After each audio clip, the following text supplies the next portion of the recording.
Traveler, Paimon. It's been a while. As it happens, there is a letter here for you. One moment. Here. A letter? From who?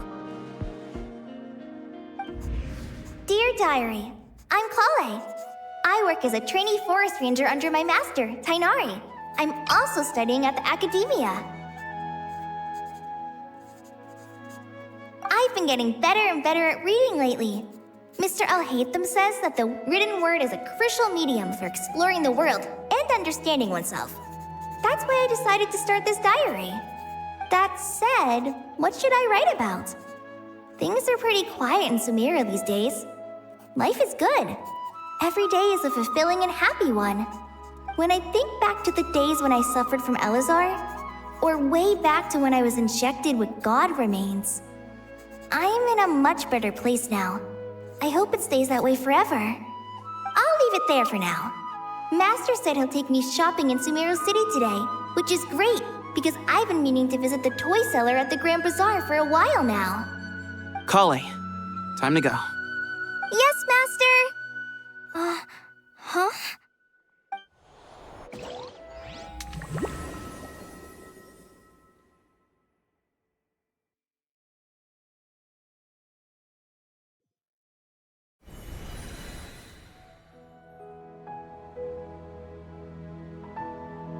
What's wrong, Kale? Is there something on my face? No, sorry. I didn't mean to stare. Did Master Tainari send you to pick me up? Master Tainari? What are you talking about? Tainari is the General Mahamatra. He's probably busy arresting criminals in Sumeru City. I mean, if that's what floats your boat, I can introduce you, but... Wait, Master Tainari is the General Mahamatra? But what about Mr. Sino? Sorry? Oh, you mean that guy who just joined the Vahumana Darshan? Rumor has it he's the leader of the Temple of Silence. If that's true, it's pretty impressive. Sounds like you've been getting to know more and more people since you joined the academia. That's great, but don't let your forest ranger duties fall by the wayside, okay? What's going on? Sethos is acting like he's my master, and Master Tainari has taken over Mr. Sino's job. Is this some kind of prank? If so, it's a weird choice of prank. But anyway, Sethos doesn't look like he's joking. What is this all about? Hey, you're zoning out again. I'm gonna buy some tools for the Rangers. Why don't you stretch your legs a bit? It's been a while since you last visited the city, right? Wait! He's right. It has been a while since I last visited Sumeru City. Was it always like this? I mean, it feels familiar, yet somehow... something seems different. Is this really Sumeru City?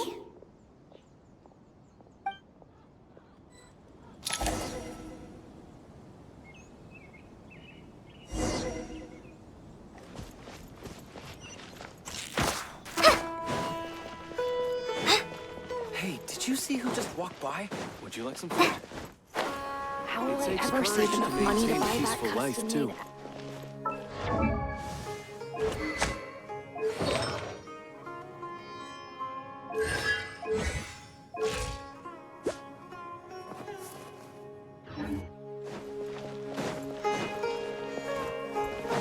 I heard that the sage disappears without a trace as soon as he gets off work.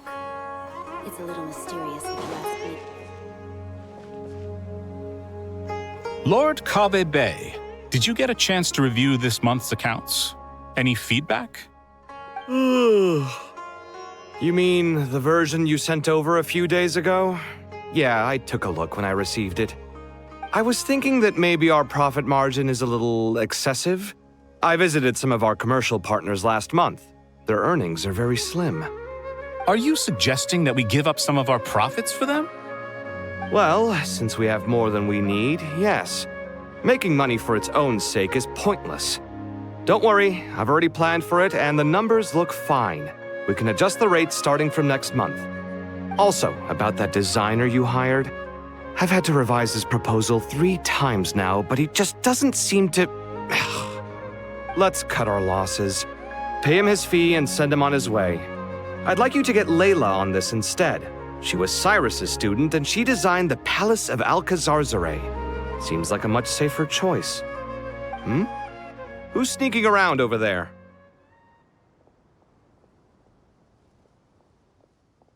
Mr. Kave?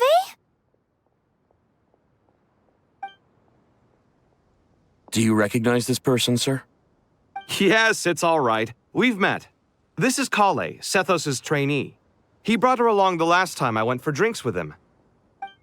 What brings you to the city, Kale? Is your master here too? No, this is all wrong! Why is Mr. Kave saying that too? Tainari is my master, not Sethos. This can't be real. I have to ask someone else. There's gotta be someone else out there who still remembers the truth. Hey, wait! Don't run off! How strange. What's gotten into her today? It's like everyone switched places. I guess I'll keep looking around.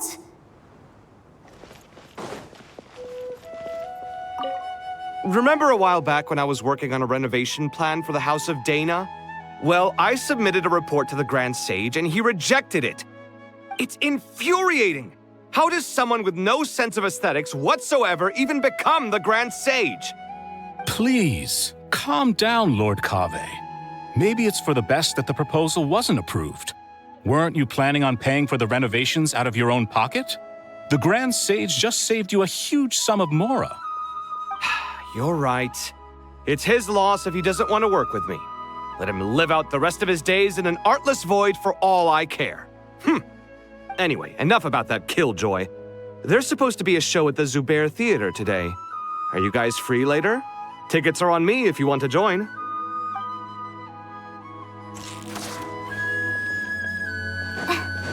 I heard that the sage disappears without...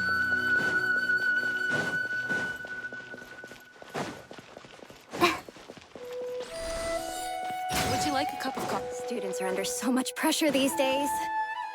Lots of visitors today, I see. Welcome all. It's been a while. Hey, Rahman. You know that guy who sells face powder on Treasure Street?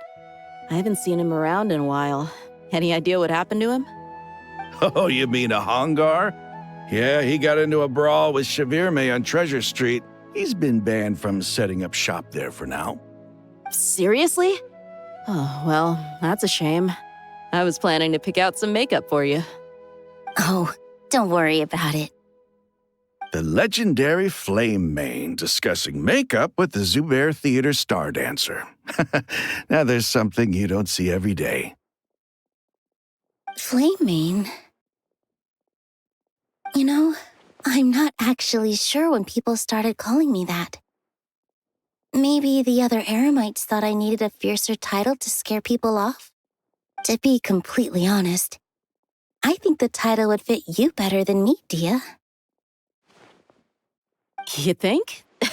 Can't say I've never imagined myself as a merc.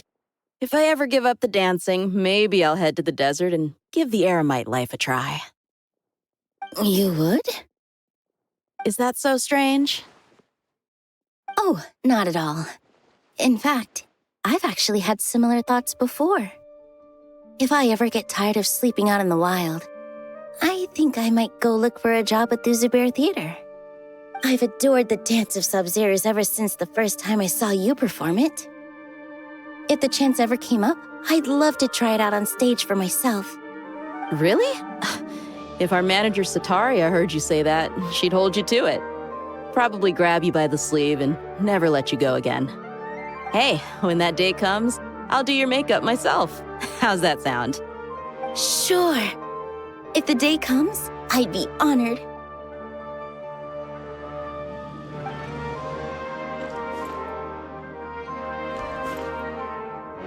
Everyone I know, everything I've ever known.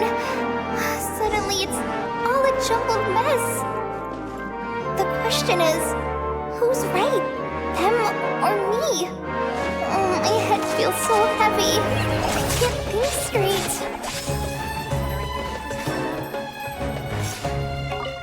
Nilu, have you been to Aru Village recently? I've got a friend who I haven't seen in a while. I was wondering how she's doing. You mean Faruzan, the guardian of Aru Village? I saw her not too long ago. She seemed completely absorbed in her research. No change there, then. I'll have to catch up with her the next time I'm out that way.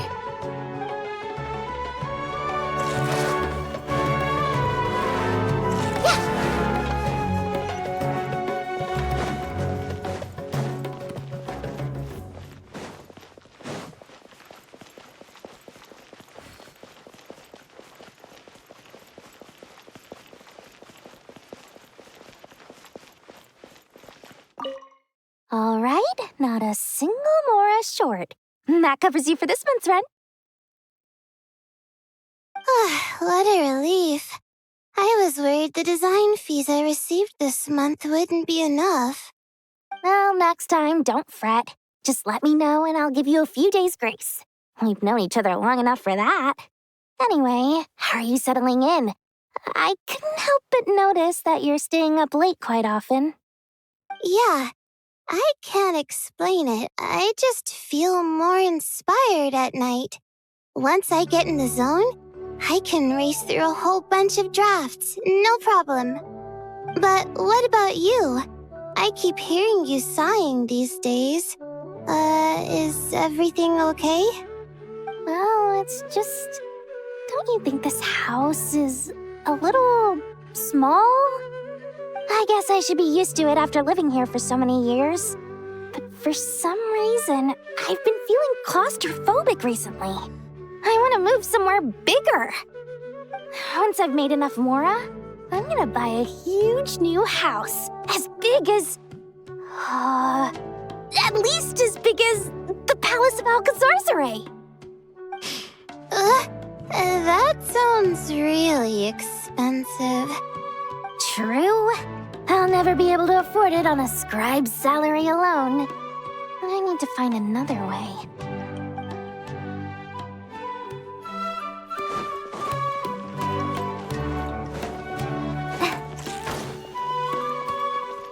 Just like we rehearsed! Hi! Mahamatra Tainari, we've apprehended the suspect. They say that the fool is prone to blind faith, but the wise man is not immune to it either. Suraj, do you have anything to say in your defense? Tainari, you were the one who turned the sages against me. Just a few words of caution from you was all it took to destroy my research. And now you're trying to stop me again? You should know that mechanical life is the future. We must cast aside our useless flesh and... That's enough. I'm not in the mood to listen to your lunacy. Anyone could tell you how amateur your work is. Karina, Ilias, put him somewhere safely out of the way. Yes, sir. Next on the agenda is... Master? What is it? Wait, did Professor Zahahadi send you? She's been encouraging me to take on an apprentice. Might be getting a bit ahead of herself there, though. No, Master! It's me! Kale! Listen to me. Something really weird is going on in Sumeru City. It's like everyone's identities have switched around. You're not the General Mahamatra. You're a Forest Watcher. Just yesterday, we agreed to come to Sumeru City today to go shopping together and... All right, there's no rush. Let's back up a little. Your name is Kale, correct? Although this is our first meeting, you do seem strangely familiar somehow. Is there anything I can help you with? No.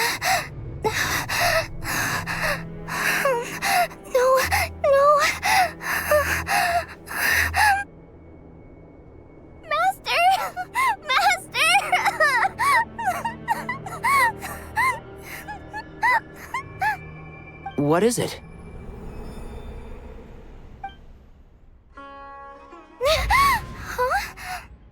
Did you have another nightmare? I've told you before, when you're tired, lay down on your back in bed and get some proper sleep. It's much better for you than napping on your front. Poor posture obstructs your breathing, which can lead to all sorts of weird dreams. Now, we're supposed to go shopping in Sumeru City today, remember? Cheer up. I'll take you to Hushang's. I heard he's got some new toys in stock. Go wash your face, take some deep breaths, and when you're ready, we'll head out. Okay. Thanks, Master Tainari. So it was just a dream. And yet, dreams can sometimes be a warning of things that will soon come to pass. Who said that? That dream felt unusually real, didn't it? Here's my suggestion. Since you're heading into Sumeru City anyway, you may as well tell Lesser Lord Kusanali about everything that happened. And just to be on the safe side, I think you should also inform your 2 traveler friends who once helped save Sumeru. I'd write them a letter if I were you. Time is short.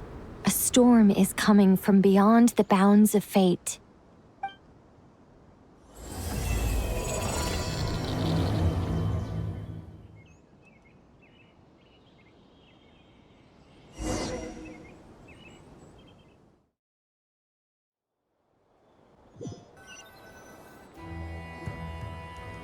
What a strange situation. No wonder Kale was in such a rush to write us a letter.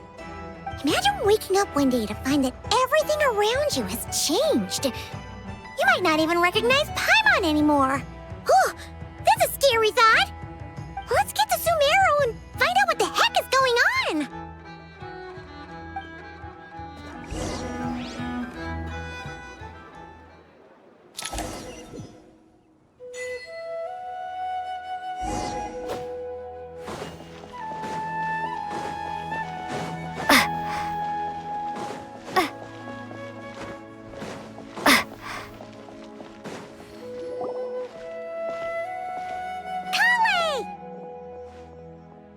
Traveler! Paimon! Thank goodness. I'm so glad you made it. Of course. We won't let anything happen to you, Kale. So, what's going on in Sumeru City?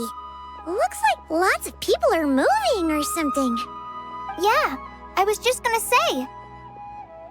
After I wrote my letter, Master and I went to Sumeru City and told the Dendro Archon everything that I experienced, from start to finish.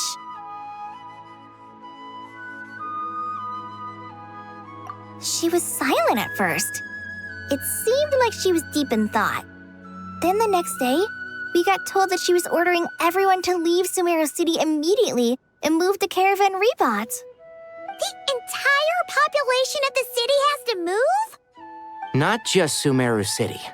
The evacuation also includes Lokapala Jungle, Avidia Forest, Ashavan Realm, and Ardravi Valley. Basically, everyone living in the rainforest must temporarily relocate to Caravan Rebot. Holy smokes! It's crazy! Yes, it's quite an operation. Even if people only bring the bare essentials, the scale is simply enormous. They've requisitioned almost all the sumpter beasts in Sumeru for the task, including the entirety of Dory's Sumter Beast Park.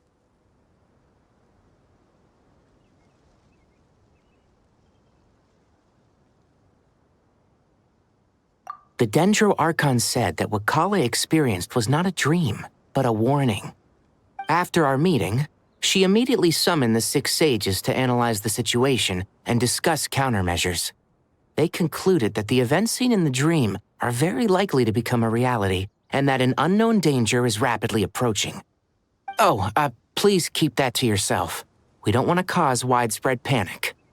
The official reason they've given is a large-scale renovation of the rainforest ecosystem. People are skeptical, but there haven't been any major incidents. So far, at least. The Dendro Archon seemed really worried when we spoke to her. She said you can go visit her in the Sanctuary of Surasthana when you arrive. She also said she'd hold out until the very end. Tighnari? Kale? You got a minute? I need a hand here. One moment, I'll be right there. As a forest watcher, I've been tasked with assisting with the relocation work. There's a lot to be done, and they need all the help they can get. This will be the final group of evacuees from Sumeru City. While they're away from home, they'll be heavily reliant on outside help. Thank you for coming in our time of need. As you can see, another crisis is upon us. Excuse me, sorry to trouble you, but could you help an old man find his medicine? It's buried somewhere in my luggage. Where's my mom? Where did she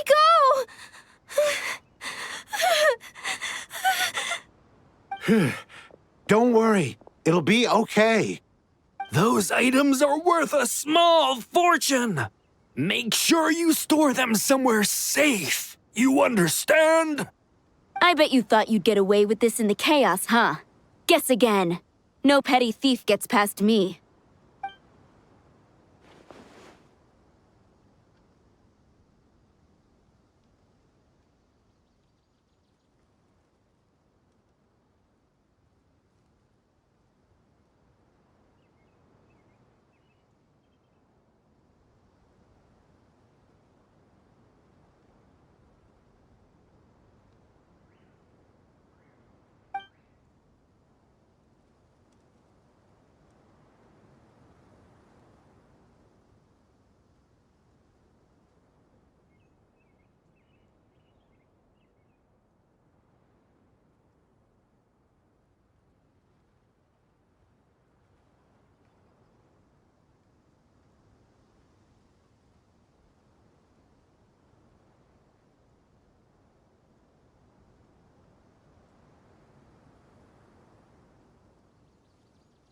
We should go help the evacuees. See you around. I'm so glad that you believed me and came all this way to help. It means a lot. Please stay safe. Don't worry. We may not know exactly what's going on yet, but as long as we stick together, we'll find a way through this. Goodbye! Look after yourselves! Will do. See ya! Whew. Paimon's not sure how she found the words to comfort Kale because, honestly, she's kind of nervous herself. Let's head to the Sanctuary of Surasthana and see Nahida.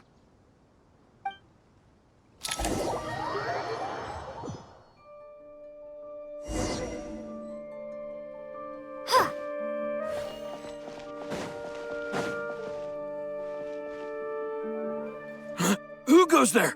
No unauthorized access to this place. By order of Mahamatra Sino.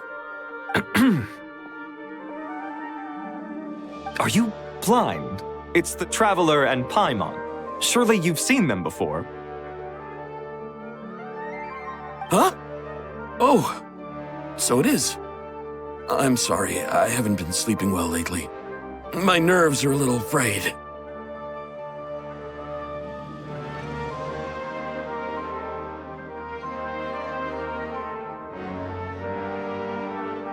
The Dendro Archon is in a very vulnerable state at the moment. Mahamatra Sino is concerned that our enemies might choose this moment to strike, so he's ordered us to strengthen our defenses. Just seeing you two again already puts our minds at ease. Please, enter.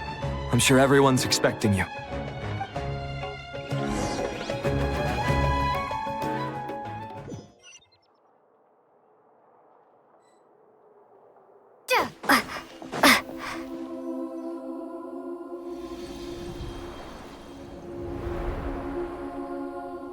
Traveler, Paimon, you made it.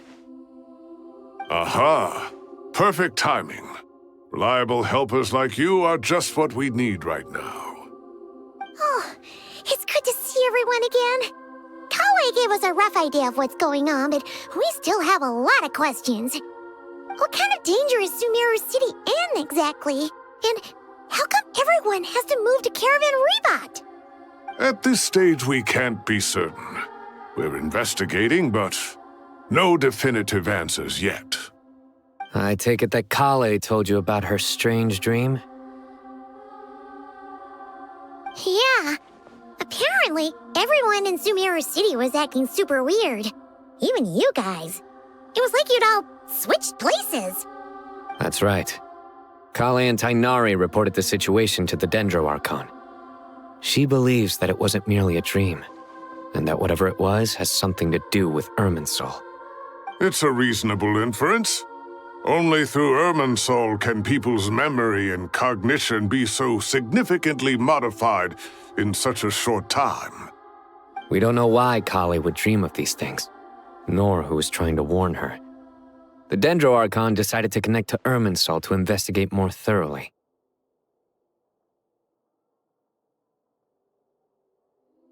Irminsul is connected directly to the ley lines. The tree serves as a central hub where the ley lines converge, and its core function is to record and store the world's knowledge and memories.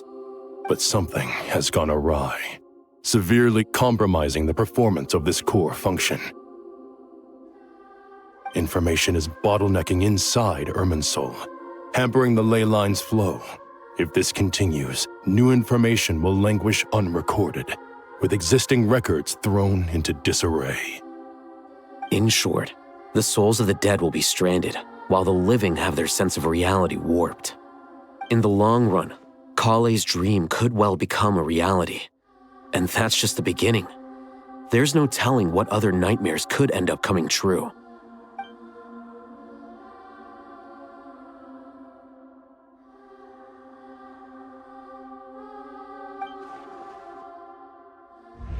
I have come this far, to use my death to open the gates of the ley lines to my people.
Faced with a growing backlog of information, the Dendro Archon decided to connect herself directly to Irminsul and take over the recording and processing function herself. But it is an almost impossible task. Individual brains aren't equipped to deal with the sheer volume of knowledge and memories involved. All that information flooding in at once would instantly fry any human mind. And for a god, even for a god, the suffering must be unimaginable. The Dendro Archon's power originates from Irminsul. Any issue with the tree itself takes a toll on her to begin with. On top of that, she's subjecting herself to the grueling task of processing all that data. It must be torture for her. And despite all of this, she is somehow finding the strength to investigate the Irminsul situation from within and send us her findings. I finished analyzing the latest data. Looks like our working theory was wrong. There's no signs of Irminsul having been attacked from the outside. So it's internal then? Some sort of disease, perhaps? No. I've spent half my life studying the ley lines. If Irminsul malfunctioned this easily, the world would have met its end long ago.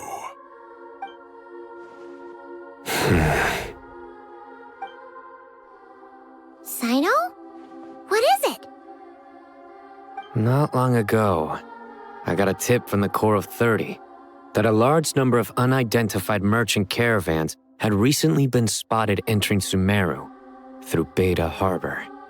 At first, I suspected that they might have something to do with all this, so I sent some people to investigate. But if Irminsul wasn't attacked from the outside... Don't you think there are more important things to worry about right now than guessing who's behind all this? It's been over 12 hours with no new intel. If even the Keeper of Irminsul is this badly affected, you can imagine how bad things are in there.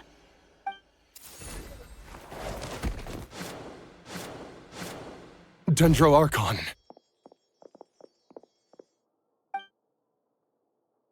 Nahida! What's wrong?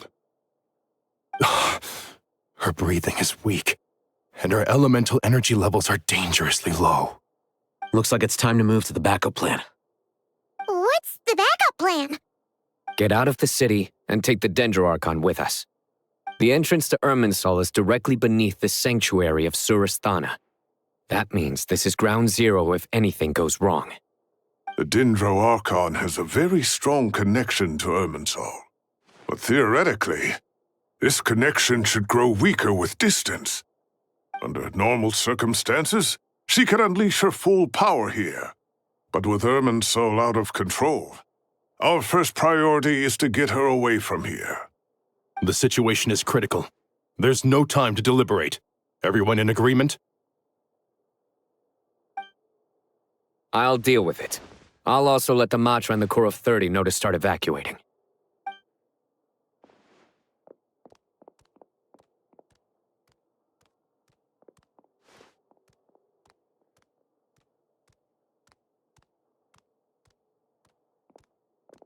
Let's go. No sense grieving when there's nothing more we can do. Agreed. We'll be back as soon as this is over.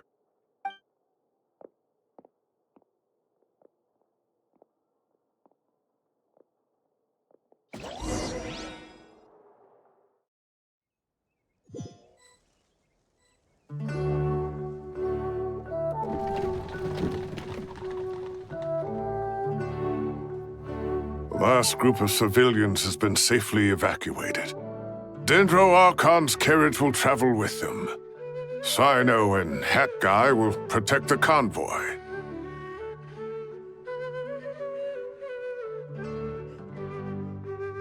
With the Dendro Archon in a coma, we've lost our means of investigating the situation.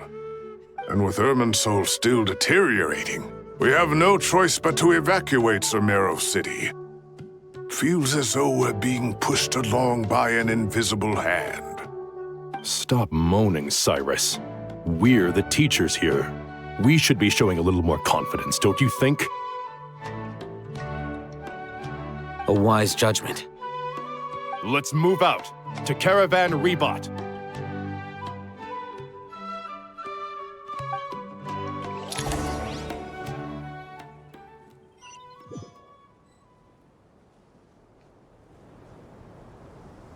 Sir, all units are in position.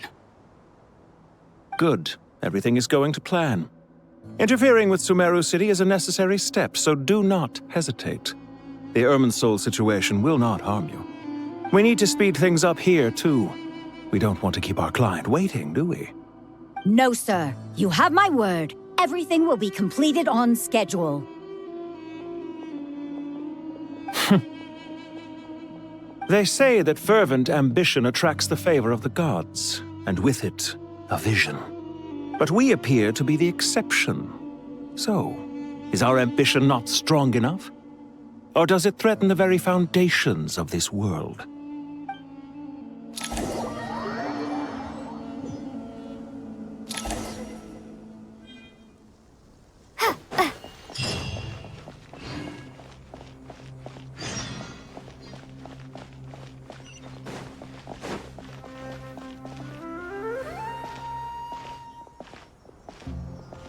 How is the Dendro-Archon?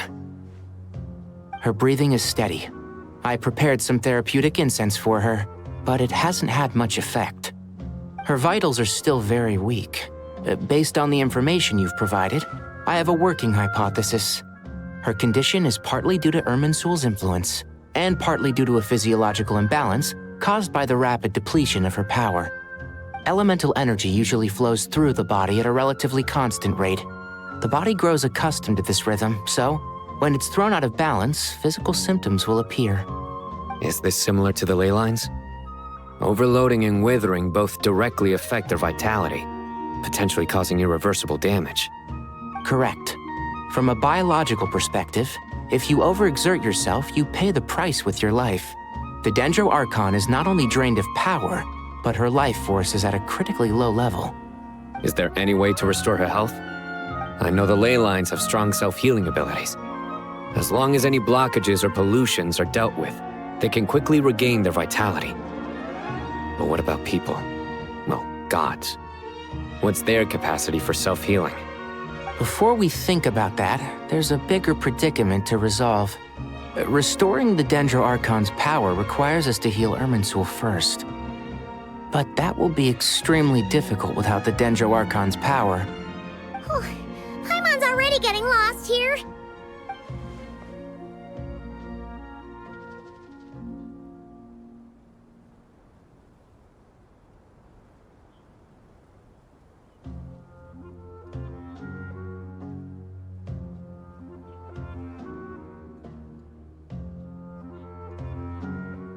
Master Tighnari and Sino look so serious. I've not heard Master speak in this tone for a long time. Tighnari.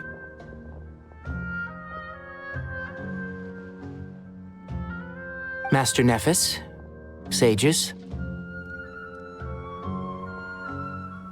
Tighnari, haven't seen you in ages. Have you gotten taller? Or did your ears get longer? Hopefully the former, Uncle Baladuri. Sino, where's Professor Cyrus? I thought he'd be with you. He went out into the wild to investigate the situation. He said that the Irminsul anomaly will likely start to affect the real world soon. He shouldn't be trotting around alone at his age. Which way did he go? I'll look for him later. Would someone mind introducing us? Ah yes, of course. Allow me to do the honors. I'm sure we're all familiar with the Traveler and Paimon. They're the heroes who helped foil Azar's conspiracy and save Sumeru. These gentlemen and I are the 6 current sages of the Academia. Balduri and I are part of the Old Guard, while the other 4 took office after Azar and his clique fell from power. We have Sage Alkindi of the Spantamad Darshan, Sage Farnas of Kasharawar, Ritaoist Sage Shakir, and finally Haravatat Sage Rusht. Nice to meet you all! I've heard much about you. Delighted to finally meet you in person. You're younger than I imagined for someone with the power to stand up to fate itself. Thank you for lending your aid to Sumeru once more. Once we're on the other side of this, could we get a photo together? My daughter has a friend named Isak. He's always talking about you two. Of course! No true hero would deny a child their wish. Back to business.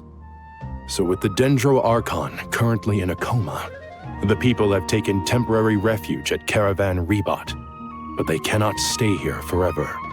We need to come up with a plan as soon as possible. Fernas, any thoughts? Well, firstly, having reviewed the data, I'm inclined to agree with your assessment. This doesn't look like an attack on Irminsul from the outside. Rather, it resembles a malfunctioning machine. Calculations going haywire and sparks flying. That being said, before we consider how to fix it, we need to understand precisely what has gone wrong. Furthermore, we somehow need to ascertain this without relying on the Dendro Archon's power. We have no direct access to Irminsul. However, we might be able to gather the information we need from the ley lines. Study the branches to learn about the trunk, in other words. Wait, is that what Cyrus is up to? I wonder he ran off to research in the wild. Curse's always one step ahead of me, isn't he? I heard that while in the sanctuary of Surasthana, the Dendro Archon had to serve as the central information hub herself. This is a clear sign the situation within Irminsul might be far worse than we can imagine. Irminsul is vital not just to the safety of Sumeru, but to all of Teyvat. We must be the ones to bear responsibility for this world. To be on the safe side, I think we need to consider some backup plans. Are you saying we should consider a scenario in which Irminsul is completely destroyed? I'm merely pointing out that the possibility exists. You have a valid point. But until worst comes to worst, I believe we should focus our efforts on resolving the Irminsul anomaly and helping it recover. Kale, I understand that you were the first to foresee this crisis. If it's all right, I'd like to talk with you about it in more detail. Of course, but even I don't know how I came to have that dream. If there are no signs of external damage, could it be a stress fracture? Metals tend to suffer from this issue with long-term use, and Irminsul has existed for centuries, after all. It's possible, but surely a stress fracture would be more likely to cause a complete shutdown rather than chaos. Sages, General Mahamatra, sorry to interrupt, but something has come up. What happened? Some citizens didn't believe that Sumeru City was really in any danger. They slipped away and hid during the relocation, intending to return home. How many people are we talking? About a dozen.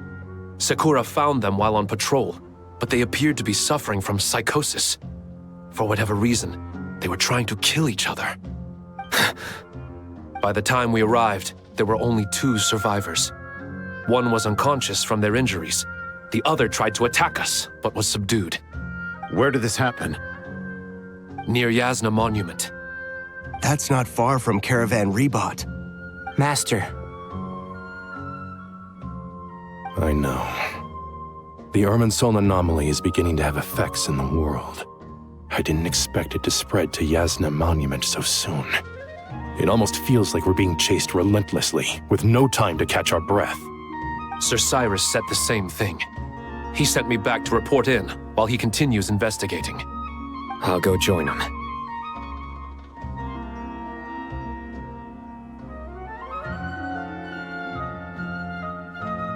Count me in too. Don't let my age fool you, I can still fend for myself. Very well. Meanwhile, the rest of us will continue discussing our next steps. Get back soon. Take care of yourselves. It's getting dangerous out there.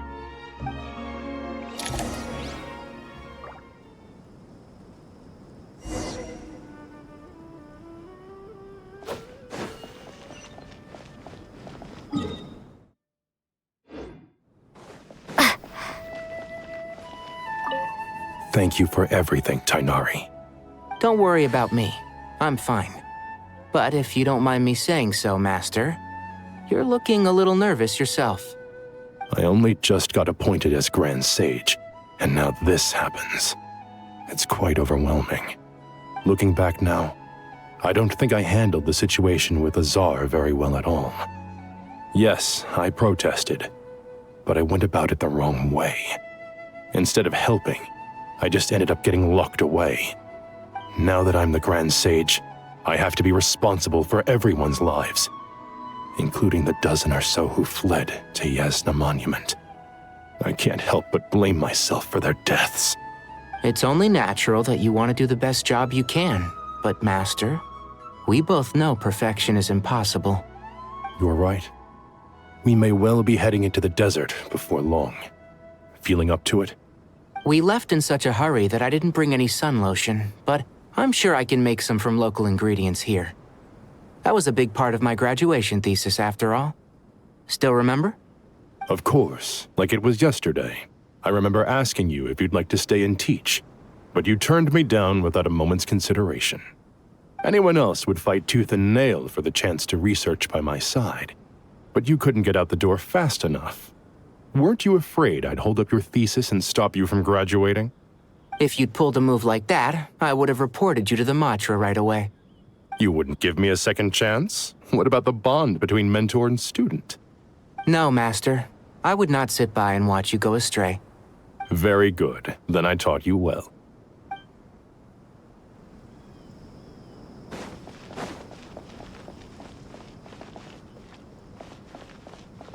Don't be nervous, Kale. I just wanted to ask, have you ever had similar dreams to this one before? Similar how? Dreams so vivid, they seem real. Filled with strange or dangerous things that you cannot explain. Let me think. There was one time, I don't remember it very clearly, but I saw fire. Fire? Yeah. I wish I could give you more details, but all I remember is fire everywhere. From the sky to the ground, everything was burning. The heat was unbearable, and ashes were blowing in the wind. I doubt this dream was a mere coincidence. Perhaps it was some kind of prophecy? And yet, you've never studied astrology. I'm at a loss to explain it.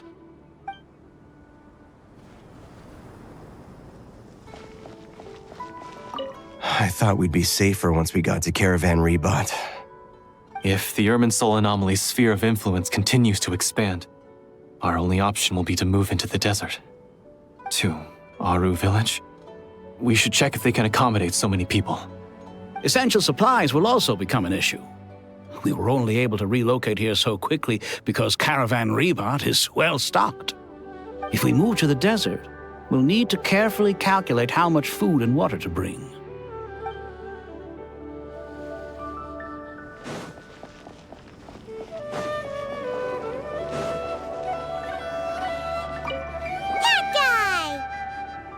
What?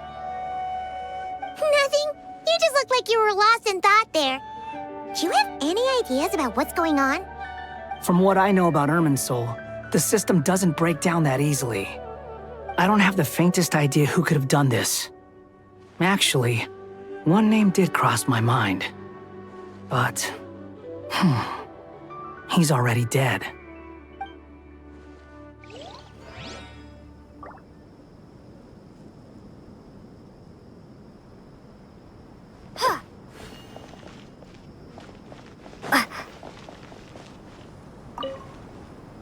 So, can I assume that this period of time away won't count as part of the rental period? Maybe we should deduct it from next month's payment. Sure. Great! Wait, why are you suddenly being so reasonable? What's the catch? I'm always reasonable with rental payments. Like the time I refused to let you use that wine you brought home as collateral. That was a perfectly fair request, and you know it! Everyone runs low on funds now and then, don't they? And that bottle of wine wasn't cheap. You ought to be thanking me. Anyway, Sumeru City should be empty by now, right? With no one at home, I've been worried about security. I'm worried about burglars. What would they steal? That new scroll you bought? Ah! I'd almost forgotten about that. Oh, I only went and hung it up in the most conspicuous spot in the house. If anyone breaks in, it'll be the first thing they see. Well, no one but you gave it a second look while it was on display in the shop. I doubt anyone would go out of their way to steal it. You say that, but what if there's a thief out there who shares my aesthetic tastes? Then you can only hope he shares your taste in expensive wine as well. Always worth having some collateral. You!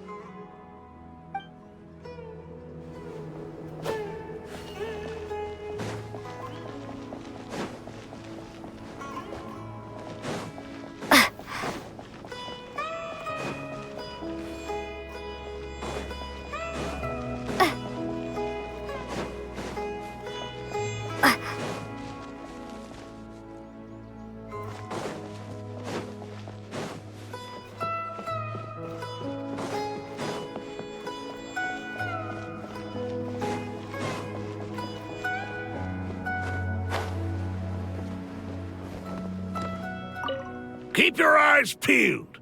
It's down to us to maintain order at this time. This is a direct command from the Mahamata. Everyone stay vigilant. We cannot allow bad actors to take advantage of the chaos.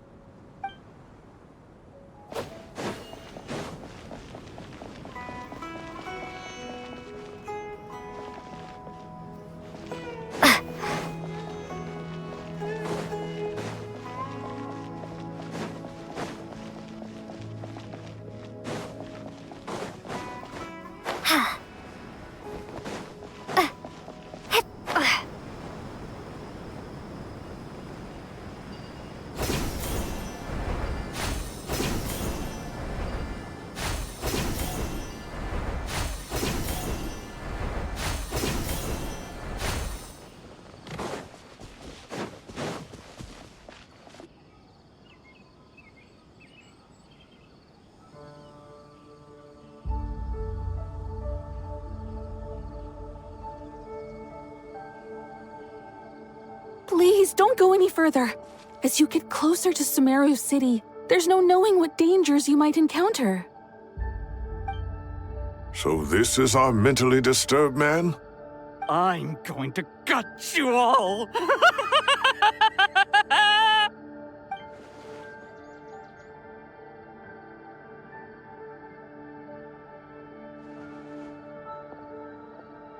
Cyrus, you didn't even bring a single guard?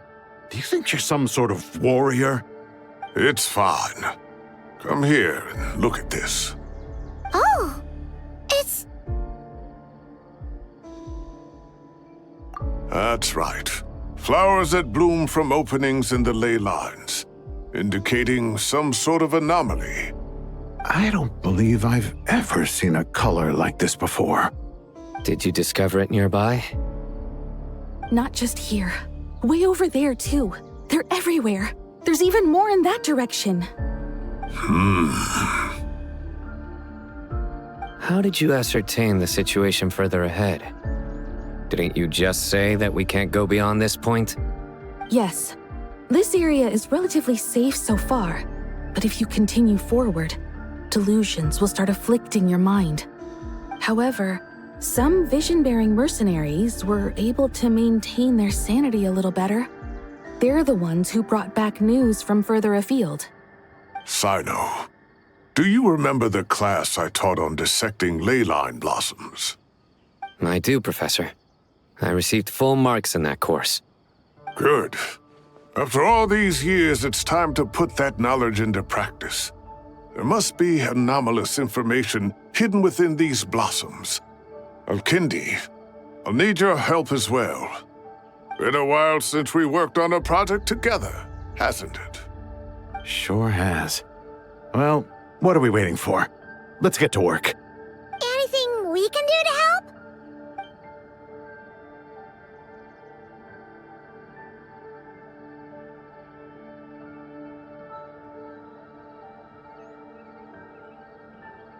Will you need my help? All right, well, don't go too far. There's too many unknowns at this stage. Let's regroup at Caravan Rebot later. Don't worry if you don't show up. I'll come and find you.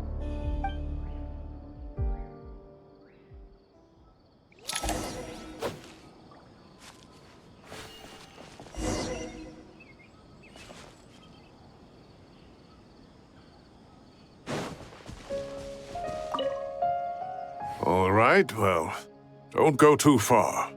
There's too many unknowns at this stage. Let's regroup at Caravan Rebot later. Don't worry if you don't show up. I'll come and find you.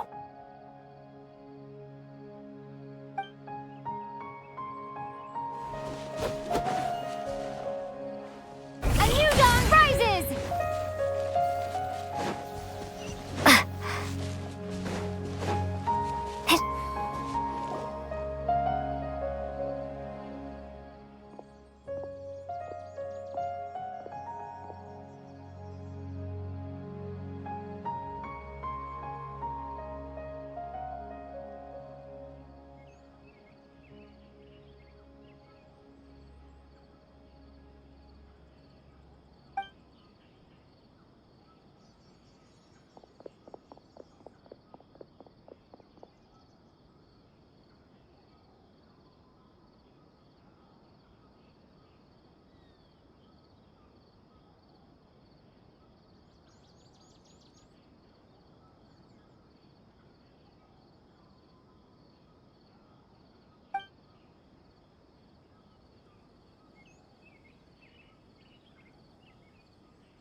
That should be the heart of Oasis. All we need to do is light it with the fire seed, and it'll restore a pep with elemental power. The damage it suffered internally will also slowly begin to heal.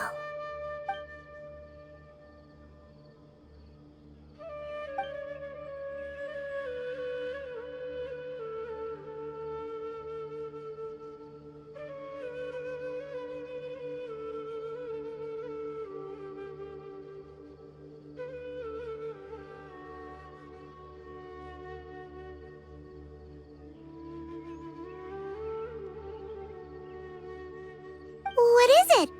You thought of something? Really? Then let's get back and tell the others!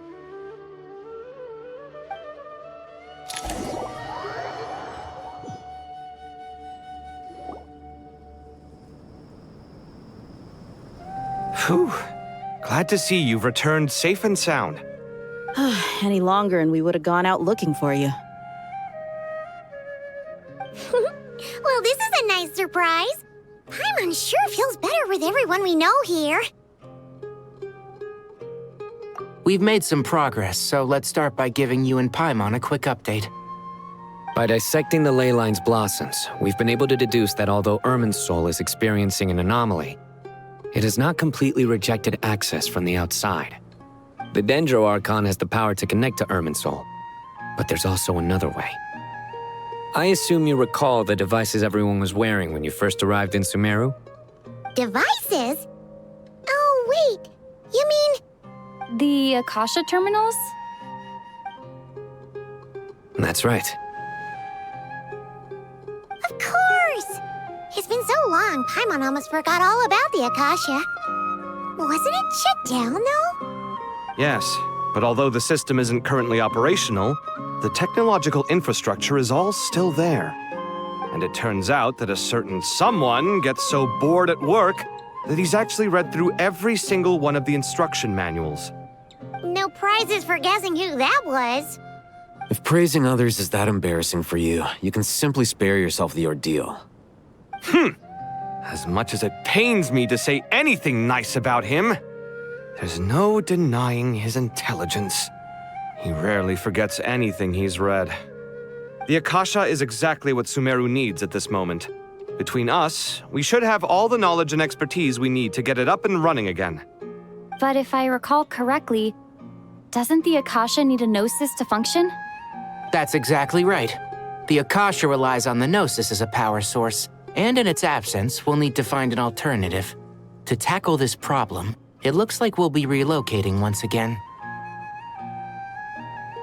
Namely, to the Temple of Silence. Ring any bells? It's the only major institution in Sumeru dedicated to preserving the knowledge of King Deshret's civilization. You might find the answers you're looking for hiding there. I agree. There's a good chance. Master Nephis and the other sages have discussed it. As the chaos from Irminsul continues to spread, Caravan Rebot won't be a safe haven for much longer. We have to move into the desert next. The scholars and sages will head to the Temple of Silence, while the civilian population seeks refuge in Aru village. The Eremites will keep everyone safe during the journey, and Candace will be there to receive us at the village. This leaves us just one thing to worry about. That Dendro Archon. She's very weak. We can't afford to wait until Irminsul is fixed. There has to be another way to help her. Huh. Well, luckily, the Traveler had a eureka moment while we were out investigating. Really? Wow, nice one, Traveler. Let's hear it.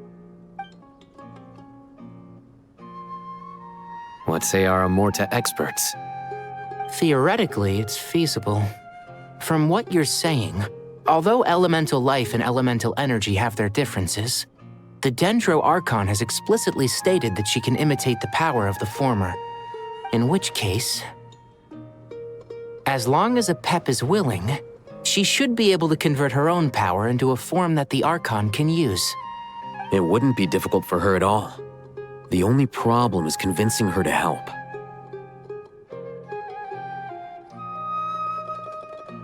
Yeah! Even though she wasn't exactly friendly the last time we met, She didn't refuse to talk with us. When she realizes the danger that Nihida is in, surely she won't turn a blind eye to it. Well, hopefully not.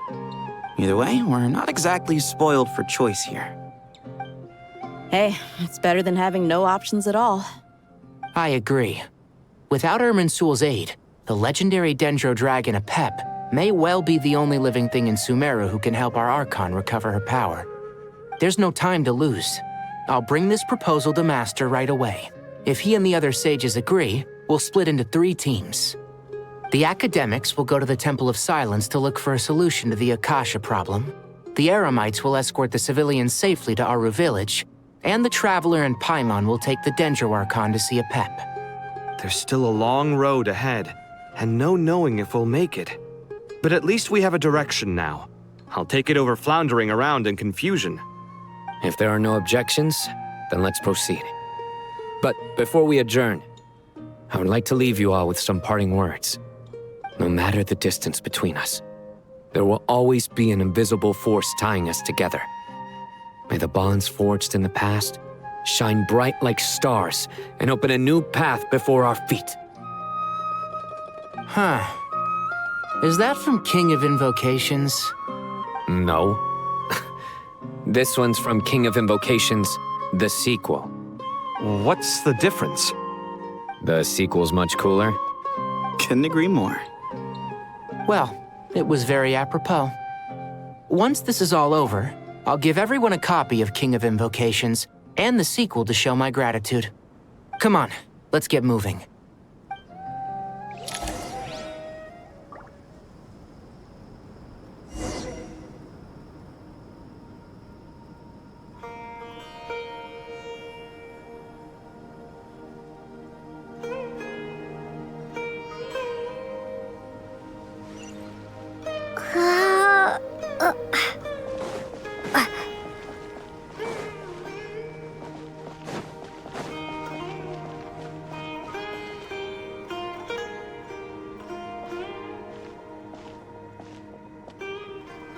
Tainari has brought me up to speed. I approve of your plan of action, but we can't proceed with everything right away. The people need to rest. For many of them, this will be their first time in the desert, so we'll need to find additional personnel to help escort them. You two, please go on ahead with the Dendro Archon. Let's rendezvous at the Temple of Silence later. No problem. We got this. Words can't express my gratitude, so let me just say, I hope everything goes smoothly for all of us. Goodbye for now. All right, let's get going. If Paimon remembers correctly, the last time we saw Apep was in... Traveler, Paimon. Could I borrow you guys for a moment? It'll only take a second. Kale, what's the matter? Well, the thing is, Master Tainari once told me, after you raise a problem, you should think about how to resolve it.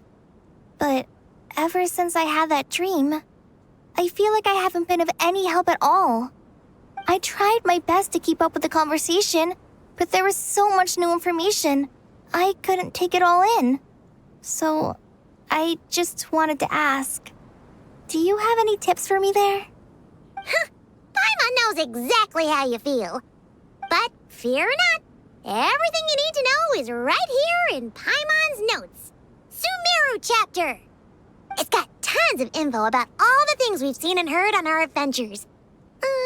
Some parts are a little simplified, but hopefully it all makes sense. You see? Being the greatest guide in Tibet isn't just a fancy title. It takes a lot of hard work.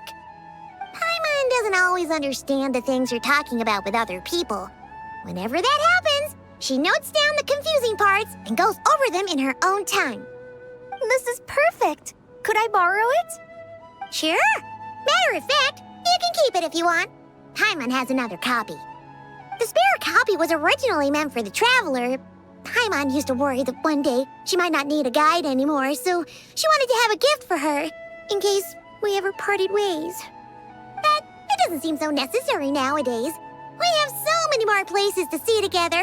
One copy will be enough for both of us. Thank you so much. But still, these are your treasured memories. I think I'll make my own copy and then return the original to you. Anyway, that was all. I won't keep you any longer. Have a safe trip. See you again soon. See ya! Alright, time to bring Nahida to see a Pep. Let's hope that old grouch is in a negotiating mood. Hey?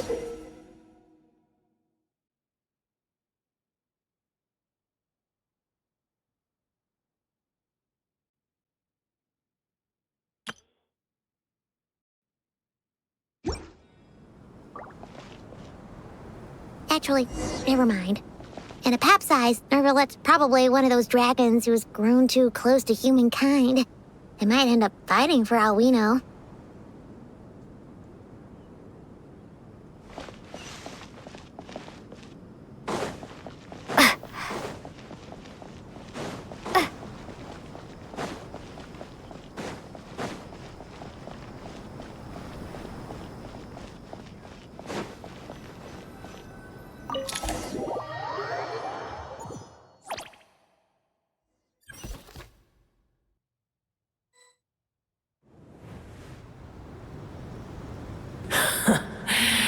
I had a feeling your kind might come calling.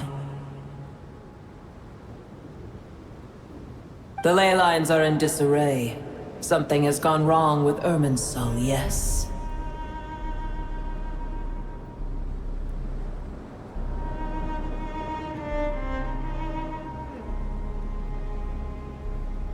Even from a great distance away, I can sense that Sumeru is headed for destruction. You who took our home from us, prepare to watch as your own world is plunged into oblivion. Oh, how the cycle of history comes to a poetic conclusion. This isn't a joke, Pep! Nahida's in grave danger! Can you please help her? Is she now? Then do explain. For what reason should I lend Booer my assistance?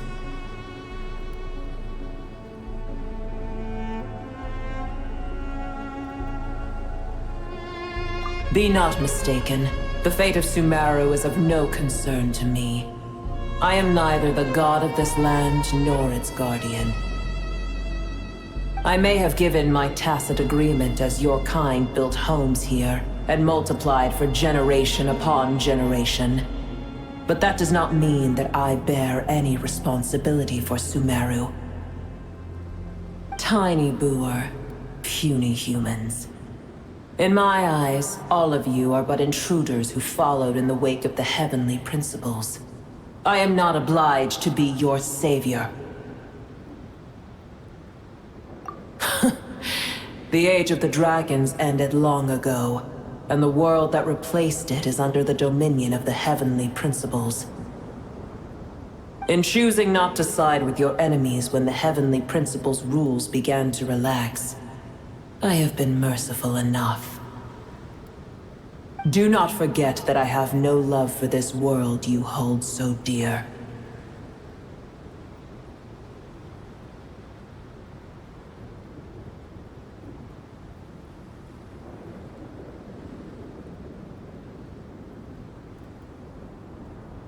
Pep, if you truly despise gods and humans so much, well, after the great humiliation of being helped by a god in the past, shouldn't you be jumping at this chance to balance the scales? Now that is a compelling reason. When El Ahmar plotted against me and I was tortured by forbidden knowledge, it was Booer who saved me from agony. And though I regard with shame the pity of my enemies, to receive aid without repaying it would likewise tarnish a dragon's dignity. Oh, tiny Booer, puny humans. Just this once I shall deign to show you the true power of dragonkind. Whoa! It's happening again! We're gonna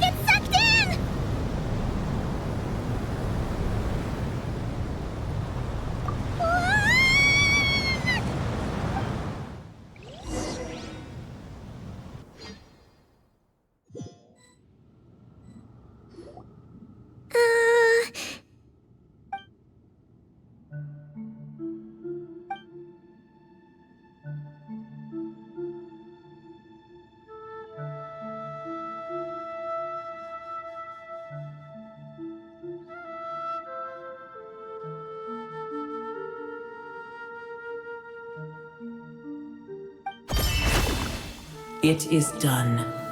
The heart of Oasis is supplying her with life force as we speak. It shall not be long before she recovers. But I should warn you, Booer's existence is closely intertwined with Irminsul. Unless the issues plaguing it are resolved, she will never completely recover her former strength. Oh, thank you. Spare me your words of gratitude.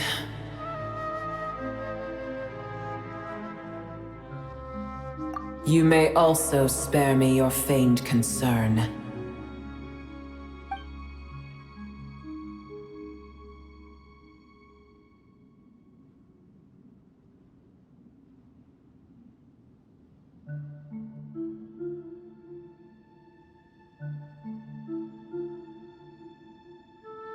A dragon's sovereign's power is far greater than you can imagine. While I was indeed weakened when the heart of Oasis ran dry, providing Tiny Booer with a morsel of my life force shall have little consequence for me. Oh, good to hear.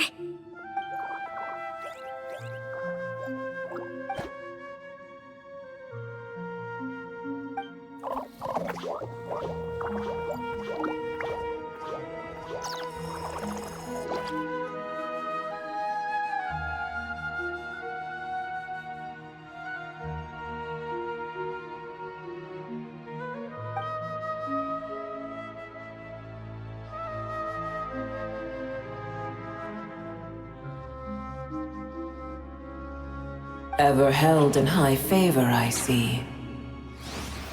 Oh, well, you know. The compliment was sincere. Simply accept it.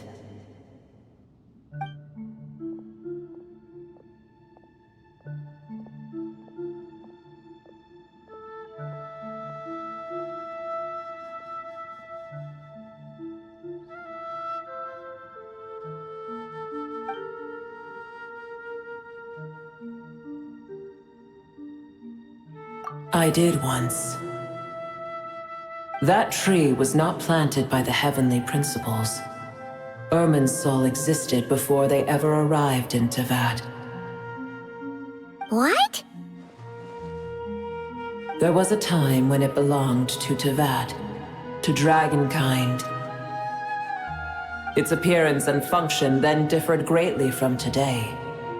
The ley lines flowed with an abundance of a familiar, primitive form of elemental energy. You may know it as the power of the Light Realm. The heavenly principles usurped and refashioned Irminsul, made it serve humanity, and used it to anchor the fate of the world. Yet in the end, humanity has failed to protect it. Heavenly principles, God of gods. It makes me sick. The enmity between your kind and mine can never be bridged.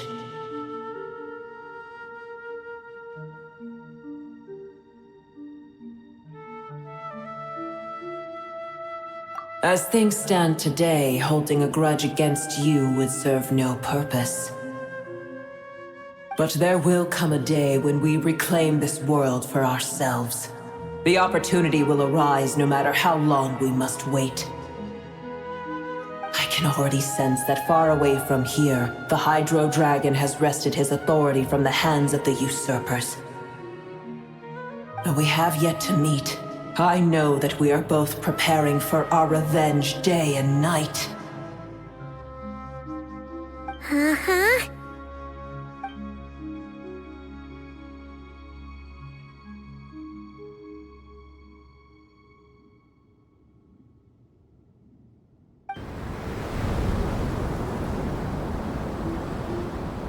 I hear a great disturbance out there. Huh? What is it? Sandstorms come. The Jinn. I see.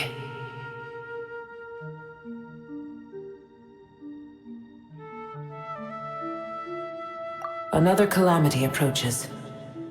You both seem restless. Let us part ways here. Booer is safe with me. Once she has recovered, I shall return her to your side. Oh, thanks again. Take care, alright? I told you already I have no need of your feigned concern.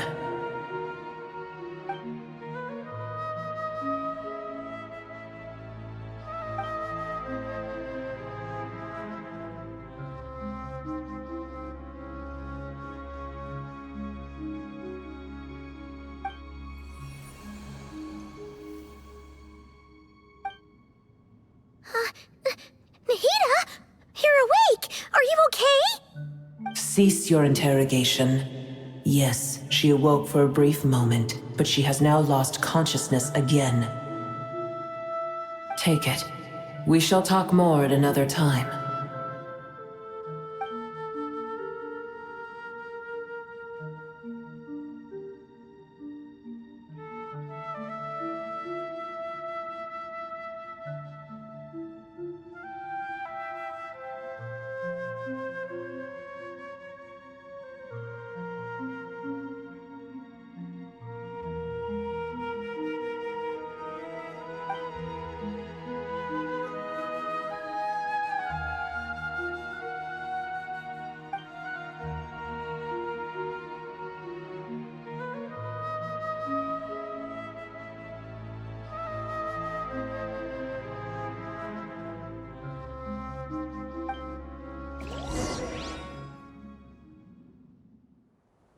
Where the heck are we? Did you just dump us in the middle of nowhere? Wait. No. Paimon remembers now. The Temple of Silence is over that way. Come on, let's go find the others.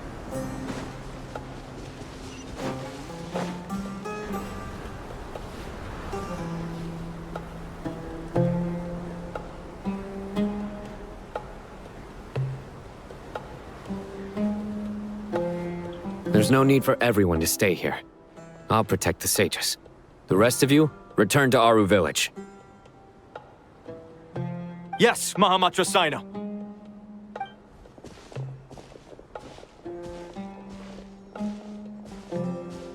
Sino! What's going on? You're back. How is the Dendro Archon?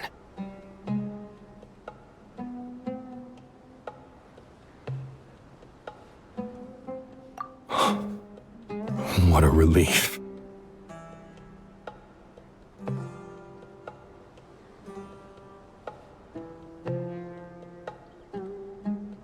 It's the Jinn.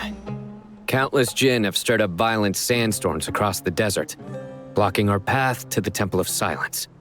Tainari and Kale have returned to Aru Village to help. The Jinn are being highly aggressive, so both the village and the merchant caravans require protection. It's just one thing after another. Where did all of them come from anyway? In all my trips to the desert, I've never seen anything like this before. As I see it, the only possible candidate is Gurabad. Gurabad? Baladuri could explain in more detail if he were here.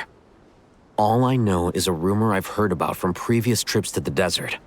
Supposedly, a great number of dormant Jinn lie sealed beneath that city.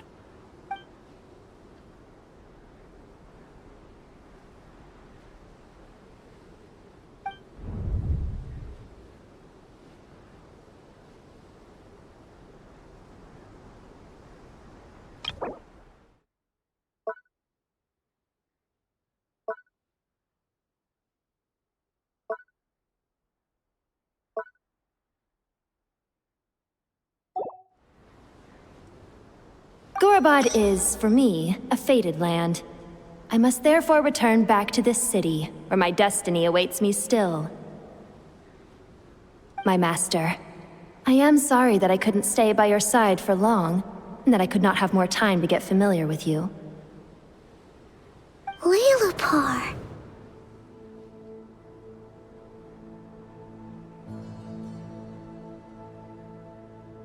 Yeah, we once said goodbye to a friend there. Well, maybe not a friend exactly, but someone we met on the road anyway. She was a strange bottle. If we can find a way to wake her up, maybe she can help solve the situation in Gurabad. Well, be careful. you may find there's more than just the Jinn to worry about. You mean there are other dangers in Gurabad? It's a sensible assumption to make. The moment we arrived in Caravan Rebod, the Irminsul anomaly started spreading in that direction. Now we've moved to the desert, and suddenly we're plagued by Jinn and sandstorms. To call it a coincidence would be a stretch. Don't worry, we've gotten a lot stronger since our last stint in Sumeru.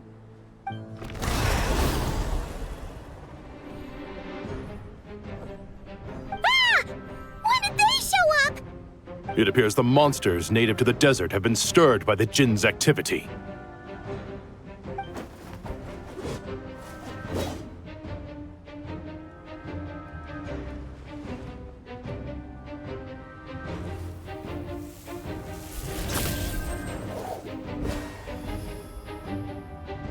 You should get going. We'll take care of things here.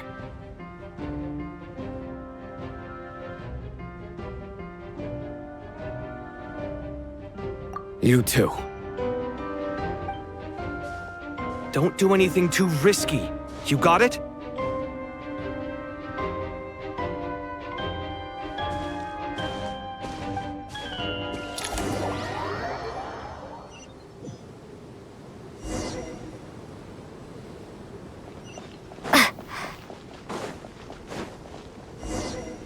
The Jinn are swarming out of Gurabad! Looks like Al-Haytham was right! Let's get inside and see what's going on! Such defiance. The wind rises.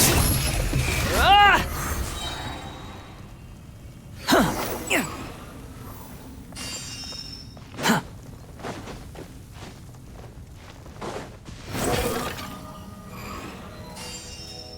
Upon the gale.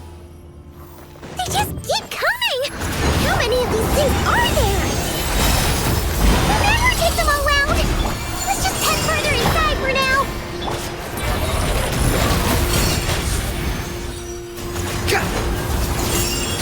Behold! Target spotted! All units at the ready. The Fatui? They must be using this place as a stronghold! Are they the ones behind all this?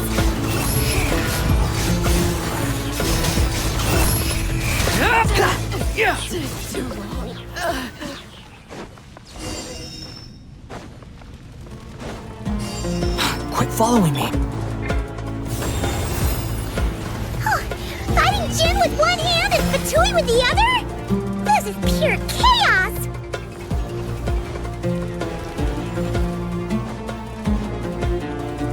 Behold!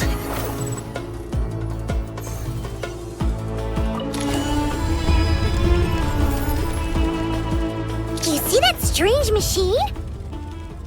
Paimon has a sneaking suspicion that that's the thing wrecking Gurabad and setting all those dangerous Jinn free! The target has reached the core zone. Requesting backup. Repeat, requesting backup. Backup en route. Stop her at all costs.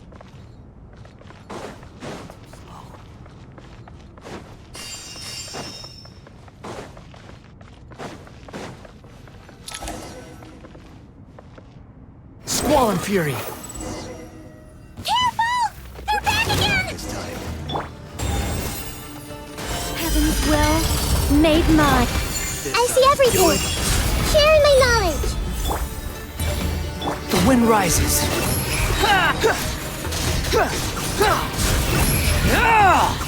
Success! Nice one, Traveler! Let's keep going!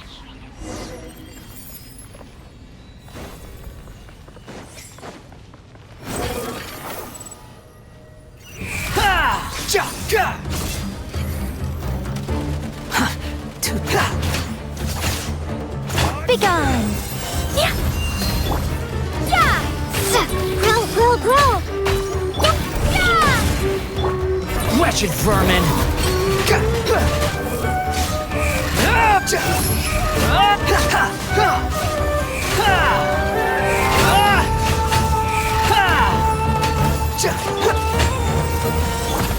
This may hurt a little. Scorch Ember! Squall and Fury!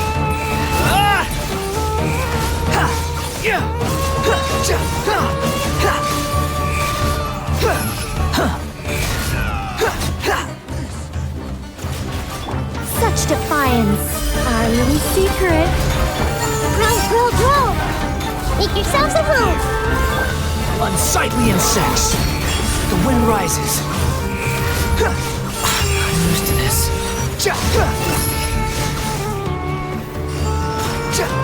Begone! A new dawn rises! Time to ignite! I live within you.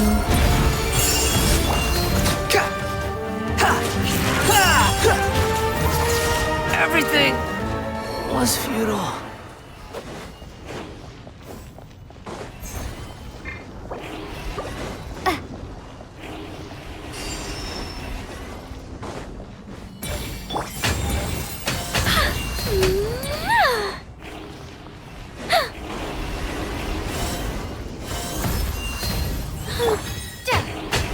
This Hunka Gen's gone kaput! Now we can finally... It seems my subordinates failed to stop you in your tracks. Apologies, sir. There is no need to apologize. You did well to hold your ground against such a powerful adversary for as long as you did. I must commend your courage and perseverance. So, you're in charge here, huh? First the problems with Irminsul, now this mess in Gurabad? Are you the ones responsible for all this? I'm afraid I cannot answer that. I assume you aren't naive enough to expect answers from an enemy. Oh, this guy is so snooty! However you want to spin it, you're clearly involved in this somehow. So you can either start talking, or we'll have to make you talk. Let's get him! Traveler, what's wrong?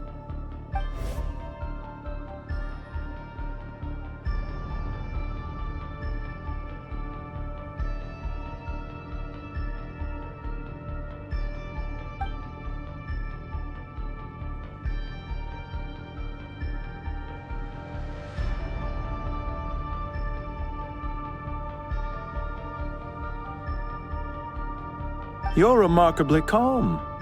Some would act more rashly upon finding the ringleader all alone. But you keep your cool. Even as your enemy, I must applaud you. Did you show yourself just to say that? Is this you trying to take back control of the conversation? Unfortunately, I really don't have anything to say to you. I am here merely to indulge my own curiosity. Your names are well known among the Fatui. Naturally, I wanted to observe you up close while I had the chance. Hey! Don't treat us like we're some kind of exotic animals in a zoo! Oh, I wouldn't dream of it. You seem rather predisposed to misunderstand me. I'm quite aware that you are both heroes of great renown. You have resolved crises in many nations and won countless allies along the way. I've been following your adventures with great admiration. My only regret is that the trajectory of your journey conflicts with our goals. What do you mean, admiration? Sorry, but that sounds pretty weird coming from you. I don't see why. We may happen to occupy opposing sides, but there is no cause for deep-seated enmity between us. To respect one's enemy is to respect oneself. Well, now that you're observing us up close, what do you see? I've observed as keenly as I can. Yet, while I endeavor to understand, your true strength remains a mystery to me. Violence is not my area of expertise either, so, you see, I would much rather converse with you like this than determine a victor with the edge of a blade. Besides, I've heard that even 3 moons in the sky fail to eclipse your brilliance. I know better than to bite off more than I can chew. 3 moons? So, you have a connection with the Harbinger, the Doctor. Well deduced. Our commander, Dottore, died in Nodcry, but there are things that do not end with his departure. We must... Look at me. I almost divulged more than I should have. What are you after? Revenge for Dottore? Or are you plotting something else? I've said quite enough, I believe. There's no point in continuing this conversation, except to say, I've noticed that you seem to know your way around here quite well.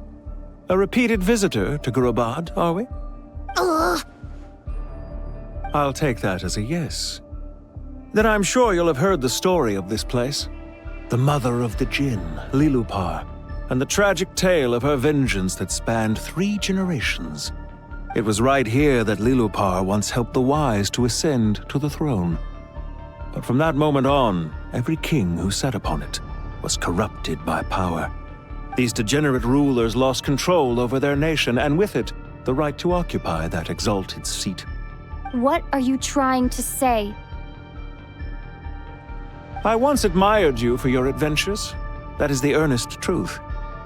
But it appears to me that your journey serves ultimately to uphold the rules of this world. Are these rules truly just? Does the heavenly principles rule with wisdom or folly?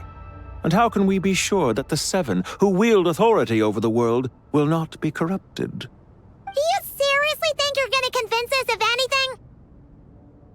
Convince you? I'm sure my commander already tried that. Why would I waste my breath doing the same?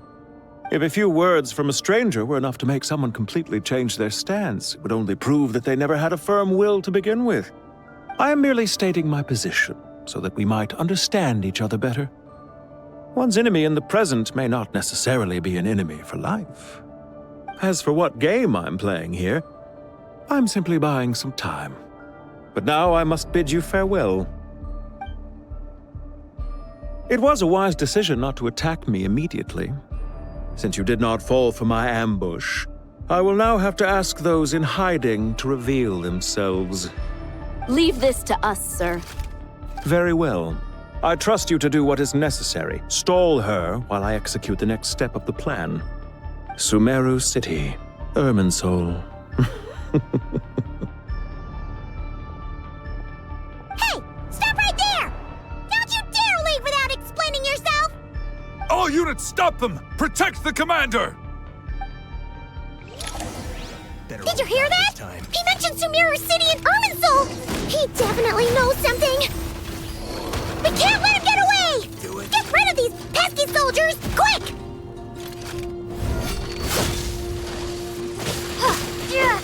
Resistance is futile. Save yourself. I think not. Hey! The wind rises. Rear guard to the front! Don't let them through!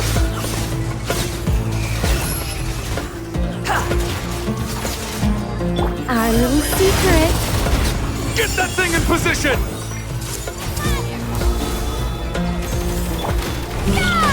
Time to ignite! Hold on!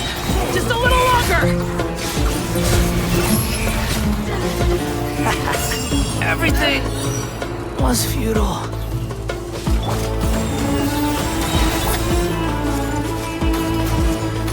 I live within you.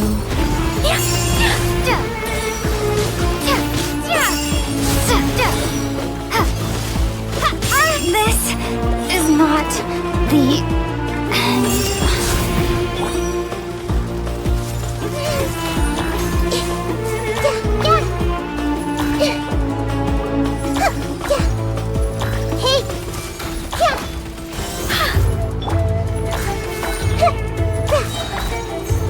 Make yourselves at home. I don't understand.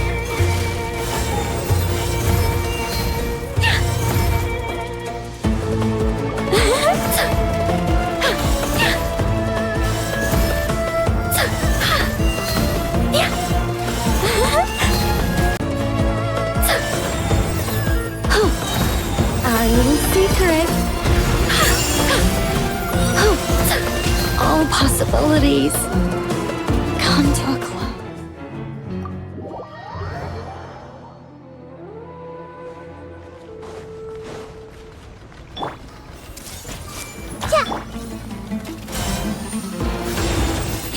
The wind rises.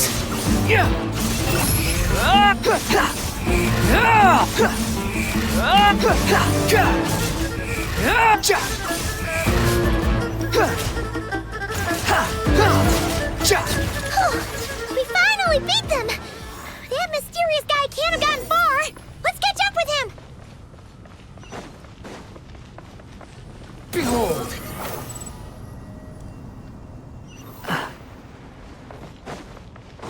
following me. Too slow. The wind rises.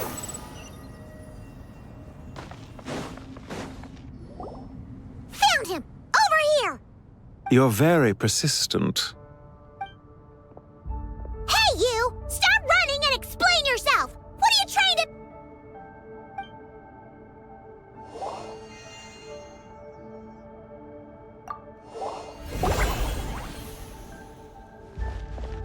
What's this? Relax. A small trap like this won't be enough to hold you. The sandstorms from Gurabad will die down soon enough, but this small window of time was all we needed to launch the next phase of our plan.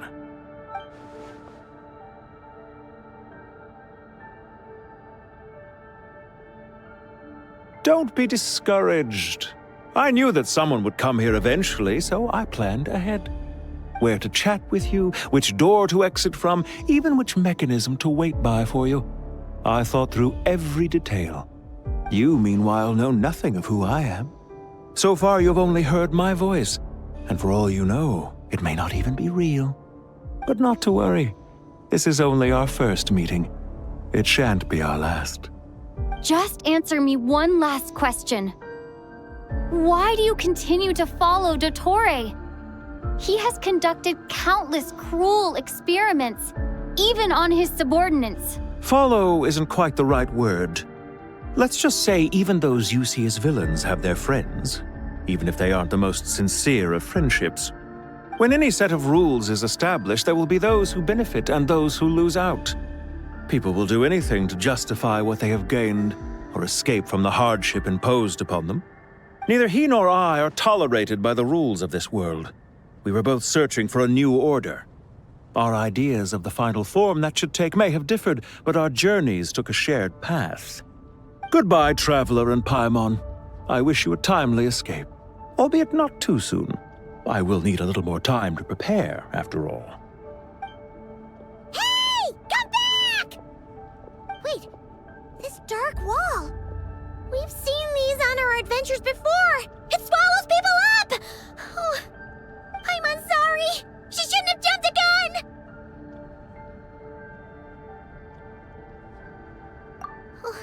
Okay. He may have fooled us this time, but we'll get him back!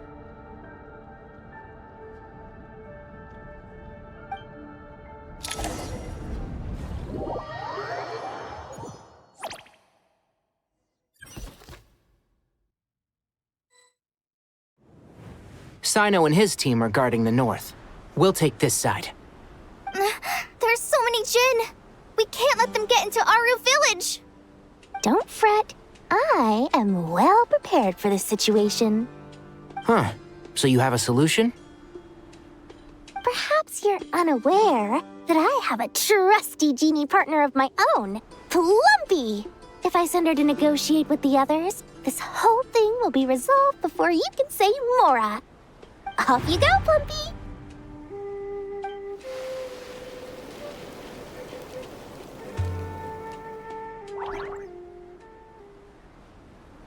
Come on, what's the holdup?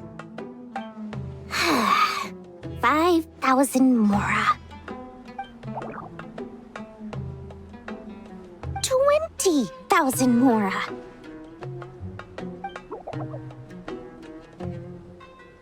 100,000 Mora.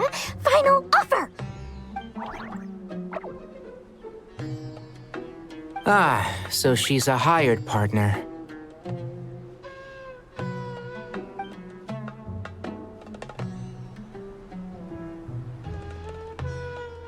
Hired partners are reliable too.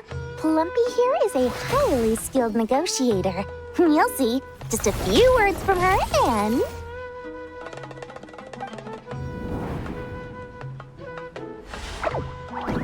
Plumpy! Don't you Jin have any respect for the rules? This was supposed to be a negotiation! How dare you treat my messenger like this? You wanna play rough? Two can play at that game!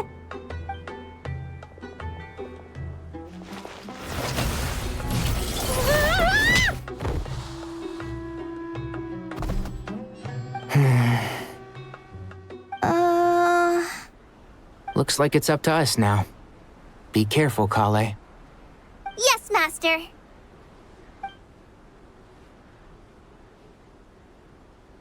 What happened? How did I pass out? Never mind. Plumpy, it's time for revenge. You know, this reminds me of when you first arrived in a video forest. You were trying to help a child retrieve a lost toy when you stumbled upon Spino Crocodile territory by mistake. Yeah, I remember. Our first time fighting side by side. Fighting side by side? I seem to recall swooping in to rescue you with a team of forest rangers. Please stop.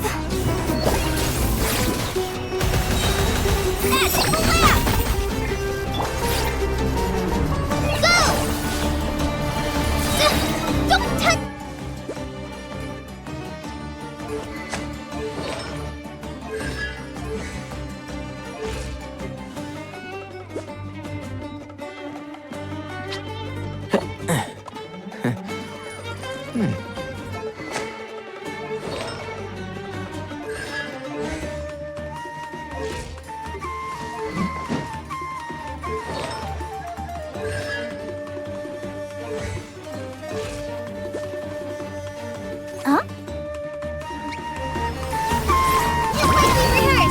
I'll uproot you!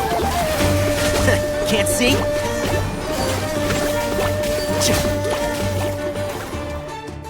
There's too many of them! I can't believe I used 12 rare items in one battle. Ugh. I shudder to think how this is going to affect this month's accounts. The sight of that glaring deficit might be more than my poor heart can take. Tainari, how's the situation on your end? We held the line, though it was a close call. But it looks like they're preparing for another attack. Has something happened? They've breached our defenses in the south. The Jinn are pouring in. We're moving the villagers to the north as we speak. We're hemmed in. This is getting precarious. Our margin for error just got a lot smaller. That's why we wanted to confirm your status. We need to consider our next move carefully. Bad news! Another line of defense has been breached. Kale, go with them and assess the situation. Dory and I will hold the line here. But Master! Even with 3 of us, we barely managed to. This is not a discussion, Kale. Don't worry about us. She clearly still has plenty of tricks left up her sleeve. Wait, you can't pin all your hopes on me? Oh, great. I've almost run out of the things I brought with me, and the rest is back at the caravan. I should be able to hold out for a little longer, but still... Master!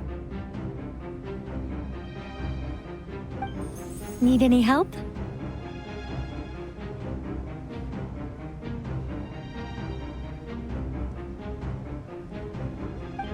Huh? What is it, Kale?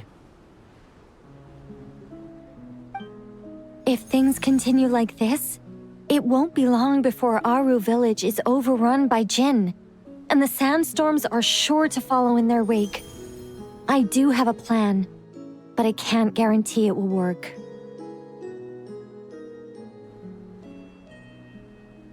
I don't care. Whoever you are, please just help us.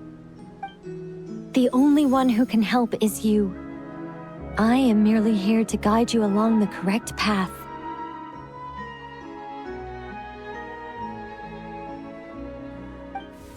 I am a spirit created at the beginning. I am a flickering illusion. I am the shimmering light that flows from the eyes of the Creator.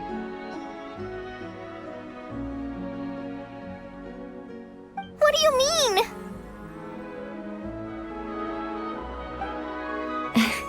It doesn't matter. You don't need to understand it. Just repeat after me, one line at a time.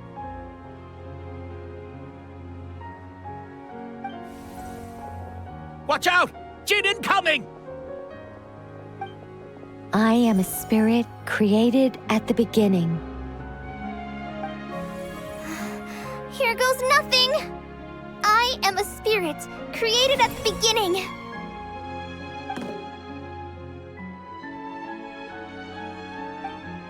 I am a flickering illusion.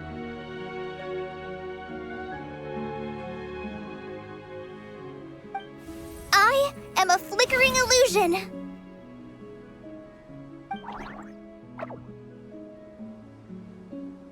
What's wrong, Plumpy? I've never seen you so agitated before. But how do you... Do you know what Kale is reciting? I am the shimmering light that flows from the eyes of the Creator.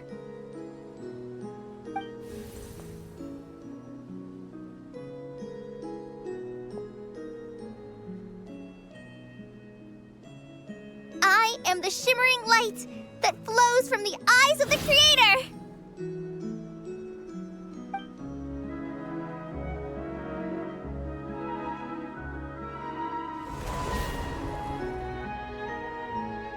It's a song composed by the goddess of flowers, but very few records of it remain, even in historical texts. All we have is a few fragments. Is Kale an avid historian? Not to my knowledge. The Jinn have actually quieted down. Although... no, it's more than that. It looks like they're showing... submission. Clearly the songs left by the goddess of flowers have a soothing effect on them. At the very least, they're much calmer now. Really? Let me try. I am a spirit created at the beginning.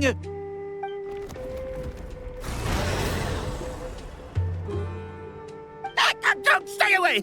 I'll stop. I'll stop. It seems like the song only works when Kale recites it. But why? Kale.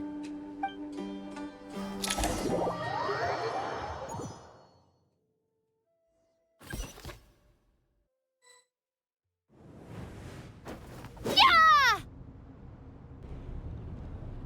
Any luck?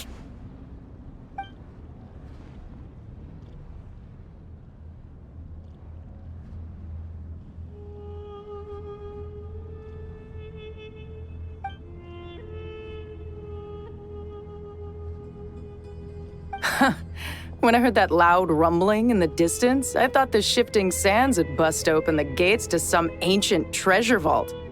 Turns out it was just you guys. Huh? Wait, that sounds like... It's been a long while. Did you miss me?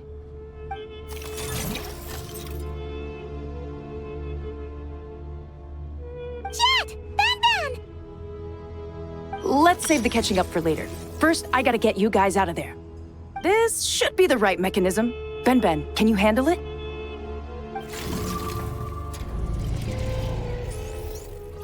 There we go. Come on, let's leave this place.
Fatui sure made themselves scarce.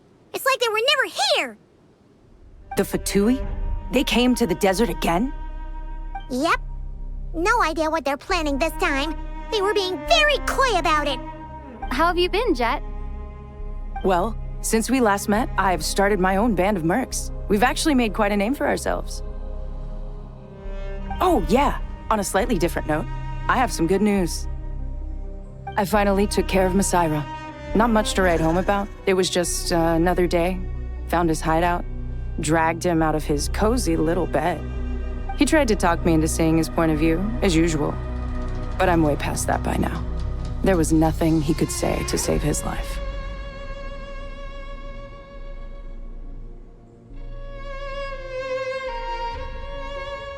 What about you guys? Bet you'd forgotten all about me and Ben Ben, huh?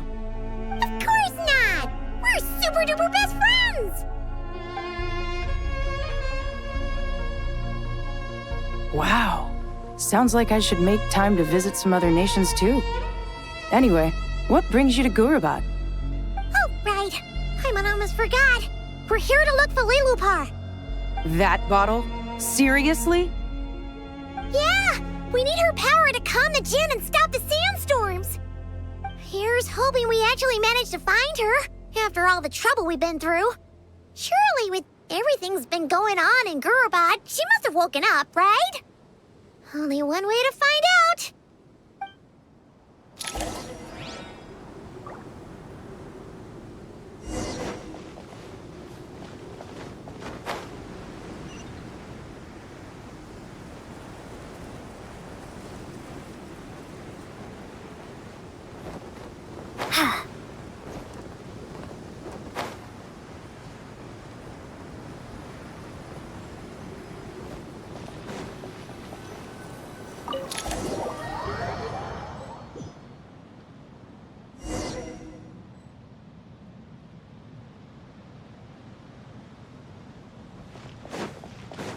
Let's see.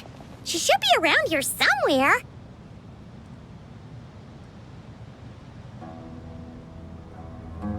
Aha! Found!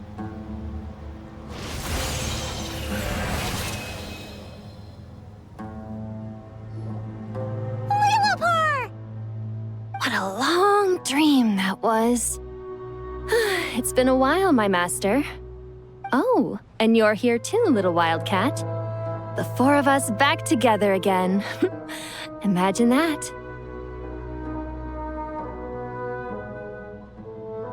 After we last parted ways, I merged with the land beneath Gurabad to suppress the dark calamity stirring in the depths. It rekindled the flame of vengeance within the Jinn, depriving Gurabad of any hope of peace. I fought against it for a long, long time. Until one day, I sensed a change in a foreign land to the west. Suddenly, the pitch-black abyss fell silent.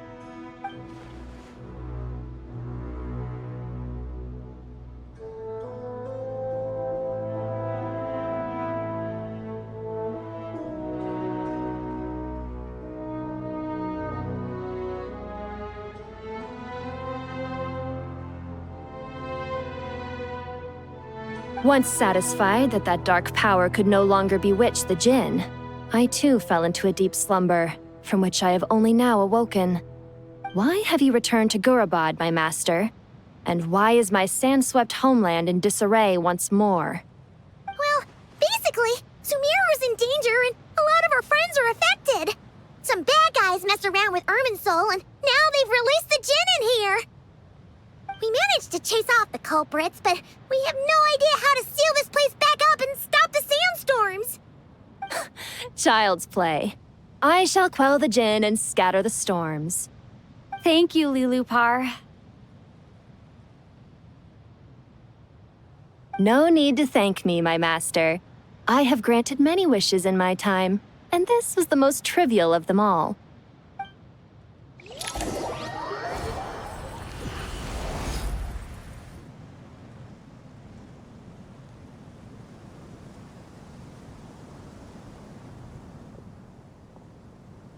The sandstorm's gone.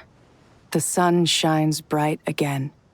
When I said that we'd meet again under a lovelier sun, this was exactly how I imagined it. Yay! Although I'd love to hang out with you more, even if the weather sucked.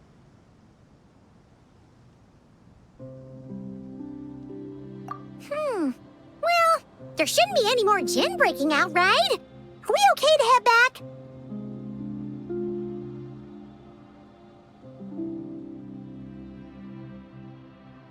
Sounds good.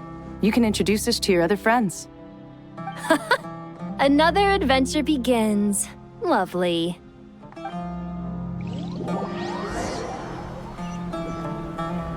The storms have stopped! We should be able to get to the Temple of Silence without any problems now. Time to regroup!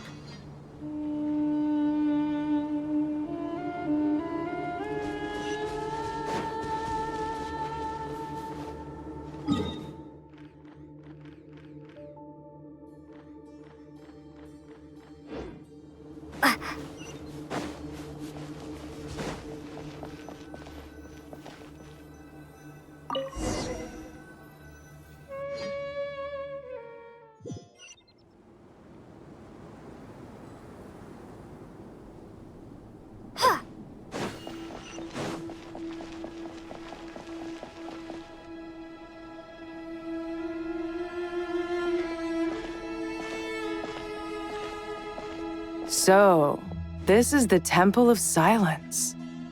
I've heard the Nagarjanites mention it in passing, but I never imagined it would be this big. It's colossal. I thought the temple moved to the rainforest ages ago. When did they scamper back into the desert? I don't know. This plan sounds a little too risky for my liking. Even in King Deshret's day, this was experimental technology. We have no idea what could happen if we activate it. Well, unless you know of another viable alternative for the Akasha terminal, I'm afraid this is our only option. The plan is sound, and the risks are manageable. However, if we are to proceed, we must act quickly. The scale of this project is enormous. Even with Kave, Faruzan, and every other scholar of mechanics working on it full-time, the proposed modifications won't happen overnight.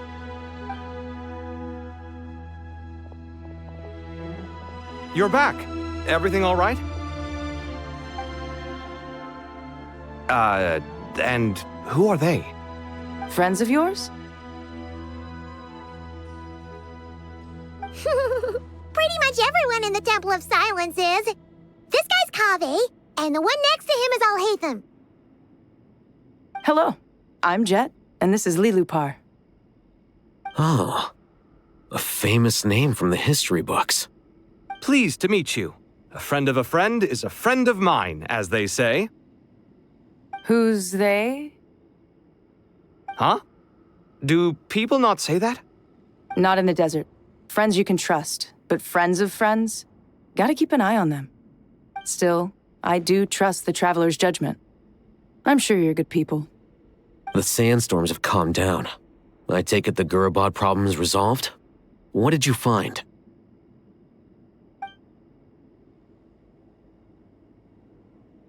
And after getting all smarmy with us, he trapped us there. Luckily, Jet used the mechanism outside to free us, and then we got Lilupar to put a stop to the chaos. Wow. Thanks for being there to help them.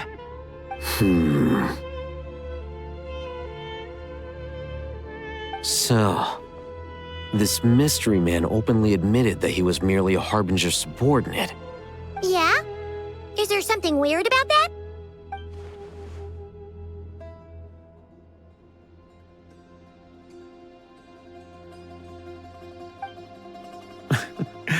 I assume you aren't naive enough to expect answers from an enemy.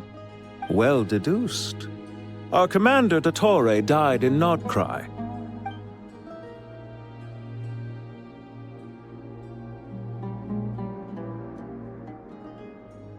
Are you wondering about his true identity?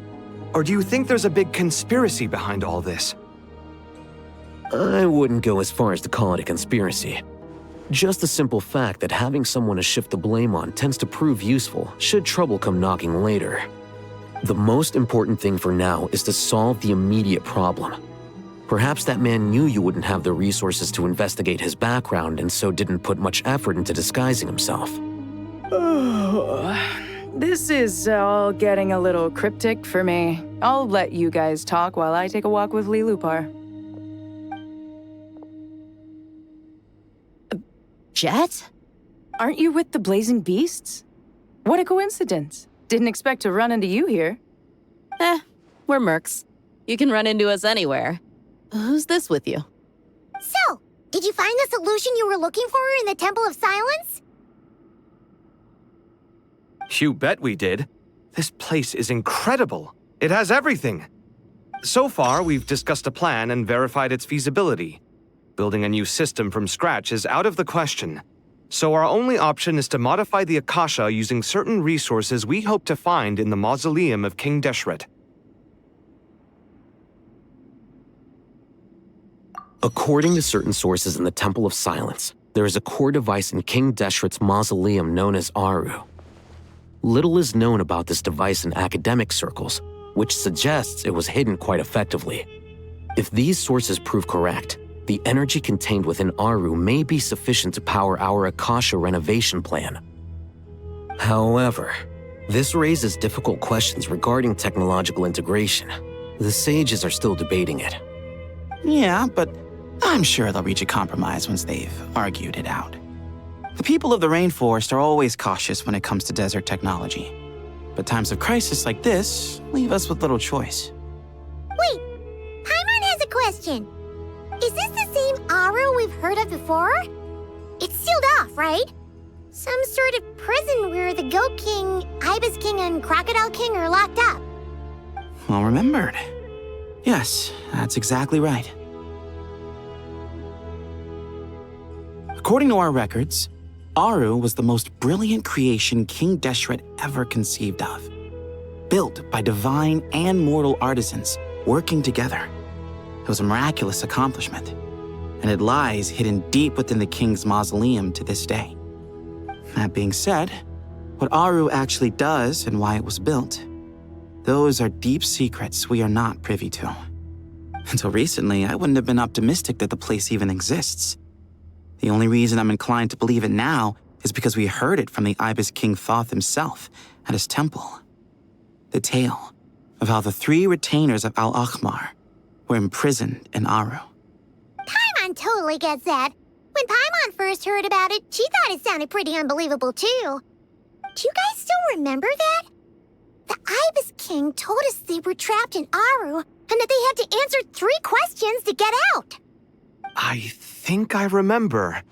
What causes our rise and fall? What obliterates love and hate? And what determines truth and falsehood? Those were the 3 questions, right? Yeah. If only Nefer were here. She's dealt with the Ibis King before, so she might know more.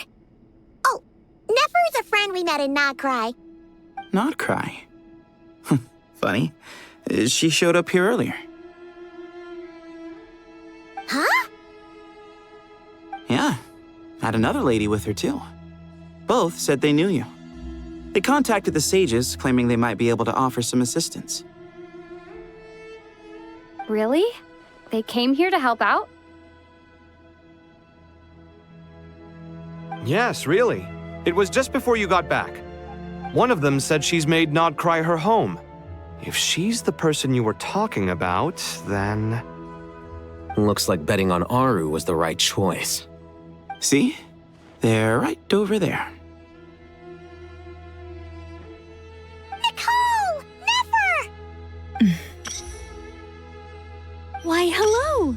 We're here to help.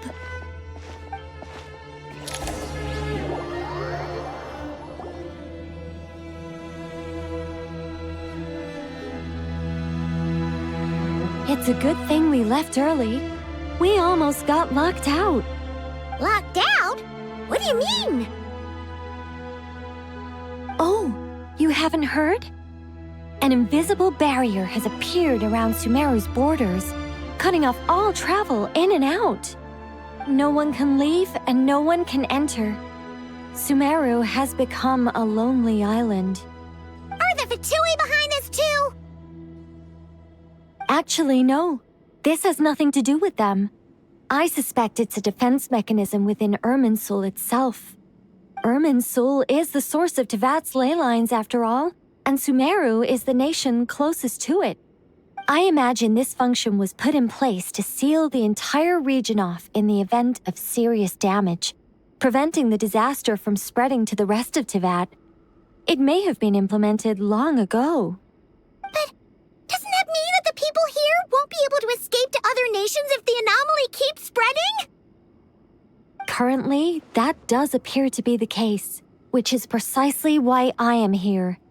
This is a critical moment for the world, and Sumeru is the eye of the storm. Paimon's surprised you managed to convince her to come back to Sumeru. Indeed. Even for someone of my wisdom and eloquence, this tested my skills to the limit. And why should it concern me that Sumeru's in trouble? Surely you don't think I still have feelings for that place? Judging by your tone, I suppose you don't. Sounds like you don't know much about my past. And here I thought you knew everything. All I know is that the Ibis King is the source of your power. He was quite a prominent moon envoy once upon a time, so I do know a thing or two about him. As for your past, I have ways to learn the full story if I wish to. But everyone has secrets they'd rather keep to themselves, wouldn't you say? I'm glad you see it that way, Miss Nicole. I've chosen to call Nodcry home, which is why I did my part in its hour of need. That doesn't mean world savings become a habit with me. I have no particular desire to play hero in Sumeru, thank you. I understand. Human emotions do not appear and disappear without cause. There is always a reason to be found behind both salvation and destruction. Still, if time has taught me anything, it's that human emotions are often complex and in conflict. That's why people change their minds about things all the time. But that's where we angels come in. Our duty ultimately is to guide people towards their deepest, truest desires and help bring them to fruition. So I wish to hear about your past, because I do not believe you are motivated by hatred alone. And if we still arrive at different conclusions in the end, that's okay.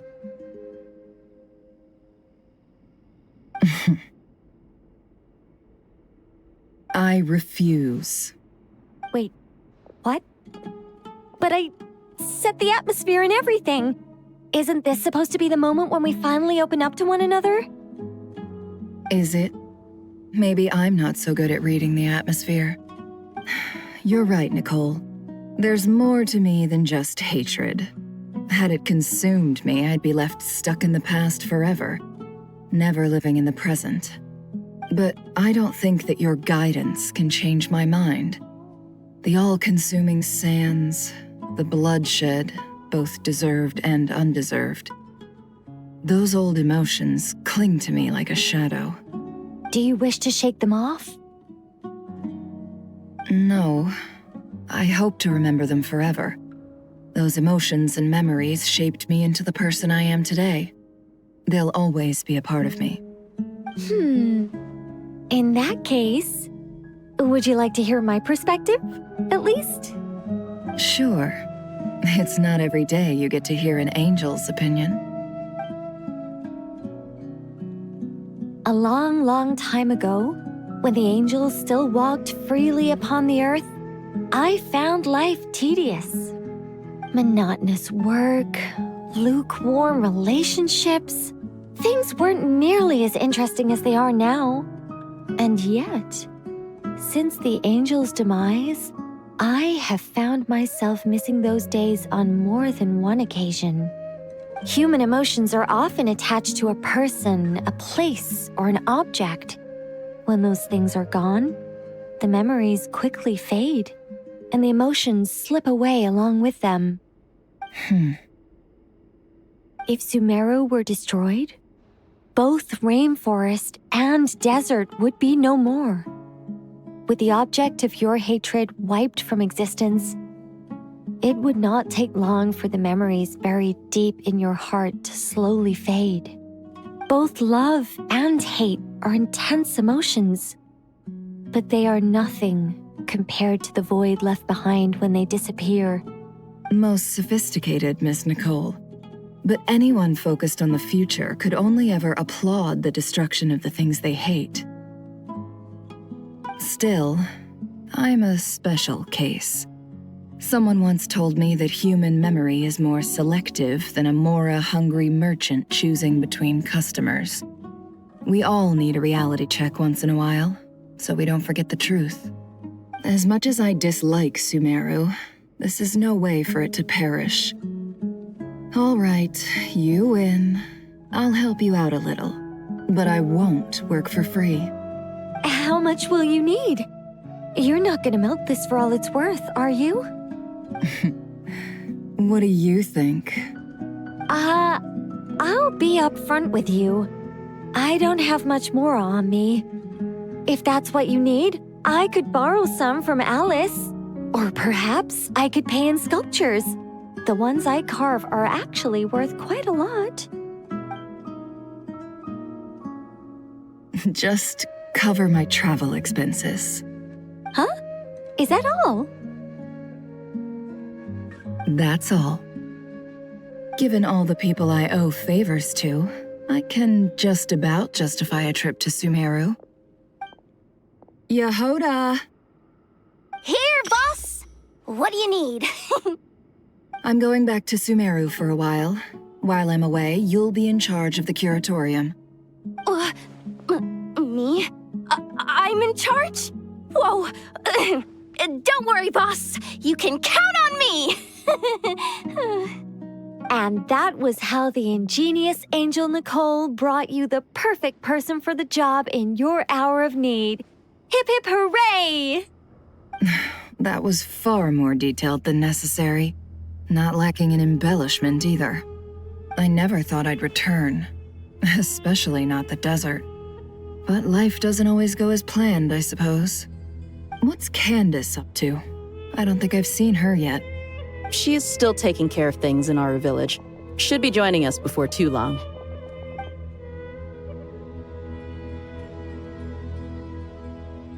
Oh, and sorry. Hope we're not interrupting anything.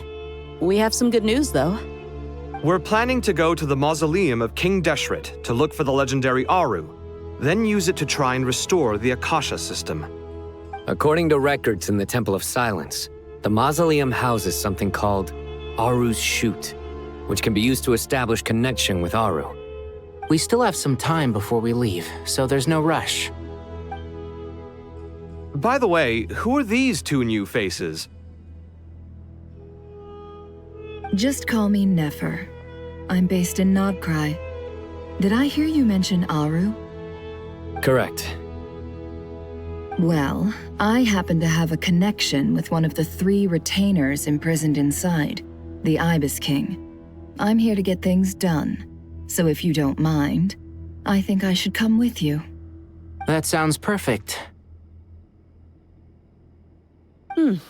Miss Nefer, are you from the desert by any chance? Why do you ask? I don't know. There's a familiar air about you. Plus, you mentioned Candace. Sorry, I don't mean to pry. It was just a random thought. I'm Dia, an eremite mercenary. My work usually keeps me out in the desert. I'm on good terms with Dory, and she's mentioned you all before. It's nice to finally put faces to the names. However, my associate here is probably less well acquainted with you. Why don't you all introduce yourselves? Actually, I'm a little better acquainted than you might think.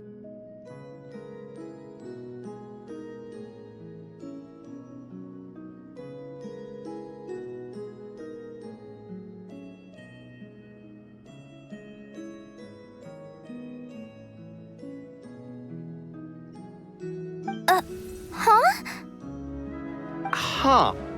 Are my eyes playing tricks on me? It looked like you spoke without moving your mouth. Ventriloquism. I have heard tell of it before. What is it, Kale? It's you! You're the voice who's been speaking in my head, aren't you? You encouraged me to report my dreams to the Dendro Archon, and got me to recite that magic prayer. Mm-hmm.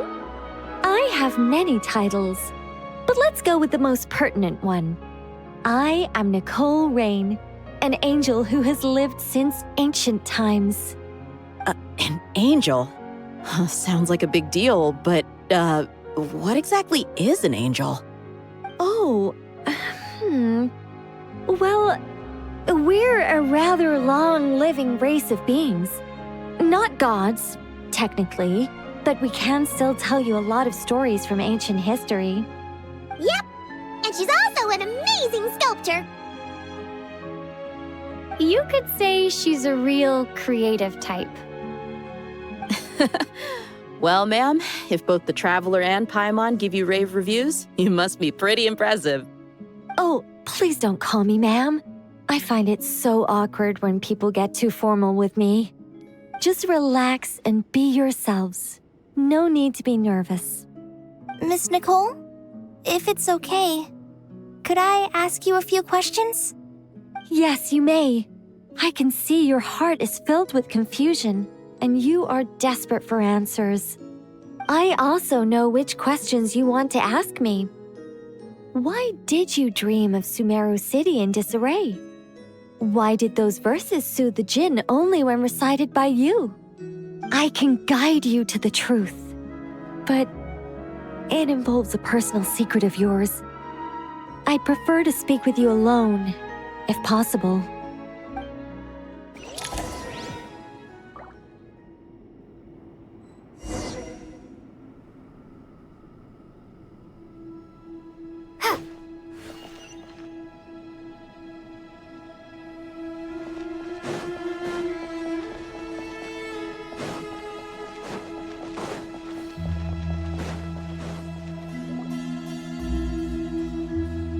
I thought we were going to speak alone. This is a lot more people than I was expecting. What's wrong with it?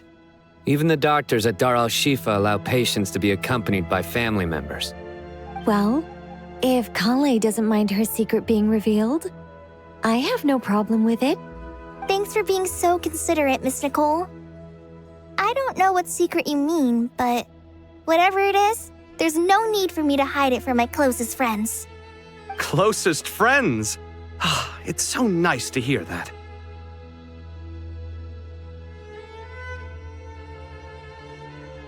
All right. In that case, I'll get right to it.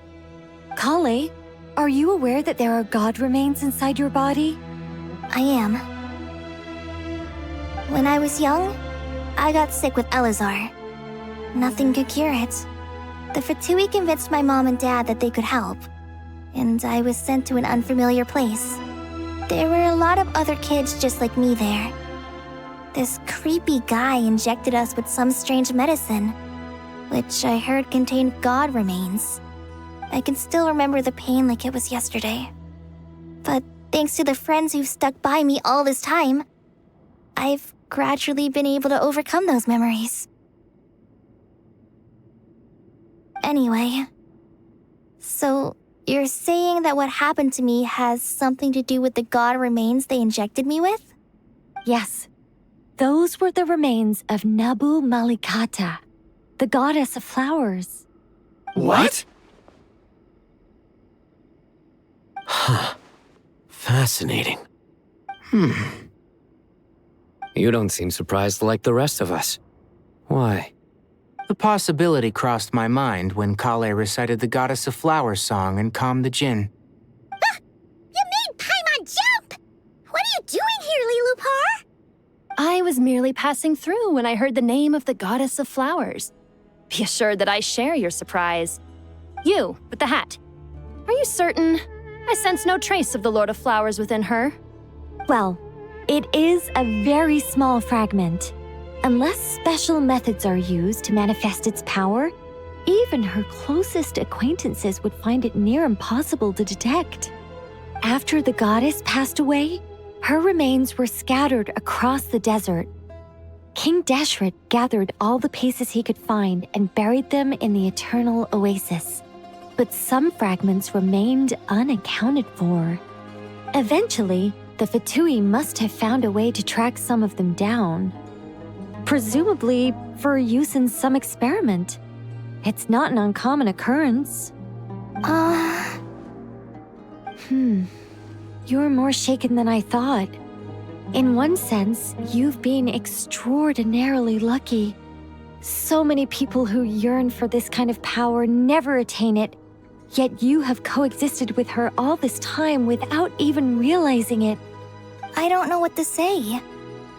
I'm glad that I could help everyone with this power, really.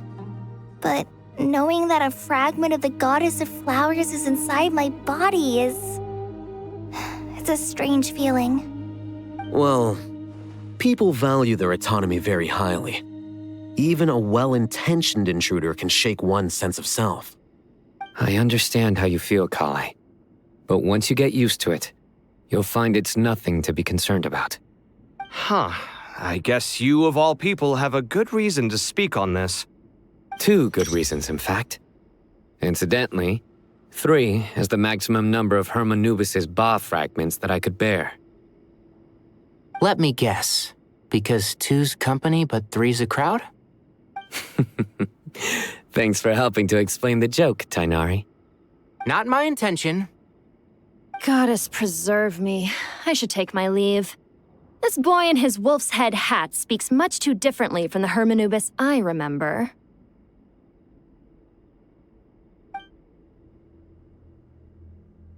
Kale, all I'm trying to say is, no matter how many Hermanubis fragments there are within me, you wouldn't think of me as Hermanubis.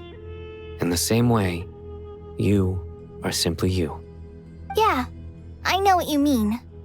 So about that dream I had, was it a warning from the Goddess of Flowers? Yes.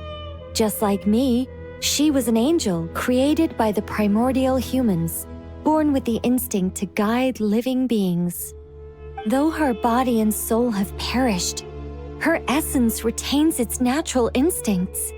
Even her smallest remaining fragments would do their utmost to send you that warning. The Mother of Dreams? Lord of Flowers and Oases? She must have had a premonition. That is why she gave that dream to you.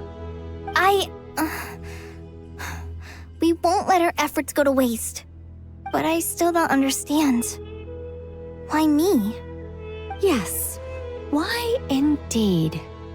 You weren't the only one injected with God remains, but only in you have her fragments persisted. I suspect it may be because of the firm will you showed in the face of suffering. She was likely assimilated by that will. Of course, this doesn't mean you have to shoulder any extra responsibility. As this young man said, you are who you are, and that will not change. All right, any further questions from the family members of the patient? If not, we should head to the mausoleum of King Deshret. Let's move out. Time to put our plan into action. We all hope it'll work. But will we really be able to open Aru? And even if all 7 pillars of King Deshret agree to let us proceed, the scale of the work to follow is daunting, to say the least. Haven't you handled other big projects before? I mean, the biggest project I've worked on to date is probably the Palace of Alcazarzaray, I guess? But this is orders of magnitude beyond that. It's a total nightmare. Look on the bright side. At least this time you're actually here when Sumeru needs you most. You won't have to come asking me for details after the fact. Mock me all you want. But now that I'm here, things will be resolved far more quickly and smoothly than last time. Kave's self-doubt disappeared in an instant. Like magic. Well, this confidence is most gladdening. Now, go and pack your things. We'll head to the mausoleum as soon as you're ready.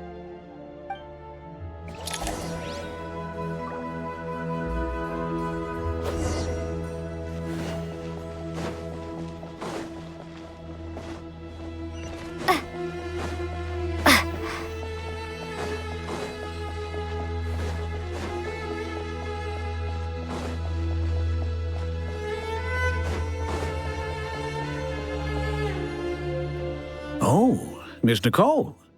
I heard you're a very talented sculptor. Is that true? Oh, I don't know. I wouldn't want to blow my own trumpet. Honestly, even though Kasharawar is best known for its focus on mechanics, plenty of Kasharawar scholars are quite serious about sculpting as a hobby. So if they rate your work, that's enough for us. We just have to take a look. Who's we? Myself and a few other scholars. Kashif, Daneshvar, come take a look. Oh, well, if you insist, I suppose there's no harm in showing you.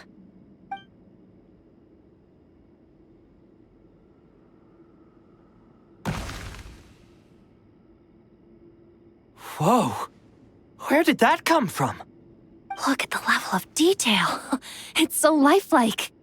The squirrel descends from the heavens like a champion, and the earth trembles beneath its feet. What do you think? Striking, isn't it? Kaveh? Kaveh, come here for a sec. Oh, and Madame Farazan, didn't you used to study in our darshan? Come take a look. All right, but hang on a moment. I have to finish reviewing this proposal first. You called? What is it, youngster? This squirrel statue. Isn't it cute? Oh, a squirrel. I wouldn't say cute per se.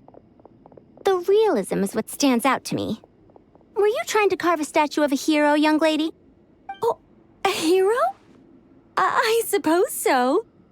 Actually, I didn't really have a specific theme in mind. I just started working on it, and this is how it turned out. I see. Well, do you tend to read novels about heroes in your spare time? As a matter of fact, I do quite enjoy those. Everyone loves a good tale of daring do, right? Then perhaps this statue represents the heroic tale you long to see deep down inside. Also on the subject of heroism, I feel that if the subject posed with a finger raised towards the heavens, it would lend a greater gravitas to the overall image. I'm sure some would call it cliché or old-fashioned, but not me. I think it would be a perfect fit. It has a certain classical beauty about it. Kaveh! Sorry, Madame Faruzan, I'm a little busy right now. Don't wait up for me. What a pity. That young man has excellent aesthetic tastes. I was hoping to ask him for his opinion. What a genius idea! Why didn't I think of that? Classical beauty is a great direction to explore. That's it. Once I get back, I'm going to sculpt a heroic squirrel pointing its finger towards the sky. Precisely. A declaration of victory. You understand my vision. Then place the two statues face to face. Yes! That's exactly what I was thinking. It'll be a masterpiece. Miss... I'm sorry. I didn't catch your name. Just call me Nicole. Madame Faruzan? Was it? What? No. That wouldn't be right. Why ever not? Madam is a state of mind cultivated from within. Anyone may call me Madam if they so desire. My dear Miss Nicole, once we make it through these trying times, should we have the pleasure of meeting again, I shall look forward to seeing your new work. In this day of age, it's rare to find people with an appreciation for classical aesthetics. Meeting you was truly a pleasant surprise. Honestly, I feel the same way. It's been a long time since I met anyone interested in this style of statue. Clearly, they don't call you Madam for nothing. Also, I have to say, you're a very good judge of character. Because when I think about it, I really am someone who likes stories about heroes. That must be why I've quietly kept watch over generation after generation of them. Sorry, keeping watch over heroes? What exactly do you do for a living? Oh, never mind that. Let's not tell Madame Faruzan about Miss Nicole's true identity for now. Good idea. Let's limit the conversation to aesthetics.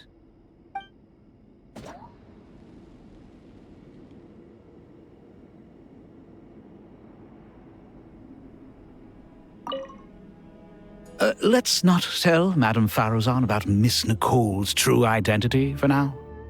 Good idea. Let's limit the conversation to aesthetics.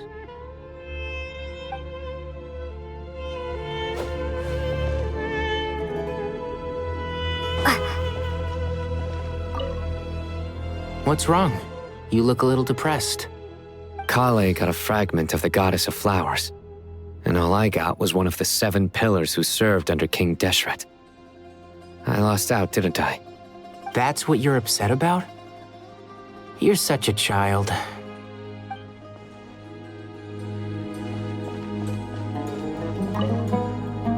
Oh, so many books. More than I could ever read in my life. But I've learned a lot that the textbooks could never teach me. I never realized that people in the distant past thought about some of the same questions we ponder today.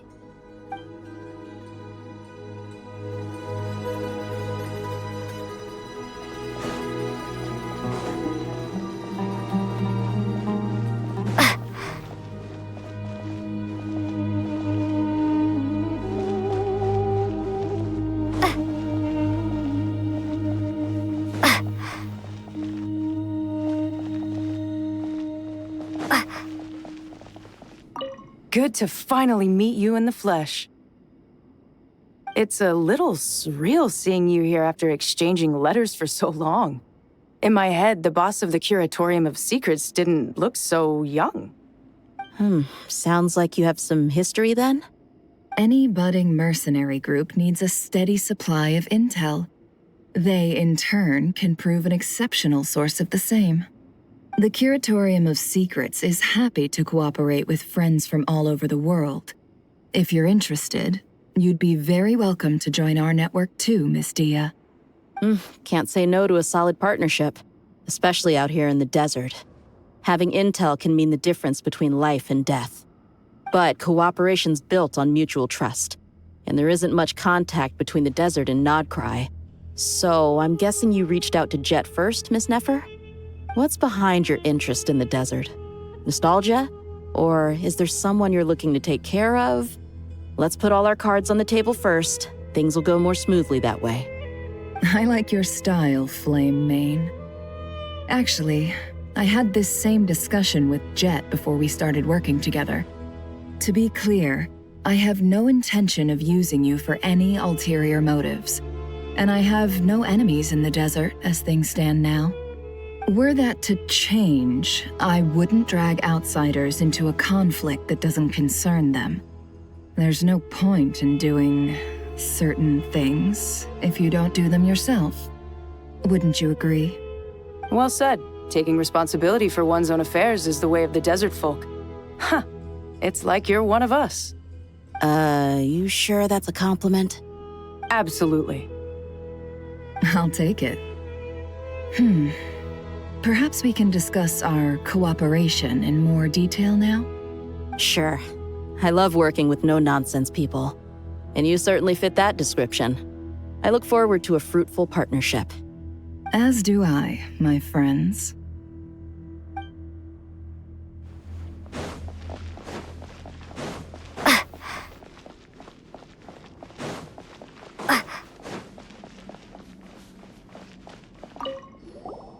Paimon! Thanks again for your notes. I'm done copying them, so here you go.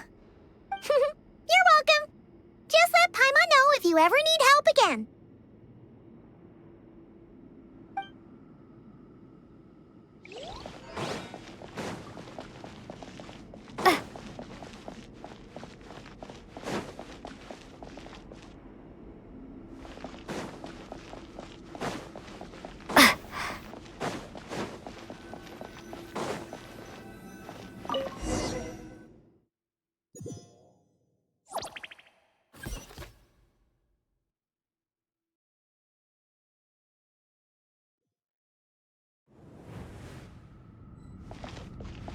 I hope everyone's ready.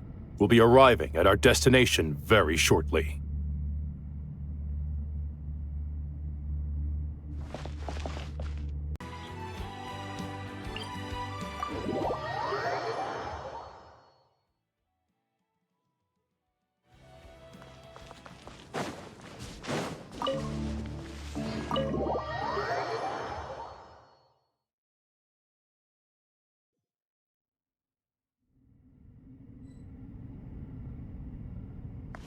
I hope everyone's ready. We'll be arriving at our destination very shortly.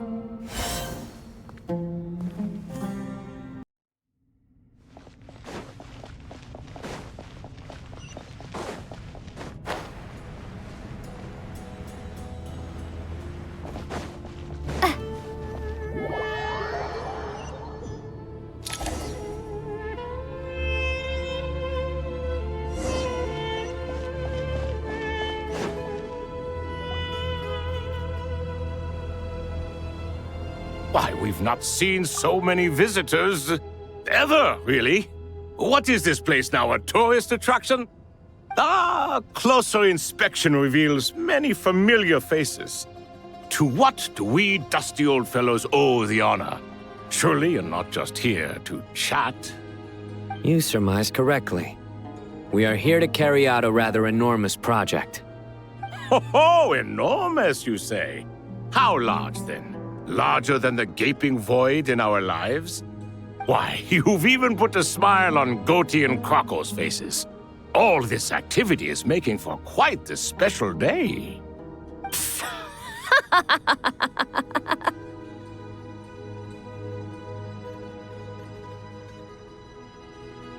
I know that laugh. Lilipar, what on earth are you doing here? Oh, this is hilarious. Turns out good things really do come to those who wait, as long as you stay alive long enough. When did you three get locked up in here? And still you act all high and mighty, putting on a show for the younglings. Truly hysterical. Why, you... Yes, I know, no need to shout. You're right, Lilipar. Goatee, Crocco, and I all have the same problem. But didn't King Deshret seal you away? How did you break free, and how did you get in here? Who knows? Perhaps you can ask my master one day, should you ever get the chance. Behold, the executioners of old. Some have turned into fragments residing in human bodies, and others are imprisoned eternally, leaving not a single shard behind. It's almost tragic, watching lowly prisoners like you act all self-important. Curiosity gnaws at you, doesn't it? Your interest in the outside world threatens to burst you at the seams. Turf. I'm starting to take a liking to this magic bottle lady. Time is of the essence. Let's get down to business. We come to you, O three ancient lords, to request your assistance on behalf of the Academia. If we can help you regain your freedom, then please consider lending us your aid. As for precisely what we need your help with, it's a long story. So, to demonstrate our sincerity, we are prepared to first resolve the problems that plague the three of you. All right, stop arguing, Crocco. And Goatee, don't you start. What's the harm in letting her speak? It's not worth getting so angry about. Forget about her. The three questions are the crucial thing here. But do you really have a way to answer them? You once answered the final question, Nefer, but the seal did not open. Unless, with the passage of time, you have found a new answer? You could say so. When you first asked me what determines truth and falsehood, my answer was a liar's soul. Liars are the best at seeing through the falsehoods of the world. But if you want them to tell you the truth, you have to reach their soul. I think that makes sense. I found it quite compelling myself, and I told Nefer so. Unfortunately, it brought us no closer to liberation. Well, that's simply because it was my answer, not the one King Deshret was looking for. Can you guess which answer Al-Ahmar wanted then? Time. And that's not only the answer to the final question, it's the answer to all three of them. All things wax and wane with the passage of time. Love and hate eventually fade into nothing. Current affairs are always fraught with conflict and controversy. Only time can distinguish between right and wrong. You once described King Deshret as a proud man. I'd say that the prouder someone is, the more inclined they are to believe that only time is qualified to be their judge. Time. Well. Indeed. Perhaps in building Aru, our king was in fact attempting to reverse time, to bring love and hate, right and wrong, the rise and fall of all things back to their point of origin.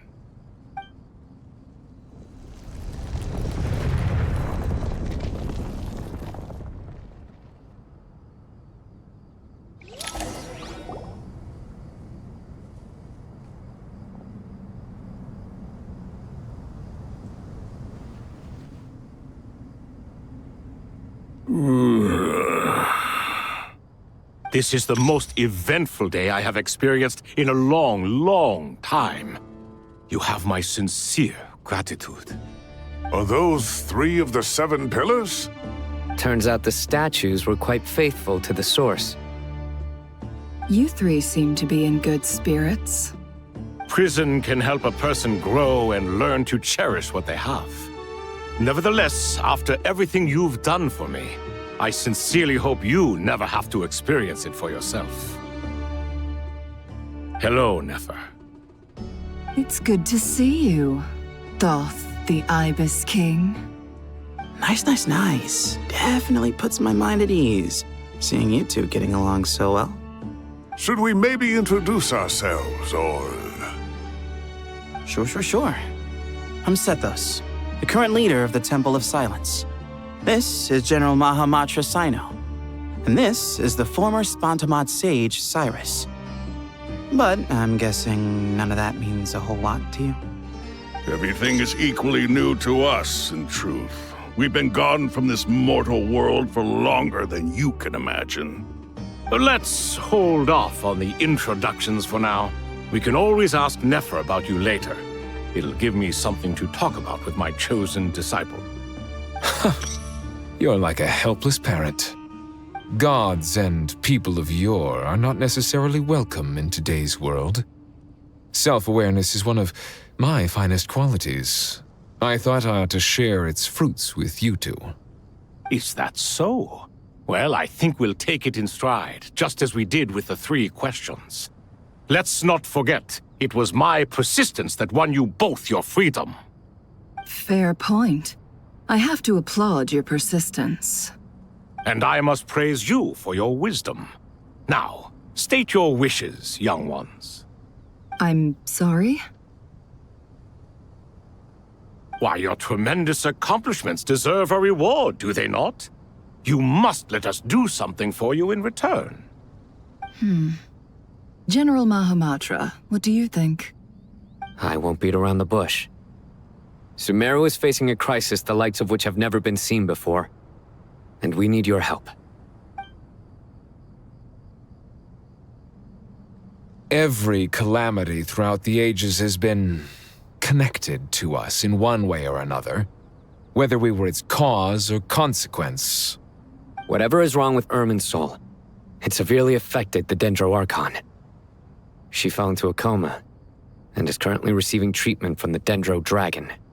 The Dendro Dragon? I'm sorry, the Dendro Dragon is helping to heal the Dendro Archon? Not a pep, surely. Not vicious, cruel a pep who possesses no virtues aside from her basic instincts. Ah, good heavens. I shudder to think what could have caused Lesser Lord Kusanali to suffer such a plight. Still, why would the Dendro Dragon lend you her aid? She has always held nothing but contempt for the Archons. I suppose she and Kusanali must have some history. You can help us make history too. A smooth talker. Well said, lad. Currently, no one can connect to Irminsul. We hope that by opening up Aru and making some modifications to it, we can use its technology to our advantage. Unfortunately, Aru is an imperfect creation. King Deshret never managed to realize his full vision before his death. Much remains to be done if it is to be pitted against Irminsul itself. Besides, I hear your reasons, but to give Aru up over such would be... The archaeological records clearly indicate that although Aru's construction took a long time, it was not beyond human means to achieve. Modern technology should solve the efficiency issues. We have no choice but to go all in on this. This is by no means a threat. But the only reason we helped you escape from Aru was to gain the necessary leverage to negotiate with you. You asked us to state our wishes, and we have. Each one of us here needs your help, as do all the thousands of people living in Sumeru. They need you, and they need Aru. What do we think, my fellow old fogies? Shall we lend our support or not? Since you ask so nicely, naturally. Naturally what? Are you for or against? I simply mean we shall do what comes naturally. You claim that you wish to open Aru. Know you then that the golden slumber created by King Deshret is preserved within? We do. We understand the risks involved. In all likelihood, the mortal world will never again be able to replicate King Deshret's work. Never will there be another chance to come so close to creating a utopia. Knowing this, are you sure of your decision? We are sure. Before people can dream, they must first live. If your minds are made up, very well. We shall summon our erstwhile colleagues to discuss this further. Saint Shezepank, Saint Bennu. Once you surrendered to silence and were buried with King Deshret. But now, we invoke the right to awaken you with our voices.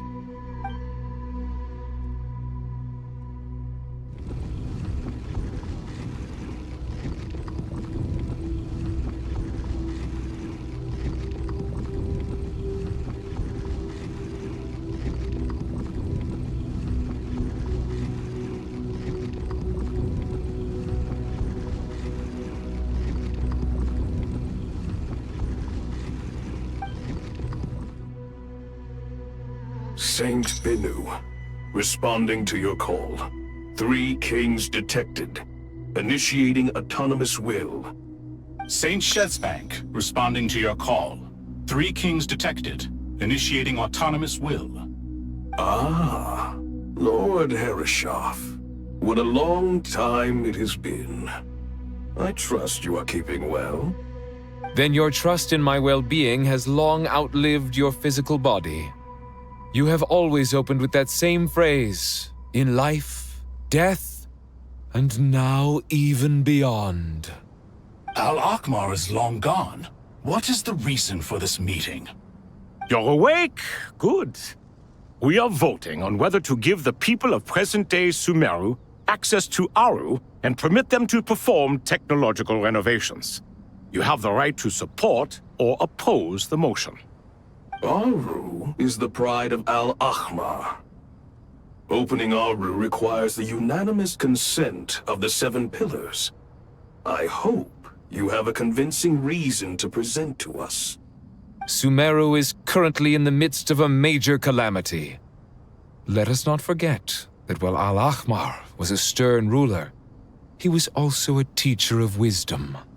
A god without his people shall cease to exist, and King Deshret's greatest wish was to provide protection for his people. Let us then honor our God King's wishes as we consider our decision. I do not mean to mock these proceedings, but what is the point of a unanimous vote when we know that the last of the 7 pillars, the Dendro Dragon Apep, will never communicate with us? This will no doubt surprise your mechanical mind, and I have no intention of trying to persuade you it is true. But Apep is, in fact, healing the Dendro Archon as we speak. Huh? Can someone attest to this? Do we have any proof? I ask the 3 kings. Can any of you vouch for the truth of this claim? Naturally, the Ibis King, Thoth. What? It was Thoth's disciples who revealed the truth to us. We need not debate its veracity. Simply let Thoth bear accountability. That way the rest of us may have a clear conscience. Harishef, you diabolical fiend! I awakened our former colleagues for you, supported your opinion, and backed your decision. What sort of fiend would do that? I miss the days when Hermanubis was still around. At times like this, he would offer to take accountability.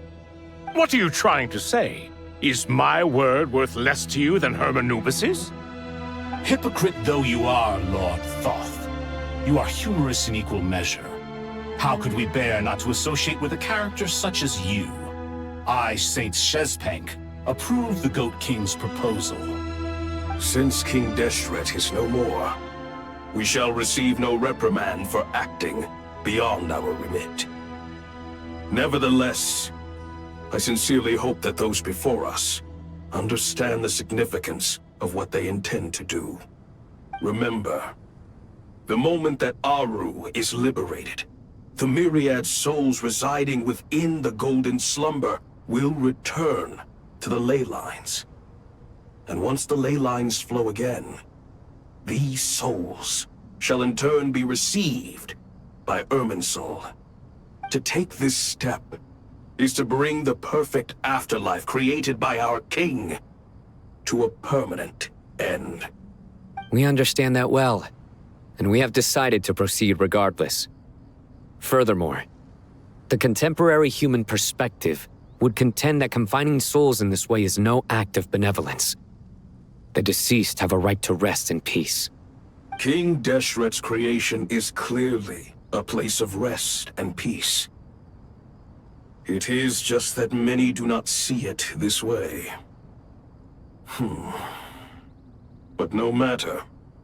Saint Binu approves. Hermanubis' representative and the Dendro Dragon Apep made their choice ahead of time, while the Goat King, Ibis King, and Crocodile King have also granted permission to liberate Aru.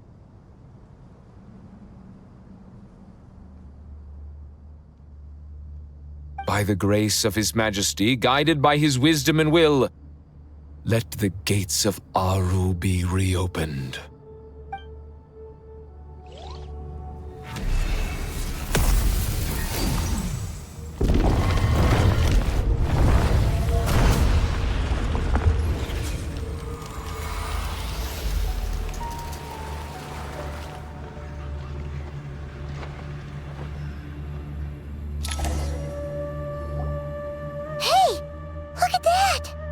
What's this? Are we under attack? No. Wait, it's...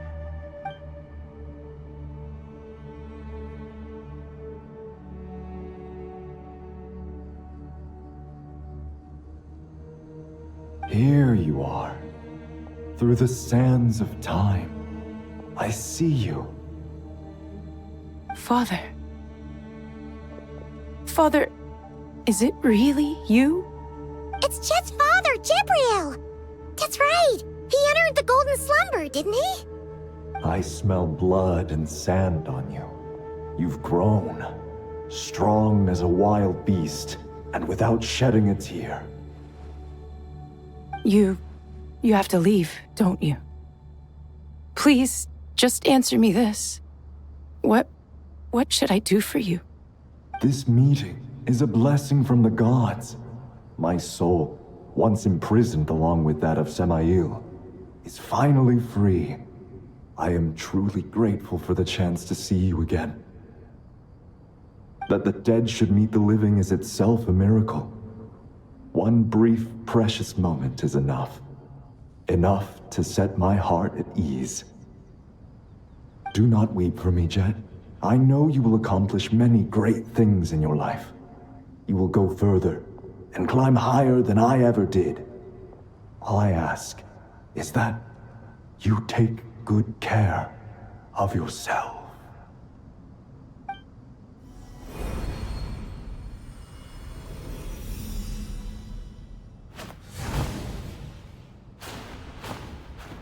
Father! Father! Father. Hey, Jet. Do you want something to eat? Maybe it'll help you feel better. I'm fine. Thanks, Paimon. It was just a little sudden. The chance to see my father again meant the world to me. He was trapped in the golden slumber for our sake. And now, after all this time, he can finally rest in peace. I'm glad. It's a huge relief. You've grown strong, Jet. More than enough to fend for yourself. Yeah. I'll leave the past in my memory where it belongs. My family, the good times and the bad. Goodbye, Father.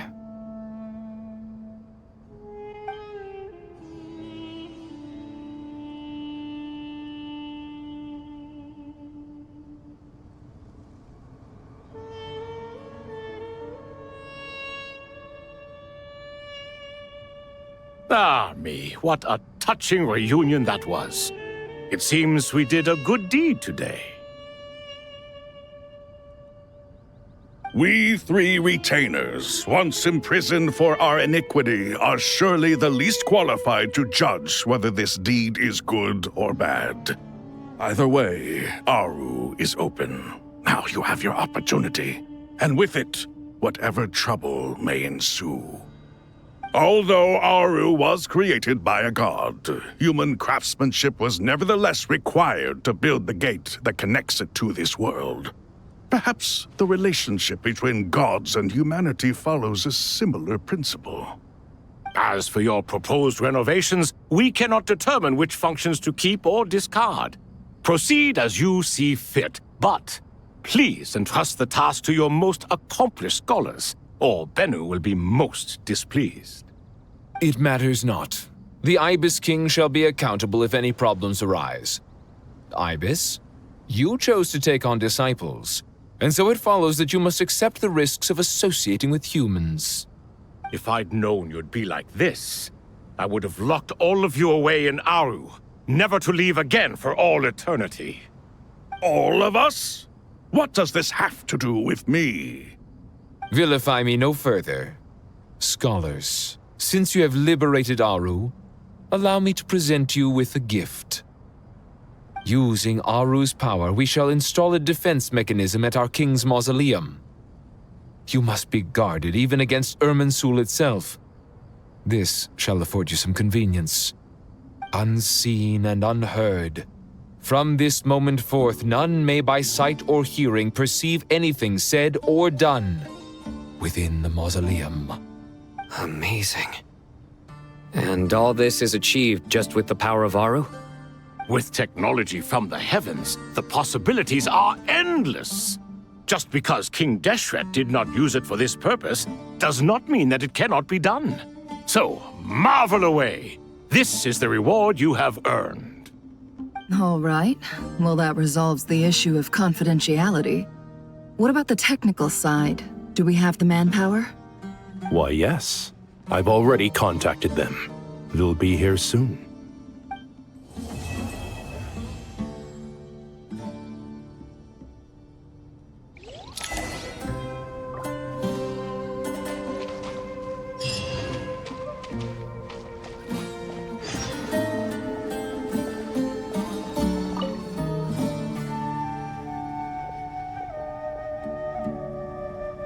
You must be the ones tasked by the Academia with renovating Aru?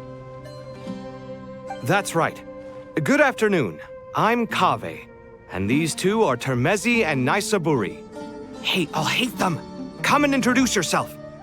We've met before. This is Thoth, the Ibis King, and everyone knows these two. Afternoon, gentlemen. I've only ever seen these two in murals. Ah, the paintings in the temple. They show us chatting, playing cards, playing chess. Precisely the activities we most enjoy, funnily enough. No, only you enjoy playing chess. We were just humoring you. I wouldn't go that far. Back to the matter at hand. A preliminary assessment by the Academia indicates that this project requires expertise in various disciplines, including the deciphering of ancient texts, mechanical engineering, the restoration of ancient ruins, and elemental theory. The most capable minds in their respective fields are here before you. If there are no objections, we'd like to begin our work. The artisans who built Aru for Al-Ahmar gave their very lives to create this splendid work. Follow their example by giving your utmost devotion to this project. I didn't know that. We'll do our best, of course, but we certainly won't be sacrificing our lives. Such brazen words. Humans these days are a far cry from their ancestors. What little respect you show for King Deshret. No, that's not what he meant. Please, don't mind him. He shares your sentiments, just not your, penchant for hyperbole. Assuming that's what you were going for? I just think it's important to manage expectations. Forgive my lack of courtesy, but we simply can't sacrifice our lives to the gods on completion of the project like people in the legends of old. Here's a first draft of the project proposal for your perusal. Please let us know if you have any requests. Normally, I'd have made it look a lot more visually appealing, but we were really pressed for time on this occasion. I hope you'll forgive me if it's a little rough around the edges. Naturally. If my fellow ministers deem this meager display of respect sufficient, I suppose I can consider agreeing to their proposal. Why are you so preoccupied with the ostentatious displays of respect to Al-Ahmar? We should be trying to make things easy for them. You never know. We might have to rely on these young people to look after us in our old age. Exactly. This is Aru's mainframe. Be reminded to use it with great caution. We certainly will. Thank you for your assistance. You may attempt to lay out punishment should you so desire, though I'm afraid it would be futile. You and I both know that certain components of Aru can only be operated by humans. King Deshret always believed in humanity. Still, the reason that Aru's modules are designed that way is not so much because he trusted them, but more because he was wary of you.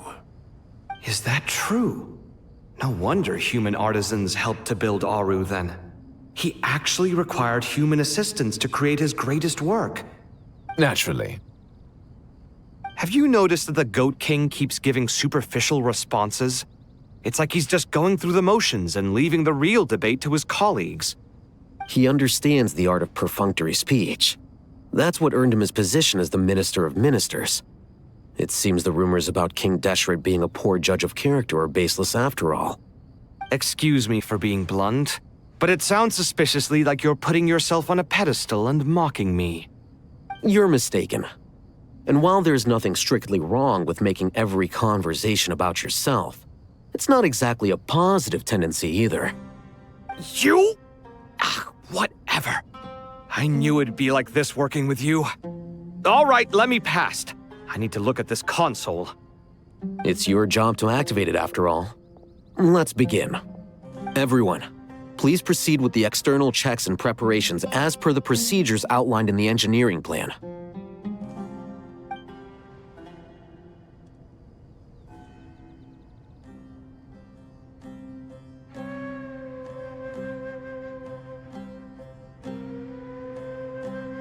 Hello there, youngsters. Whoa, the Ibis King came to life. What do you mean, came to life? I've been alive the whole time. You did say we could start our research, right? Are you having second thoughts now? I've reviewed the proposal. The work you're planning to carry out on this grand device is ambitious in its scope. You have ample confidence in your abilities, I take it? I wouldn't say I'm feeling hugely confident, but given how bad things are, I'd rather at least try something than sit around waiting to die. You are the top scholars of your day. I trust you are aware that there are countless links between Aru and the Akasha? Aru and the Akasha? But I thought the Akasha was the Academia's greatest technological accomplishment, created years ago by the Dendro Archon to help her people access knowledge. And you too? Do you not know either? You've read the instruction manual, right? You tell them. An instruction manual? The Akasha has an instruction manual? The Dendro Archon is a kind and thoughtful god indeed. It used to sit on a shelf in the corner at the House of Dana. Not the most popular read. If the manual is to be believed, Aru was in fact the original inspiration for the Akasha system.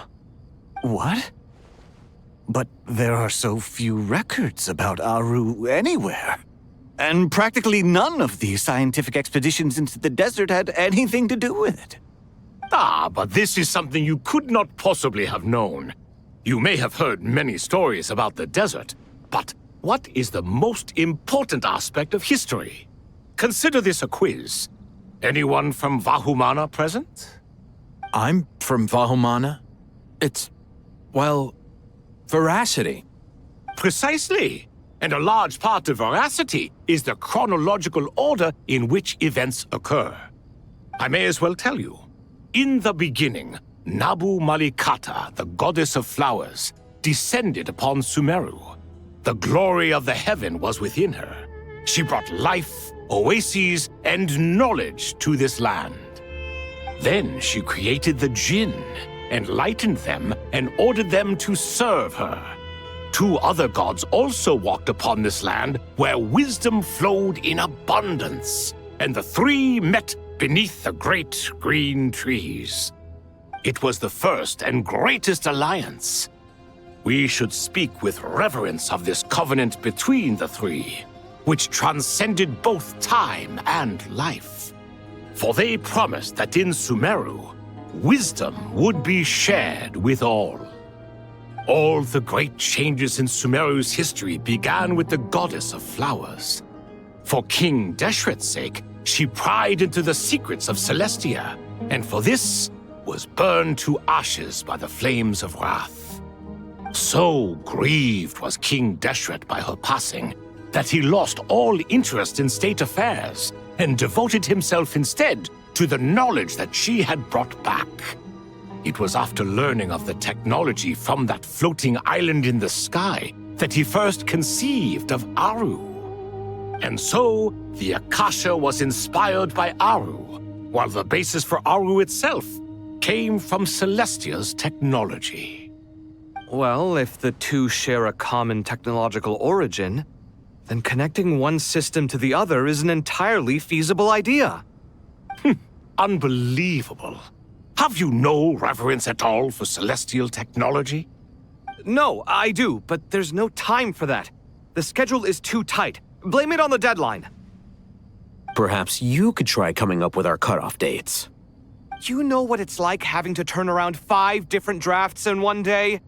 I wouldn't wish it on my worst enemy. Yeah, also, Sir Ibis, King, you don't plan on getting directly involved at all, do you?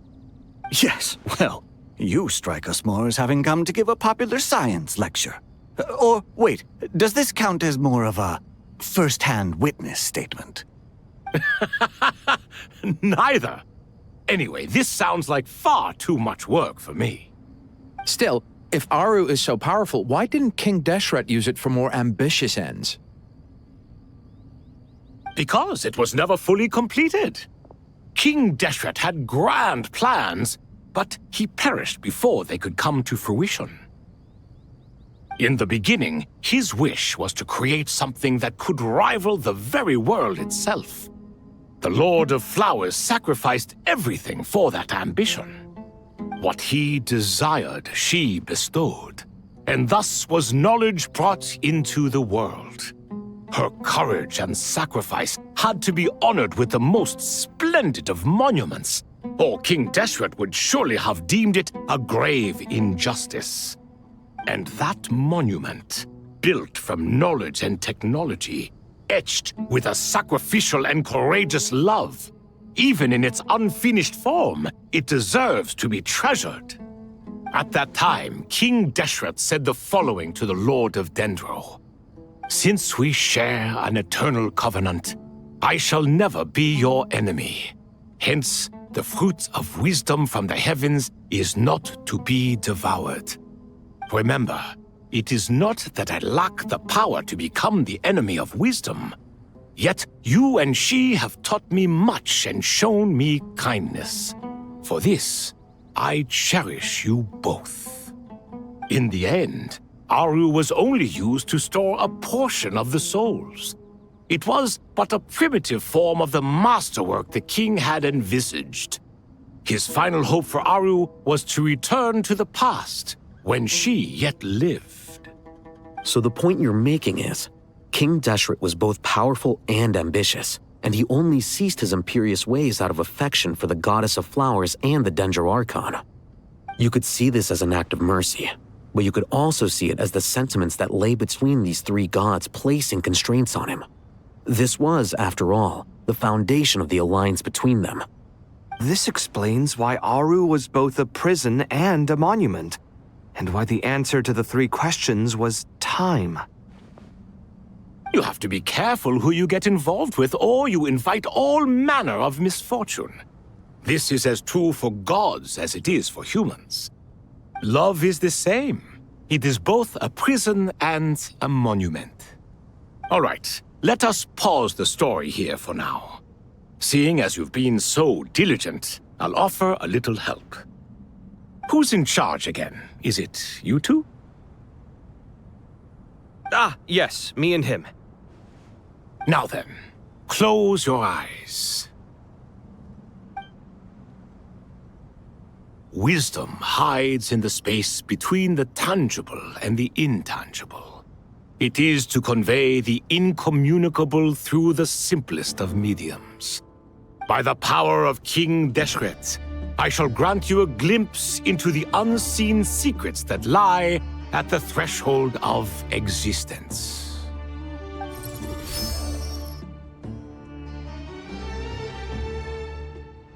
Where did this come from? Is it a new mechanism? It looks more like some form of externalized information. You've rendered it visible? Just as the Akasha allows you to access a greater range of knowledge, the power of our king permits one to perceive ingenuities that do not belong to this world. This is no ordinary mechanism. It reflects the internal structure of Aru. Whether you choose to increase or decrease, keep or discard. Come, use these to achieve the outcome you desire. Looks mechanical to me. Better let me handle it just in case. But wait, how do I get up there? Turn around. So that's where the elevator is.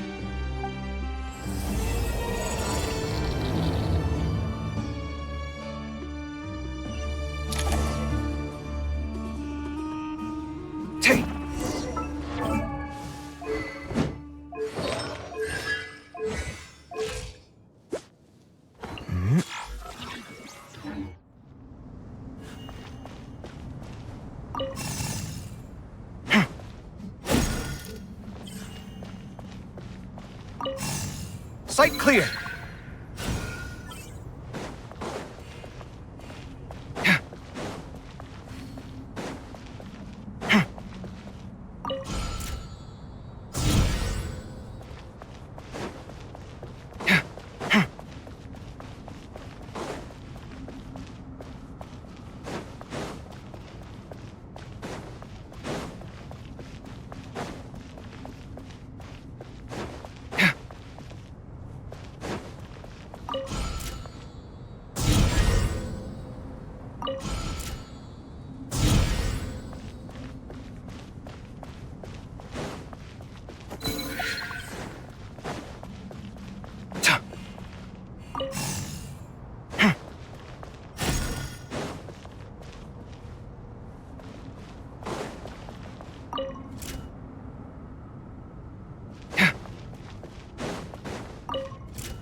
Obelisks were used to record important information in the ancient desert civilization. Hey, Alhaitham, there's some writing here I'll need you to decipher. I've sent it to your screen. Do you see it? Got it. It's a little blurry, but I should manage. Take a look and tell me what it says. Oh, and I'll send any other similar text directly to you from now on. Let's start with this one. It's a variant of an older script. Herein lie verses written for the Yellow Sands. Looks like cultural information from the age of King Deshret. If so, I suggest you delete it. Words thrown together merely for fun. I had no idea Aru kept a record of this. Well, as long as you're certain that this is strictly private information, that's fine. It is unimportant. All right, well, I guess I'll start now.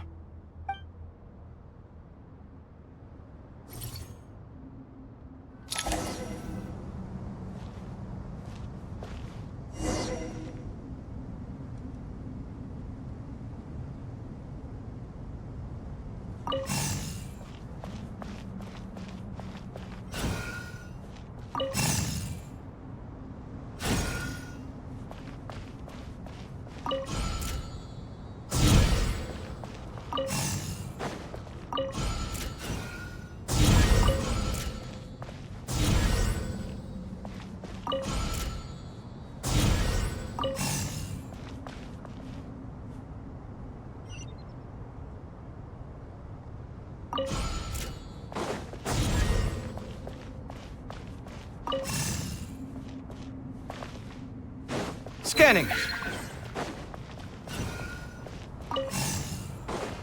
Yeah. Sight clear.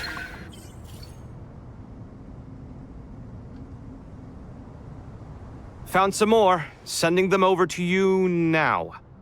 These are all reports about the Gurubad conflict. Can we delete them? I'd say so. Most of this information has already been archived anyway.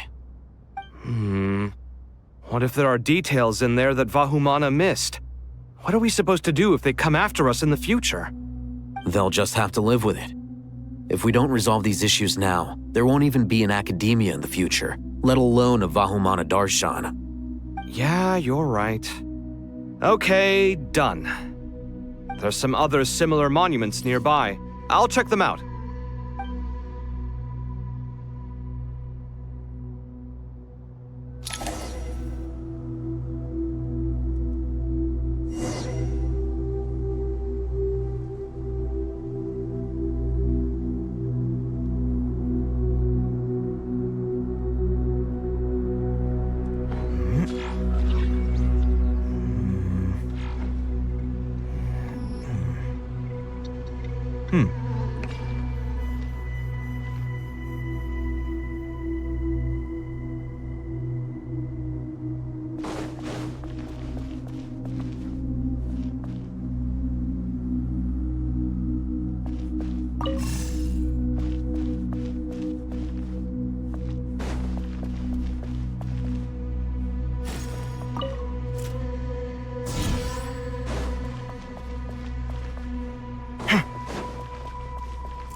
Where's my key?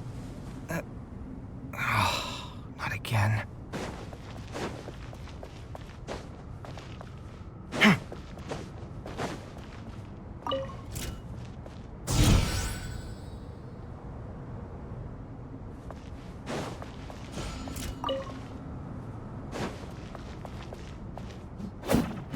Hey!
Another monument.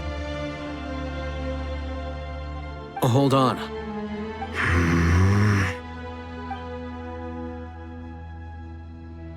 You're still reading it?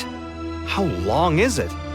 It records the development and governance of the Oasis civilization. Most of it concerns the Jinn, but it also contains records left by the artisans who built Aru. Is it important? Some of it.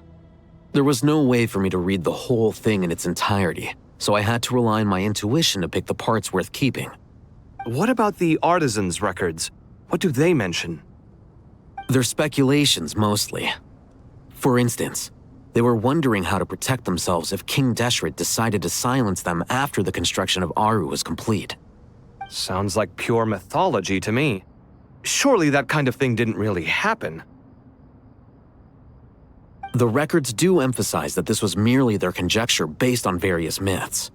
Still, the artisans did leave details of their plans to survive, including blueprints for their escape route. Even that got recorded? Okay, well, I'll make a copy of this first before I delete it. Is that truly necessary? You won't be needing those. No, the blueprints are important. I want to keep them as a memento.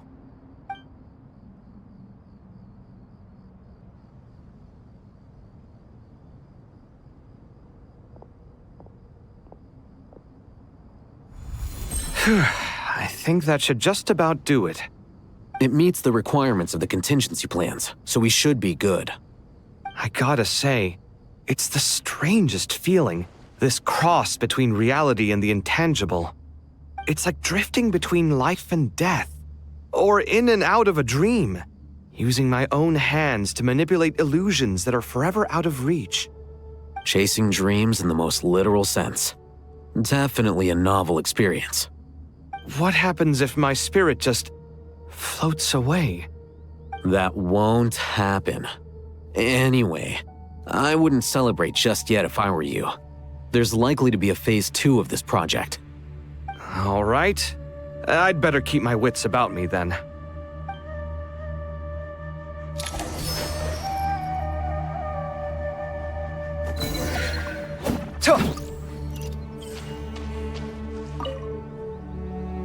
I expected that the outside world no longer respected the ancient gods, but even so, I do find the tone of these youngsters to be dreadfully impolite. It should hardly come as a surprise to you. I remember you saying the same thing last time. I assumed that was just a one-off. I did not realize it was the norm. Don't you think that young lad's matter-of-fact tone sounds familiar? It bears a rather uncanny resemblance to you, Goatee. Surely a sign that he is a man of rare intelligence. The rest of them, though, much better. The blonde-haired one, for instance. So sincere. That's the kind of kid I can respect. Oh, really? Well, what about your disciple, Nefer? She's about the furthest from sincerity that a person can get. And now you hit the crux of the issue. Thoth is spouting lies again. He cares nothing for sincerity. He likes Nefer simply because her personality is just like his. Thus, in giving his approval to Nefer, Thoth is simply validating himself. The rest is but smoke and mirrors. You have some nerve saying that. There really is no helping you two. Shut up, chess rookie. What nonsense is this? How dare you tell me to shut up? How can you engage in such banal chitter-chatter at a time like this? Aru has been opened. The glory and splendor of a bygone age is about to sweep over the earth like a flood. And you're here squabbling like petulant children. All three of you are insufferable. King Deshret was merciful, indeed, giving you a chance to be released from prison. I say, you should have been locked up for good. Ah, but Bennu, look on the bright side. Had they not been released, we would not have been awoken. Oh, you've been here this whole time. You should be scolding them along with me. I miss Hermanubis. It's not a real reunion without him here. And now you're avoiding the topic and talking to yourself. Why King Deshret designed your personality like this, I will never understand. Isn't this simply proof that our king supports my free will? Oh, look at those two rust buckets. Suddenly, you two do not seem so bad after all. Here, here. If being stuck together for thousands of years fosters no friendship, I cannot say what would. Naturally. Come at me!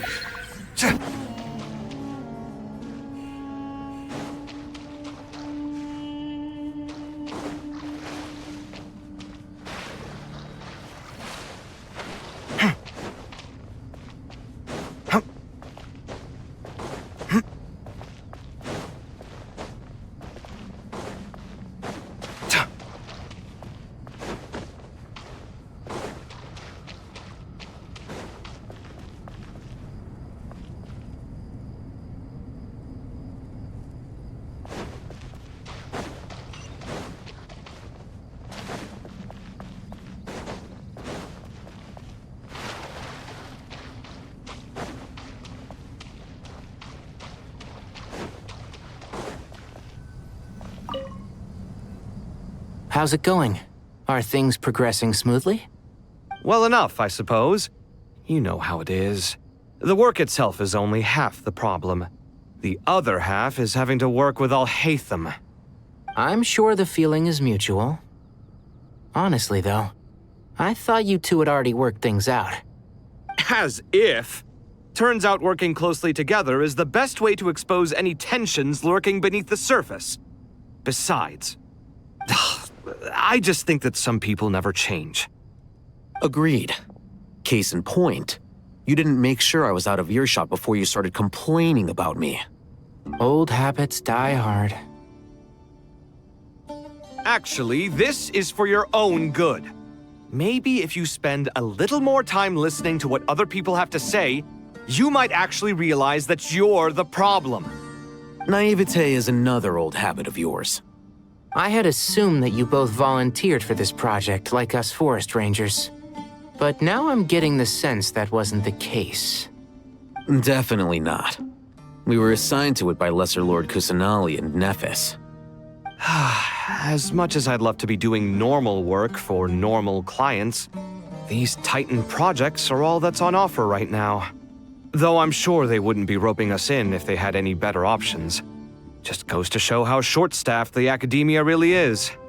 I'm sure you've prepared yourself mentally, but I still feel the need to advise you to lower your expectations. It might make the process of working together a little less intolerable. I know! Same to you! But if you already understood that, you should also know not to say the quiet part out loud.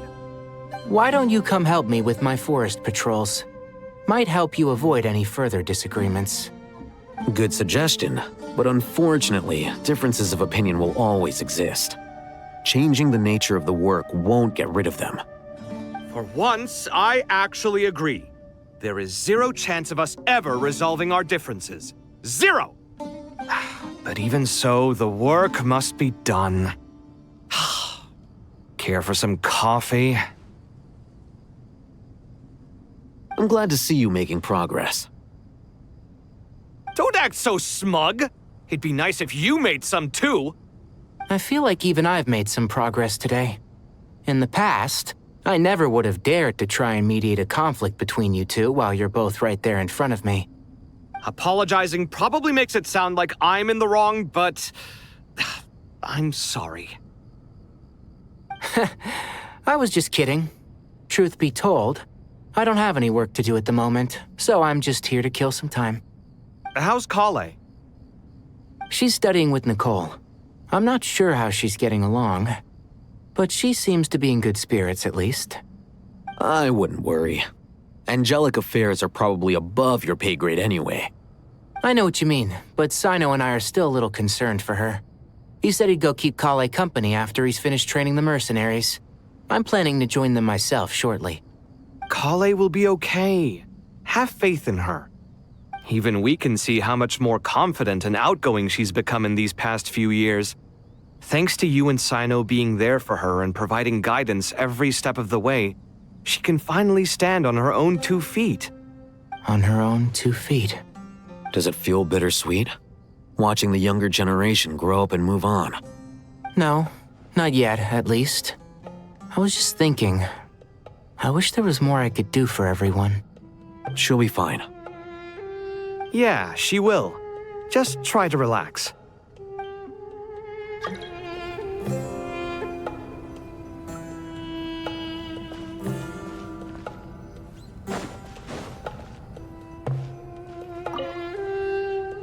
How's it going? Well enough, I suppose. You know how it is. The work itself is only half the problem. The other half is having to work with Al-Haytham. I'm sure the feeling is mutual. Honestly, though, I thought you two had already worked things out. As if. I just think that some people never change. Agreed. Case in point, you didn't make sure I was out of earshot before you— Old habits die. Actually, Naivete is another old— I had assumed— Definitely not. As much as I'd love to be doing normal work for normal clients, these Titan I'm sure you've prepared yourself mentally, but I still feel the need to advise you to lower your expectations. I know! Why don't you come help me with my forest patrols? Good suggestion, but unfortunately— For once, I actually agree. There is 0 chance of us ever resolving our differences. 0! But even so, I'm glad to see you making progress. Don't act so I feel like even I've made some progress today. Apologizing probably makes it sound like I'm in the wrong. How's Kale? She's studying with I wouldn't worry. I know what you mean. Kale will be okay. Have faith in her. Even we can On her own, too. Does it feel bitter? No. Not. She'll be fine. Yeah, she will. Sight clear.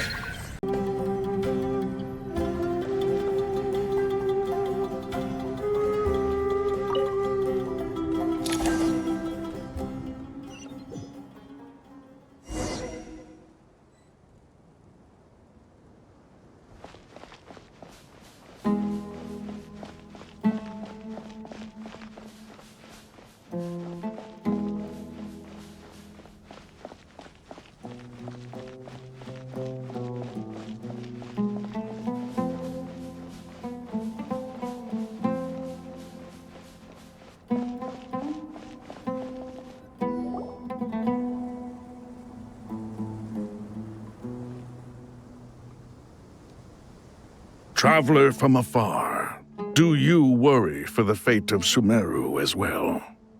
Whoa! It's Sobek the Crocodile King! Greetings, Crocodile King. Please be at ease. I'm just here to chat with you about Lesser Lord Kusanali. Sounds like you really care about her.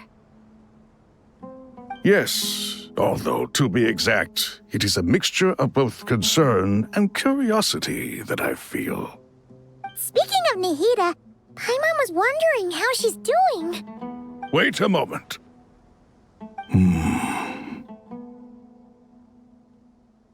What is it? I tried calling out to a pep, but there was no response. This can only mean that she is focusing all her energy on taking care of Lesser Lord Kusanali. All the gods who served King Deshret seemed super surprised to hear that a pep agreed to help Nihida. Guessing she made a bad impression on you or something. Are you aware of the history between her and our king?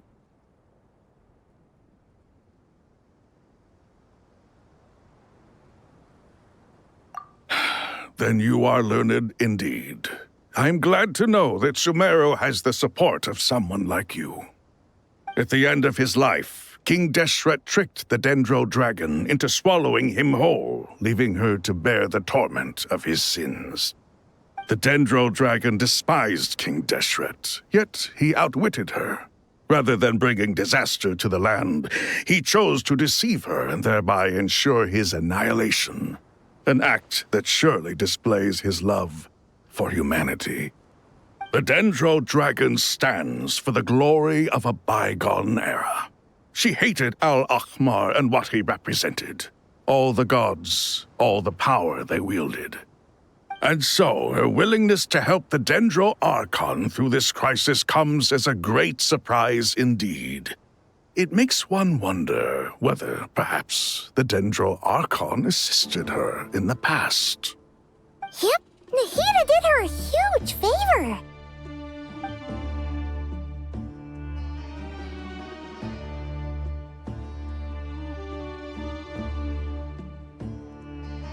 So Lesser Lord Kusanali put an end to the Dendro Dragon's many long years of torment. As much as she loathes the Seven, Apep knows kindness when she sees it. No wonder she was willing to make an exception. Yeah, that's the sense we got from dealing with her too. She is not incapable of coexisting with other living things. Rather, she actively chooses to avoid coexistence. And this despite the fact that she symbolizes life itself. How ironic. All of this being said, I wouldn't expect too much from her if I were you. Nothing will change her hatred towards humanity and gods. We'll keep that in mind. Anyway, how much longer do you think Nahida needs to stay with Apep?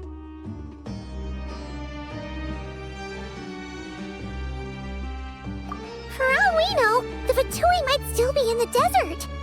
Just to be on the safe side, why don't we grab anyone who isn't busy right now and go look for her?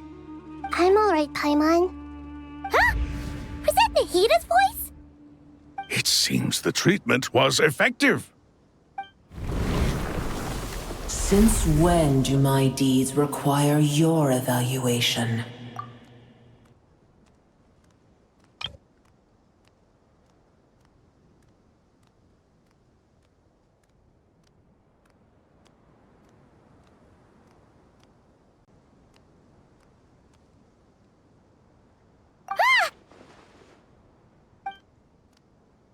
Here will do just fine.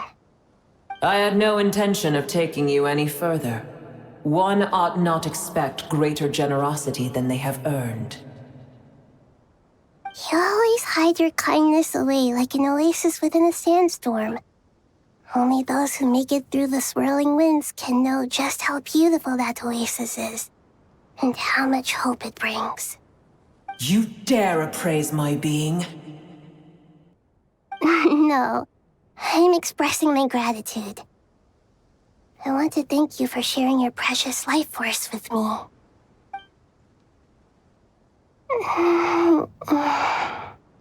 Awake already? You are more resilient than I thought.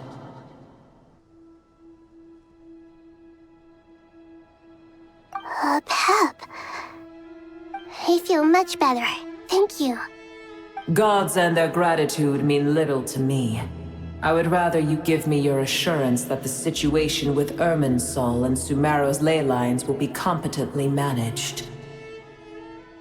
If I suffer any ill effects from the ley lines, you, as the god of this land, will be held responsible. And you would not enjoy being held to account by me. I understand what you require, but I would assume this task even if you did not demand it. Sumeru is my responsibility. I must resume my duties as soon as possible. A farcical notion. God of Sumeru, I hope you realize how unextraordinary your strength is. And yet, maybe it is precisely what defines me.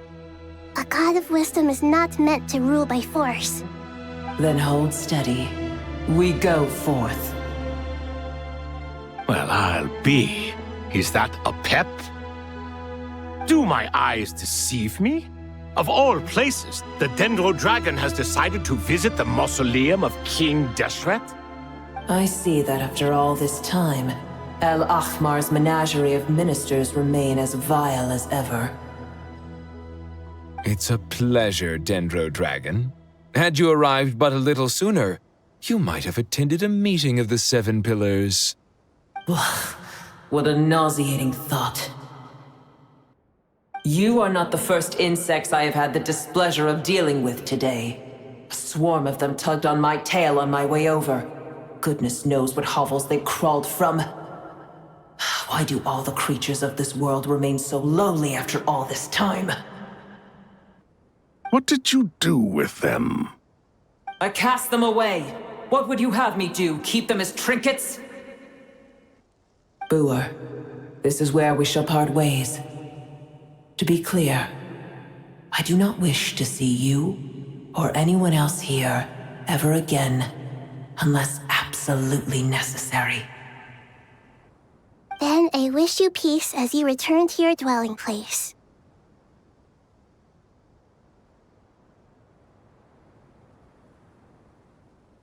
It matters not to me. Simply refrain from bothering me again.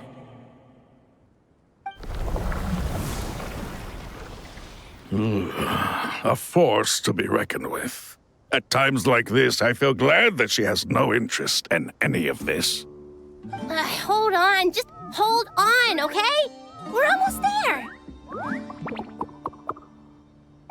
We made it. Huh? Wait, that voice! It's...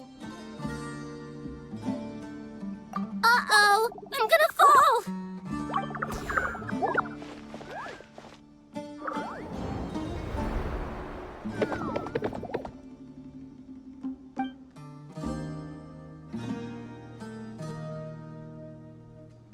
Well, that's a relief. A pair of safe hands indeed. The Dendro Archon's familiars. They are the last thing I expected to see here. Huh? Wait, what are the R&R doing here? Don't you guys hate the desert? Obviously, I was worried about the Dendro Archon. I've been supporting them with my Pari powers the whole way here. Oh, you seem pretty nervous. Is it because there are too many people around? Not just people. It's all these non-human beings, too. It's hard on them. I can't believe you made such a long and dangerous journey just for my sake. I appreciate your support so much. Thank you all. I'll have to ask everyone to wait while I help our new arrival settle in. Once I'm done, I'll gather everyone to discuss our next steps. Traveler, Paimon, shall we find a place for our friends to stay? Awesome! Let's go! Well, first I have some questions.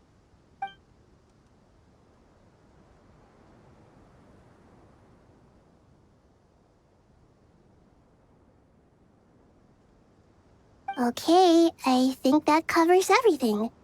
Thank you. We can get going now.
Hello, everyone.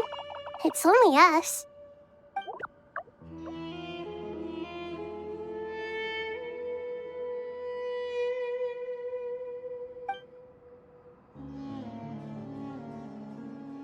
It must be very tough for you coming all the way out here, especially since you don't like the Voluka. Is everyone back in Vanarana doing well?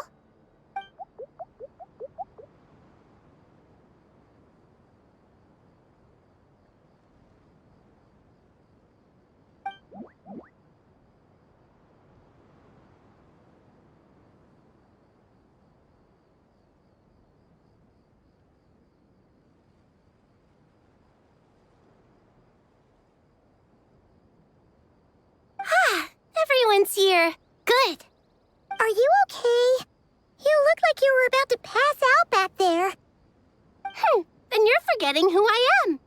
Don't underestimate me.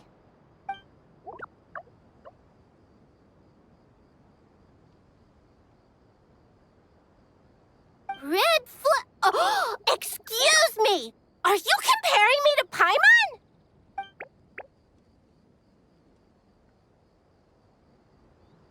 I suppose everyone is gathered here because of me. As we can see, the situation is critical, and everyone is very busy with their various tasks, so...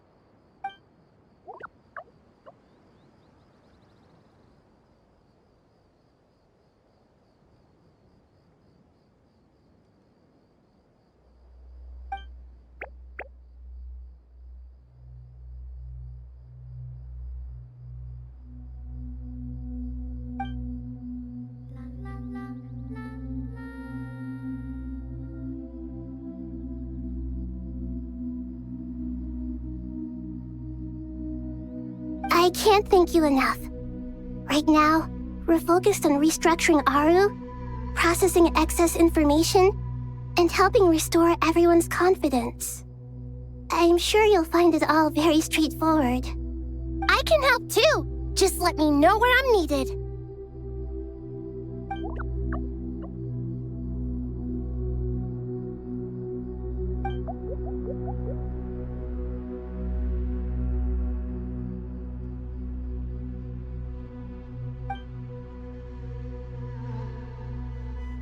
Up to no good?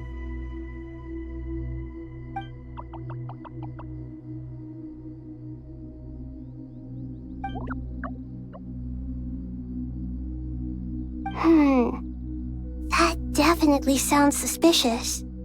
Traveler, Paimon, I have other work to attend to here that needs to take priority. Could I trouble you to investigate the situation Arabalika spoke of? No problem. Leave it to us! Thank you. I'm counting on you.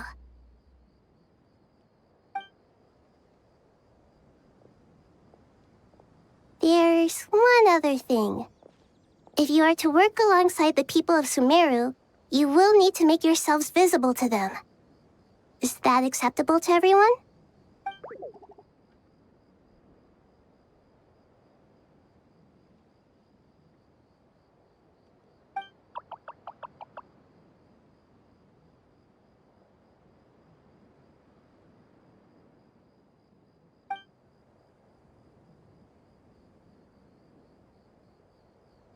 There's nothing to fear.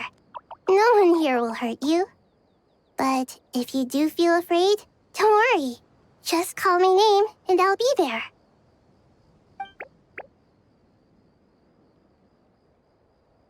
Very well. Now, I shall bestow a small blessing upon you all. Whenever people see you and interact with you, from the moment their gaze meets yours, they will experience the most beautiful of dreams.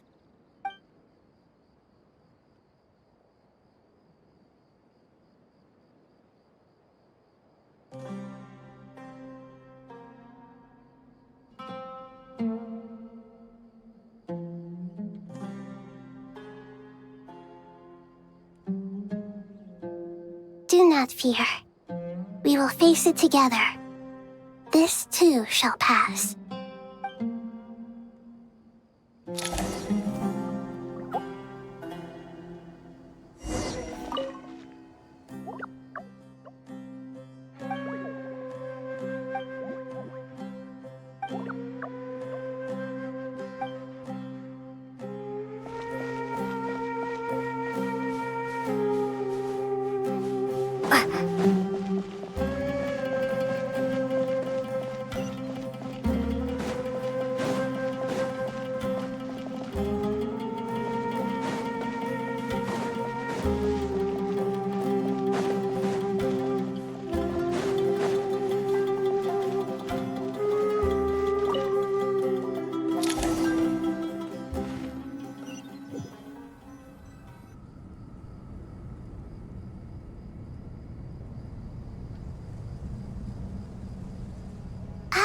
everyone's here.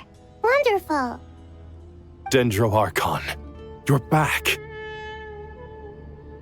Are you recovering all right? You mustn't push yourself too hard. I'm doing very well. Thank you for your concern.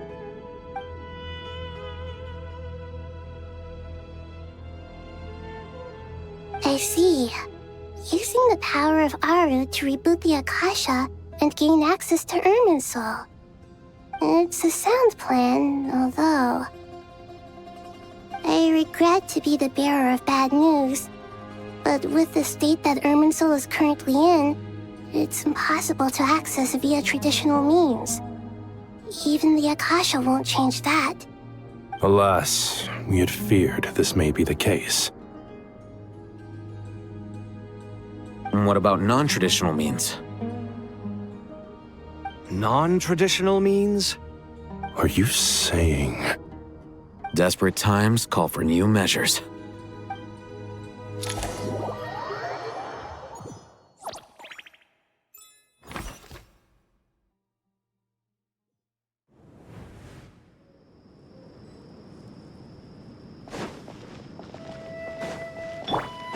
It all adds up.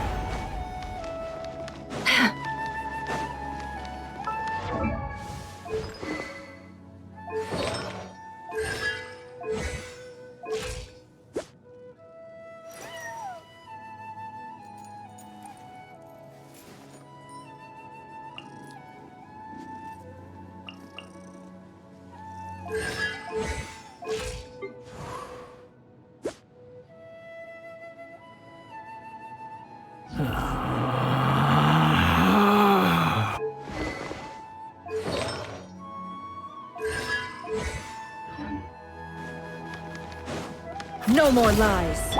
Behold!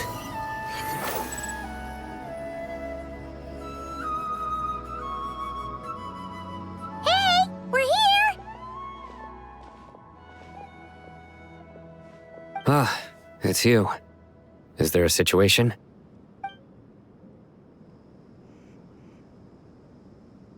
The Aranara have good intuition when it comes to people. In other words, there may well be a traitor among us. Given everything that's going on, I'd be more surprised if there wasn't. Miss Nefer, as a professional intelligence broker, I trust you have a solution? Not one that I'm willing to volunteer. What's in it for me? Let's say I'll treat this as a pilot project aimed at expanding your intelligence operations. Whatever business you're in, an avenue to demonstrate your abilities could never hurt. I like the sound of that. Glad we're on the same page. Given that you rarely set foot in Sumeru, practically no one at Caravan Rebot knows who you are. I take it you've read the files on everyone in the area?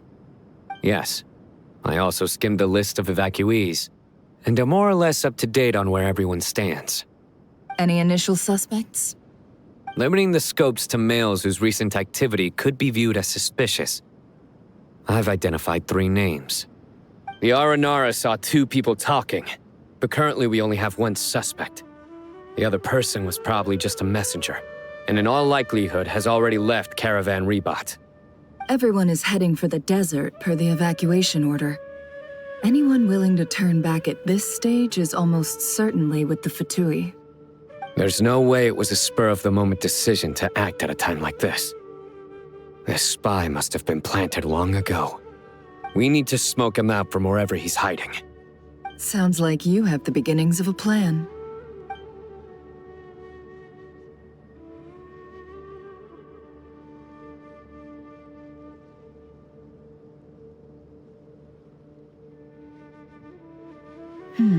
I see. Your suspicions are well-founded. I'd be watching him too if I were you.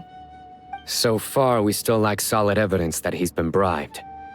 He hasn't made any recent purchases that would indicate he came into some cash. Then let's get closer to him to confirm before we make our move. I can handle it. I'm not based in Sumeru, so barely anyone at Caravan Rebot knows who I am. And you're certain you've never encountered this person in Nodcry? I'm certain. Besides, it's extremely rare for me to have had any direct contact with Sumeru mercenaries besides Jet. There's no way he could have seen my face before. Sino, stay out of sight and wait for my signal. If he raises any red flags, I'll bring him toward the main road. Understood. I'll take it from there. Excellent. Well, it's a pleasure working with you.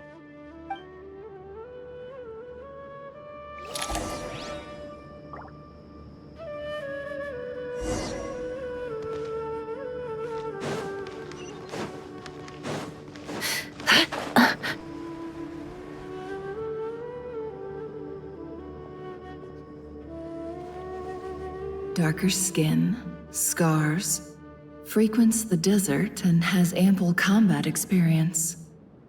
Nothing unusual about how he dresses or acts. What's that he's looking at? A coin. Interesting. Could that be how his contact paid him?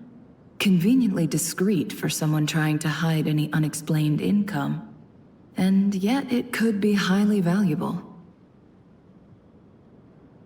Sorry to bother you. Has everyone here already left? I don't suppose you happen to see a lady wearing a hat? Ma'am, what are you doing in Caravan Rebat all by yourself? The main group evacuated some time ago. Didn't you pass them on the road? My friend and I lost some of our cargo along the way. I didn't want to miss out on potential business, so I told her to go on ahead and meet the client while I retraced our steps. I didn't think it would be so late by the time I found it. And then there was a terrible sandstorm. I guess I must have taken a wrong turn, because I didn't see any large groups on my way here. Forgive me for asking, but just to be on the safe side, could you describe this friend of yours? Sure. She has blonde hair, and she was wearing a hat and a white dress. You'd definitely know if you'd seen her. Yes, I think that does ring a bell. Ah, my apologies. During this exceptional time, the Corps of 30 are under orders to be extra cautious when dealing with unknown people, whoever they might be. I understand. Well, sir, is there anything else you need to know? If not, I'd better try and catch up with them. Hey, wait! They left a good while ago now. You'll never catch up with them on your own. Why don't I give you a ride? I'm here to collect the last few people anyway. We have plenty of carts, so one more won't be a problem. That would be amazing. Traveling with a group will be much safer. I'll have to pay you for your trouble. Hey, let's not worry about the money for now. Wait here a moment. Once I'm done packing up, I'll take you to join the rest of the group. All right, thanks. Let me know if you need a hand carrying anything. No need for that. I'm strong enough for both of us. Okay.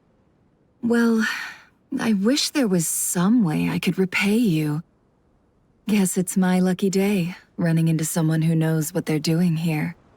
You might have just saved my life, you know? You're not wrong there. I mean, what kind of cargo is so important that it's worth risking your life to get back? I hope for your sake that it's priceless. Actually, I suppose I can tell you, since you've been such a big help. But be sure to keep it to yourself, or we could both be in big trouble. Oh, really? Sounds mysterious. We're in the antiques business. You understand? Some of our goods aren't acquired through the most legitimate means. We have to be very discreet when we're selling them. That's why I had to go looking for the missing cargo alone. Ah, no wonder. Well, ma'am, in that case, it turns out that maybe there is something you could do for me. I'm all ears. But to be clear, our commission isn't cheap. Think carefully before you ask. We don't want to ruin our relationship before we even hit the road. I'm sure that won't be a problem. My issue is, I have something that's a little difficult to sell on as well. Take a look at this.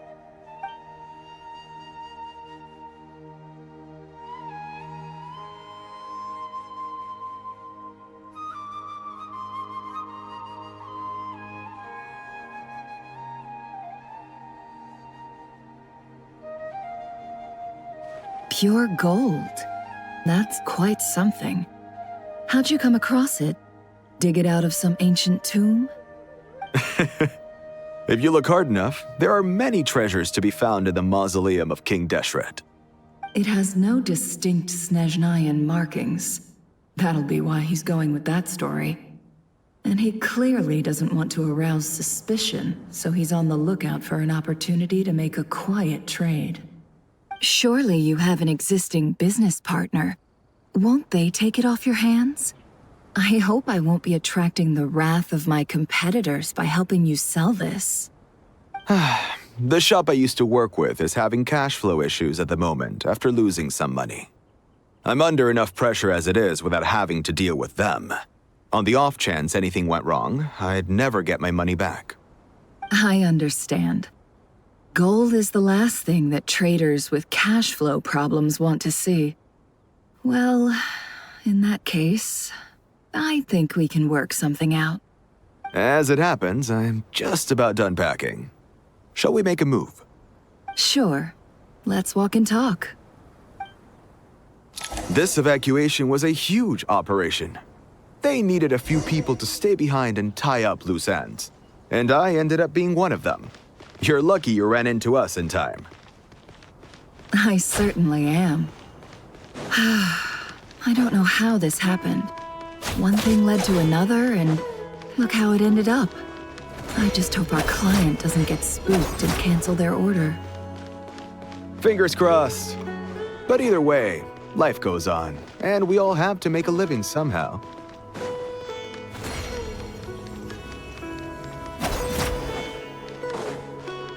It all adds up. No more lies.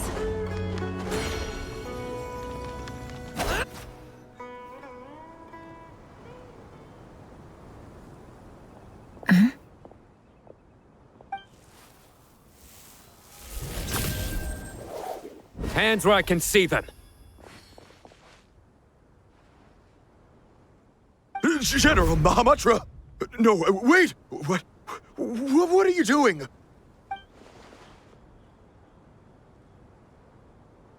This is the coin? Good. Sadly, you won't have the chance to spend it. Nicely done. Looks like Sumeru's Matra are a well-oiled machine nowadays. Unmarked gold coins are quite difficult to trace. Thanks to you, we have secured the evidence. Here's what's gonna happen.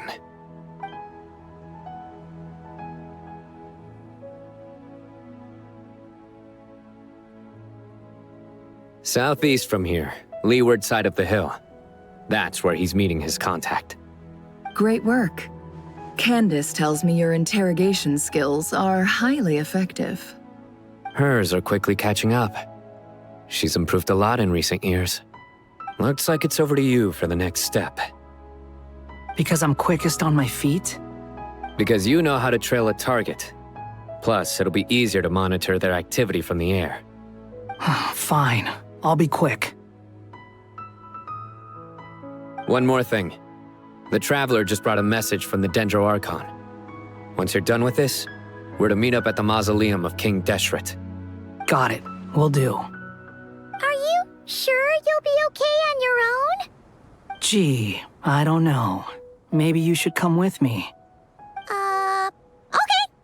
Then Paimon's coming with you. Really? You do know this is a stealth operation, right? Meaning, you have to be quiet? Paimon? Are you sure about this? Well, Paimon at least wants to give it a shot. Like everyone says, if you never try, you'll never know. Besides, being the best guide in Teyvat has to count for something. This should be a piece of cake. Fine. Join me if you want. But be warned, if anything goes wrong, I'll have to gag you and shove you into a bush. No need! Paimon will be super careful. Promise! Good. Then what are we waiting for? Let's go. Ah! Coming!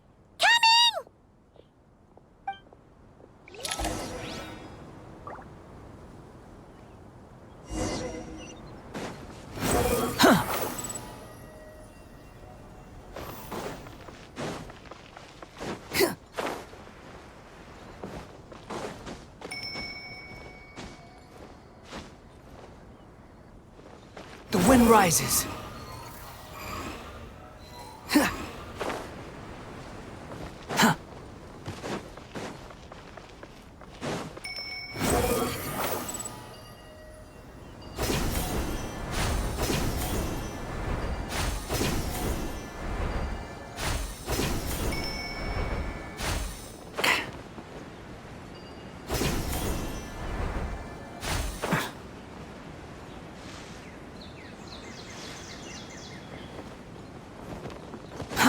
Too slow.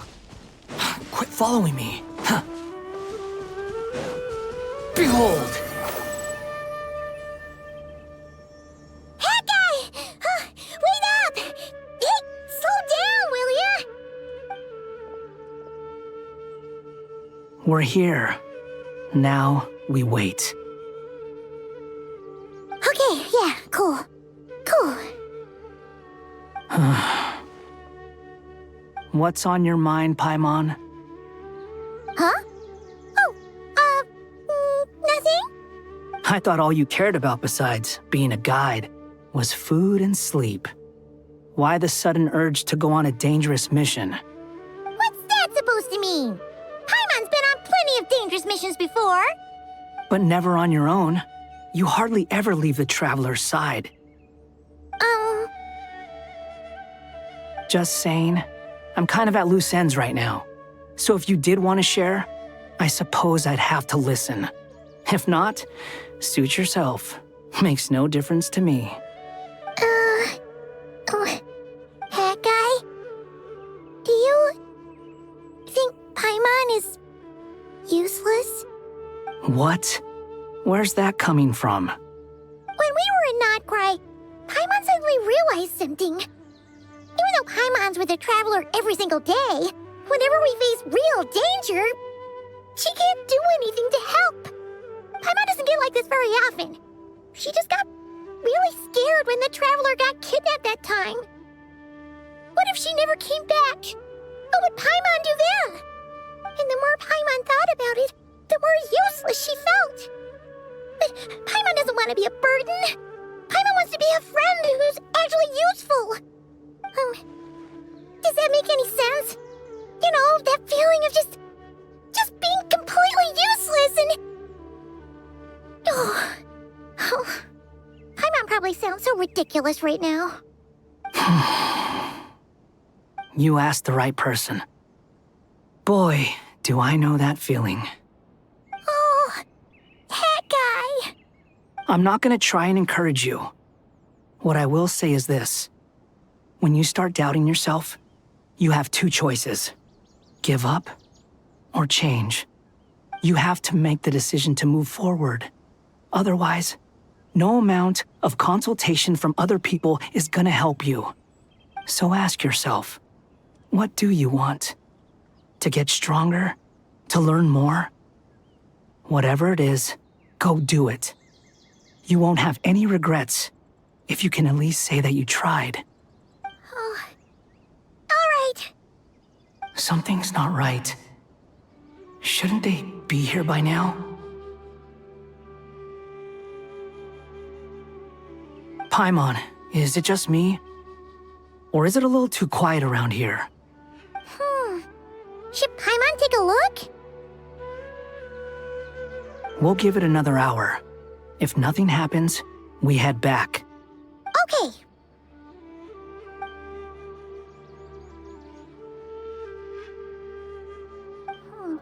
How strange. We've been here for ages. Where the heck are they? Have we been stood up?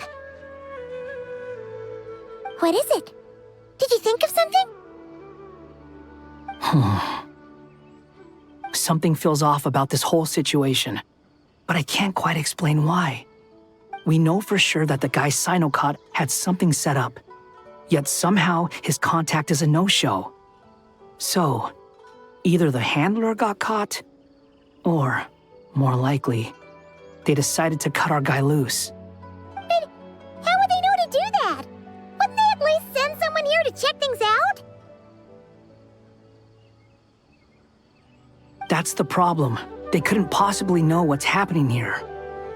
Unless... This feels all too familiar. Come on, let's head back.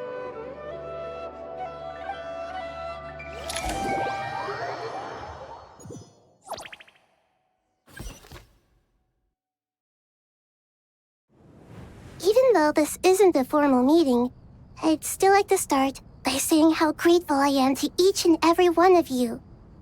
Thank you all for coming here and standing by our side. Shesipank and Bennu are currently assisting the scholars with the maintenance of Aru. Please forgive their absence. As for Hermanubis, may he rest in peace. We remember him with great fondness. There have been times when I imagined what it might be like to meet you all. Now that it's really happening, I feel quite emotional. Time has taken many things away, but that which remains is all the more resilient. I must say, there is one thing that rather surprises me. You appear to be in good spirits, Lesser Lord Kusanali. But even so, I can sense that the life force given to you by the Dendral Dragon has far from fully resolved the problem of your vitality. Oh no! So even Apep's power didn't work? Don't worry, Paimon. It worked very well indeed. The issue is how closely I am tied to Irminsul. Until the problem with it is resolved, there is no way I can fully recover. Sumeru has undergone tremendous changes during your absence. When gods pass away, inevitably, people's faith in them grows weaker. You must have sensed it already. Your power is not what it once was. Regrettably, this is true. I too have grown weaker due to the effects of Irminsul. Right now, we're all in quite a sorry state. Then what do you suggest? We take all the help we can get. Sumeru is our shared home. You and I, gods and humans alike. We must unite all our strength in this moment. Though Al-Ahmar is no longer with us, the alliance between the three gods remains in force. Regardless, as subjects of our king, we have a responsibility to support Sumeru through this catastrophe. Not to mention that it was the people of Sumeru who released us from this prison of Aru. Times have changed, and the people of today possess greater wisdom than those of the past. You really know how to give a rousing speech, Koti. Now then, let us learn more about your plan. The brightest minds of the Sumeru Academia are busy opening and renovating Aru. They claim it has something to do with Irminsul? Correct. Irminsul has existed in Teyvat since the very beginning. But during the Age of the Dragons, it did not possess the significance it holds today. After the heavenly principles arrived, the power of the Light Realm was divided into elemental energy, and Irminsul was refashioned as a device that records and preserves all information. Since then, everything in this world has been inextricably linked to it. As the Dendro Archon, I have a duty to protect Irminsul. To Sumeru, it is both a national treasure and undeniably a major threat. Teyvat has seen many upheavals in the last few years. The most recent of these was a major crisis in Notcry, which forced Sumeru to be even more vigilant than usual. I made sure to monitor all the pathways through which an outsider could potentially transmit themselves into Irminsul. But despite my efforts, a major problem still arose within. I still believe that someone has actively invaded Irminsul. But rather than taking any of the pathways I referred to, the intruder chose instead to utilize the most direct route, and the only one that cannot be protected against, by entering Irminsul through death. I see what you mean. You cannot simply stop all deceased souls from returning to the ley lines because of a potential invasion that could occur at any time. That's right. As important as it is to guard against external threats, I couldn't allow myself to stop the souls of the departed from finding peace.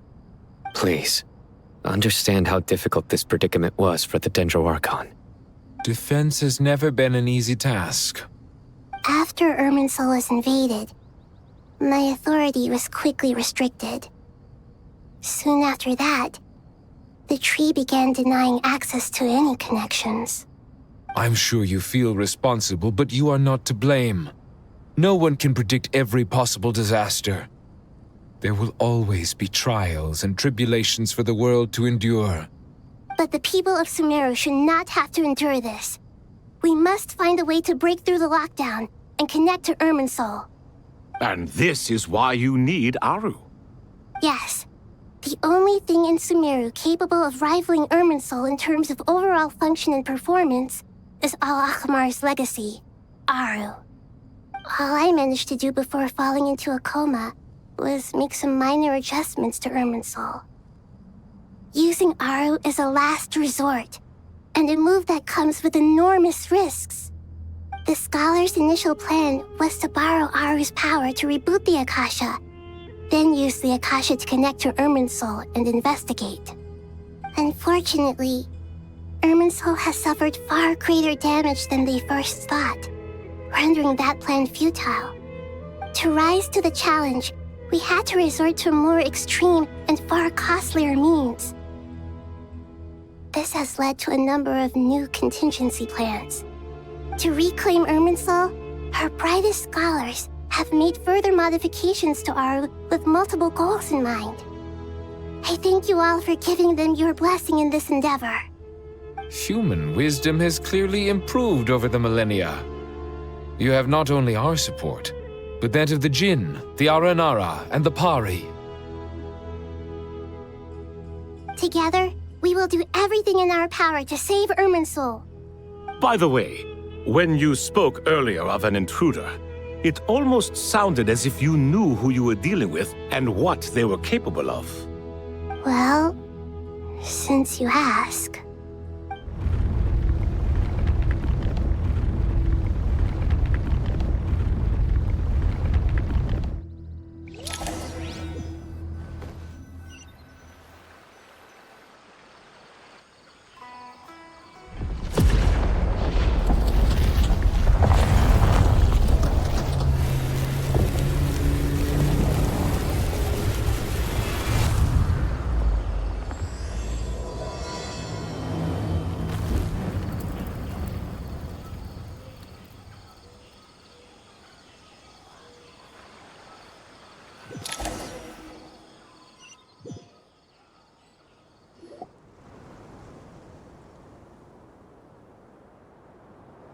Master Tainari!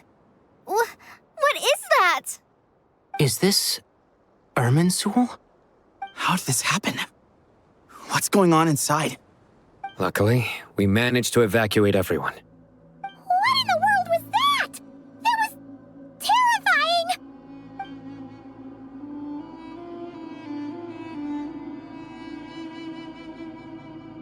Oh my. I understand now, Dendro Archon. You make yourself quite clear indeed. Not once over the millennia has Irminsul been so terribly afflicted as this. Please continue, Dendro Archon. Irminsul's root system is what comprises the ley lines. In the past, it has always been hidden away, going unseen by the general populace. But now, an evil intruder is making it reveal itself. It has become a tree of unbridled greed. A clear sign that a deranged experiment has advanced to a new stage. Blasphemy. From where I stand, an experiment in the name of blasphemy sounds rather improper. But if we are to honor Dottores' will, this is what we must do. The birth of this tree proves to me beyond doubt that this incident is connected to him. But to explain the situation in full, there is someone I need to tell you about.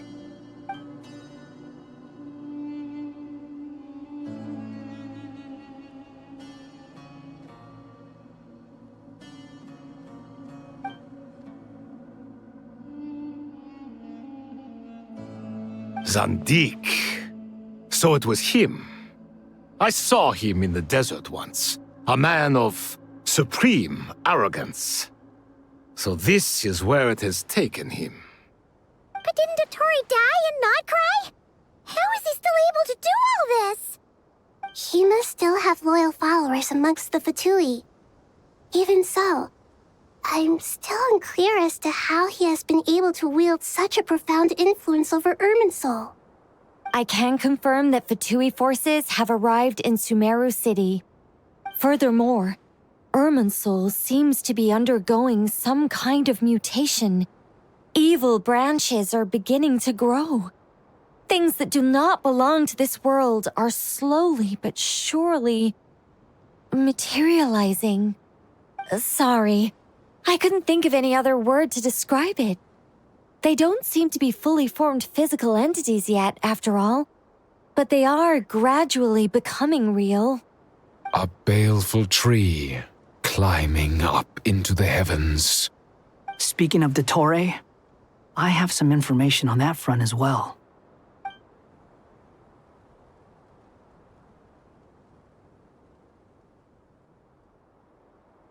I didn't think it was wise to state this out in the open. But my theory is, the mole wasn't cut off after he was caught. They wrote him off from the beginning. You mean, the Fatui never intended to follow through with him? Then why plant a mole at all? It's hardly a conventional strategy, and the rationale behind it is pretty twisted.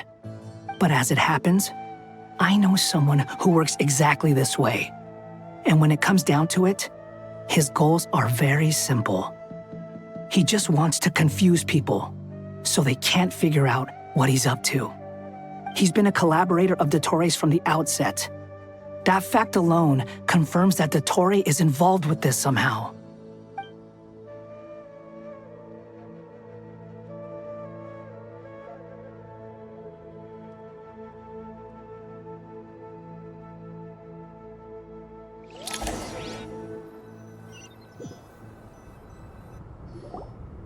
There is still much to be done.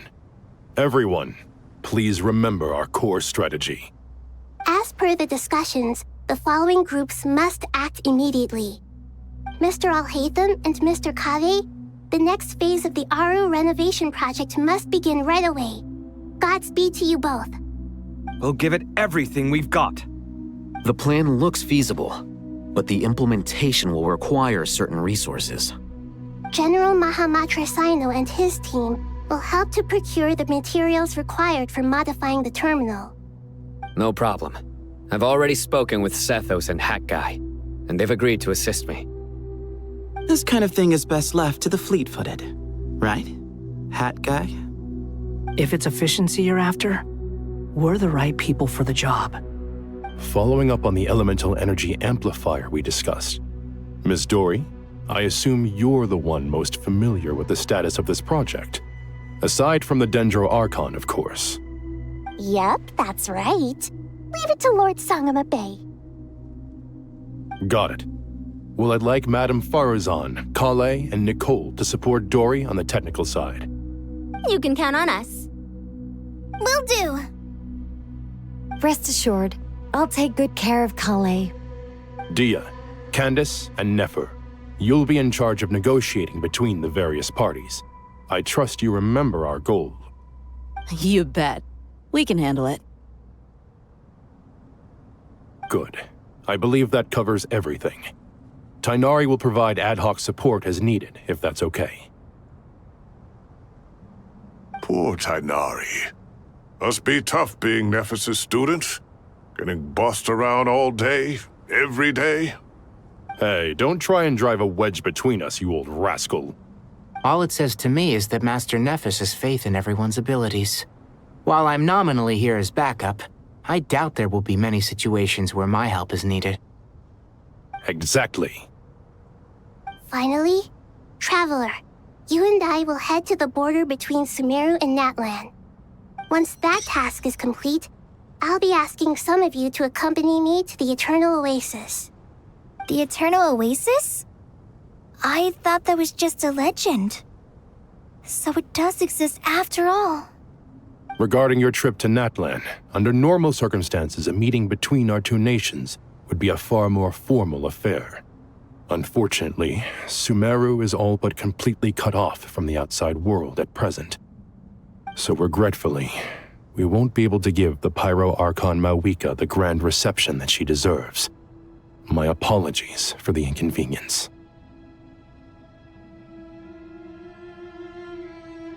No point putting too much pressure on yourselves. That goes for everyone. Right. Especially you, Dendro Archon. I'm sure you're still feeling quite weak. Don't worry about me. The Dendro Dragon's life force will sustain me. Plus, we'll be there every step of the way. Nahida will be just fine. Yes. I believe in myself. And I believe in every one of you. Well, time to get going.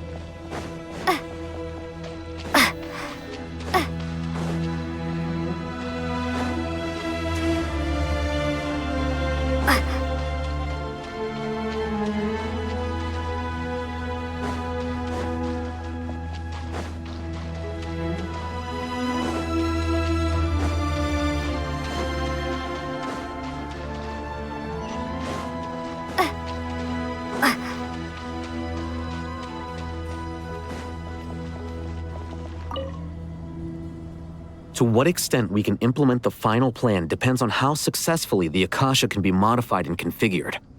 And to make sure the configuration works, Aru will also need some further optimization. Yeah, no surprises there. Once we roll this out, any Sumeru citizens who already have Akasha terminals can simply continue to use their existing devices. This still leaves us with a significant equipment shortage, though. Many groups of people were never issued Akasha terminals, including mercenaries, the desert folk, and many others. We'll need a supply of rare materials for the renovation of Aru and the production of new terminals. Right now, the best place to source these locally is from the primal constructs within King Deshret's mausoleum. Time is not on our side here. It's gonna be a race against the clock. The Aru merge and renovation project will have to be carried out by you two. Everything's riding on this, so failure is not an option. Best of luck to you both. As discussed, General Mahamatra Sino and Mr. Hat Guy will source the required materials. Mr. Sethos is quite familiar with the layout of King Deshret's mausoleum. With him accompanying them, things should go quite smoothly. I have every confidence. In the meantime, we may as well take a breather. Makes sense. There's not much we can do until the materials arrive. Get information and stay close. What is this, boot camp? Knock it off. It's just Sino being Sino. You know what he's like. Everyone clear on our mission objective. Look at the excess primal constructs, dismantle them, and extract the required materials. And King Deshret's 7 pillars agreed to this? If they're just sitting there doing nothing, we might as well put them to use. Thoth's words, not mine.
Sage's wisdom! Give me some space!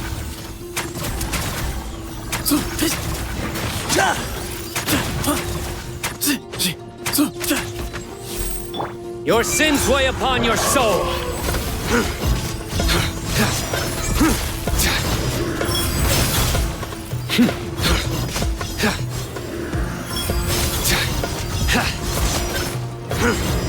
You stand condemned. Your penance is due.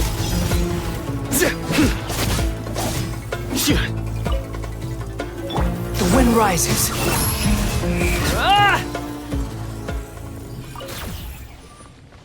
Quit following me. Quit following me. Squall and fury.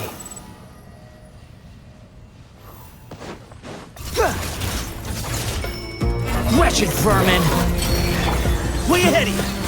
Behind you! Whoa, whoa, whoa! Behold!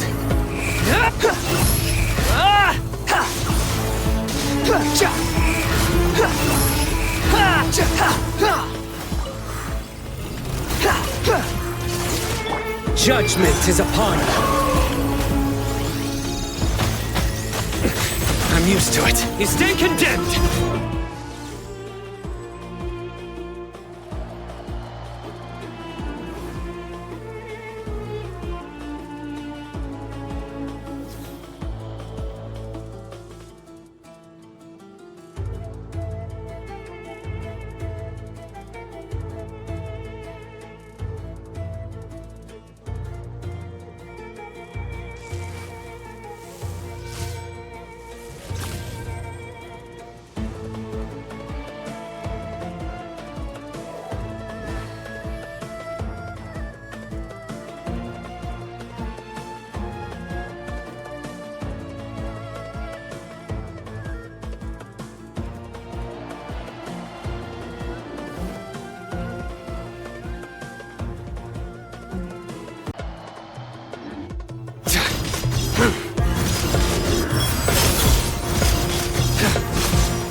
Guilty!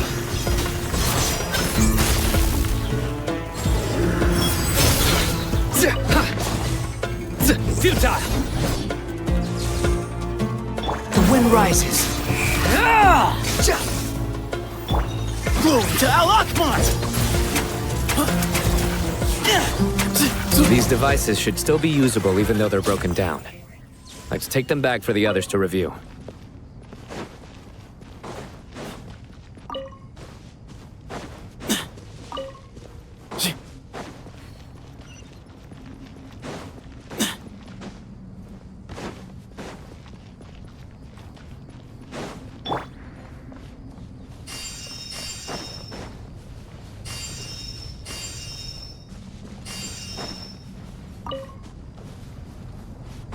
Behold!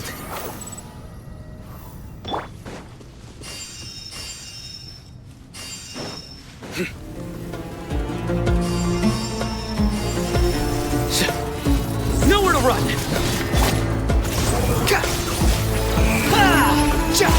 Search for it!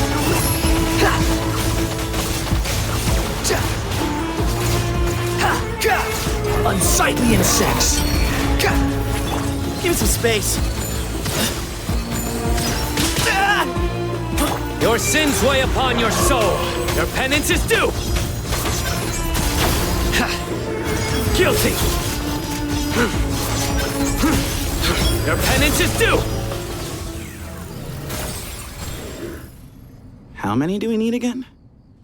Enough to make an Akasha terminal for everyone who doesn't own one. I remember you telling me how revolutionary these Akasha terminals were. You've used one before, right? The Academia declared the Akasha to be the most powerful and comprehensive wisdom dissemination system in history. That should give you an idea of how powerful it is. Certainly sounds impressive. Neither Hat Guy nor I have ever had an Akasha terminal. Well, if it all goes to plan, that's about to change.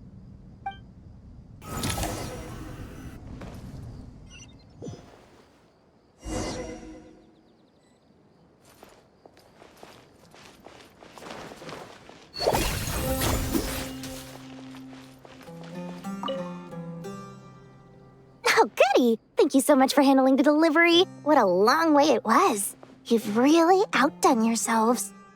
I'm well aware what a bumpy, dangerous journey it must have been. Now, I would have loved to oversee the process myself, but of course, those of us who know the plan can't leave the mausoleum.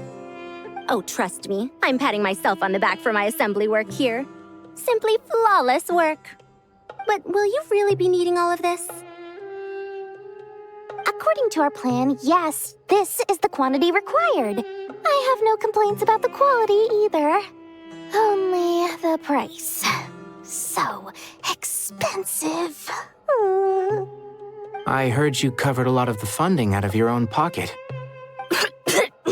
Oh, that's an exaggeration.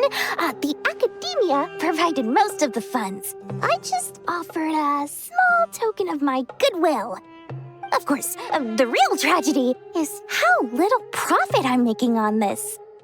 You know, it's a serious crisis when you can't even make money out of it. It's really quite a beautiful design. And I'm intrigued by how such a diminutive device is able to output the power of the Light Realm. Did you attend the lecture on Light Realm energy, Madame Farzan? I don't believe I saw you there. Of course I attended. I was just a little late, so I had to listen to the whole thing from outside the back door. Anyway, I have a perfectly good understanding of Light Realm, elemental and abyssal energy, as well as the relationship between the three. Good to know. Master told me in private that the conversion process between Light Realm energy and elemental energy involves highly classified knowledge that shouldn't be disseminated too widely. But even so, the scholars still shared said information. Well, you can't enforce a rule that everyone breaks. Is that the idea? At first, the Dendro Archon was reluctant to explain it in great depth for safety reasons. Later, she came to terms with it and simply informed my master that we would all have to face the question of survival together. To protect someone from such dangers means keeping them in the dark. But for someone to know and embody the wisdom within, they must understand its very essence. It's an information hazard. We're exposed to danger just by knowing the facts. And just like bait, it lures us in by offering us the solution to our problems. But if you're not careful, you'll end up pursuing it down a dark path. A tricky problem. But today, this big problem has been broken down into many smaller, more trivial ones. What do you mean? I get it. For instance, you and I share secret knowledge, while she and I take on the risks of life, death, and fate. Something like that? Hey, what? That is not what I call a trivial problem. Well, as they often say in Vahumana, an event that is monumental to the individual is negligible in the grand scheme of history. Generally, the fate of the individual is an insignificant affair. Being from Amorta, where the subject of our research tends to be a lot more personal, I have to disagree. It's hard to dismiss the individual as insignificant. In other words, the big problem of survival has been broken down into many small, interconnected factors, and each one of us represents one of those factors. When the same secret is shared with a group of people, the same fate binds them together. Most people would find this unimaginable, but to us scholars, this is the path that has always beckoned to us. Sharing knowledge is a good way to fight against fate. I will always believe in that. All right, I think that's everything. Thanks a lot. But don't go anywhere just yet. I'll still be needing you to calibrate the equipment.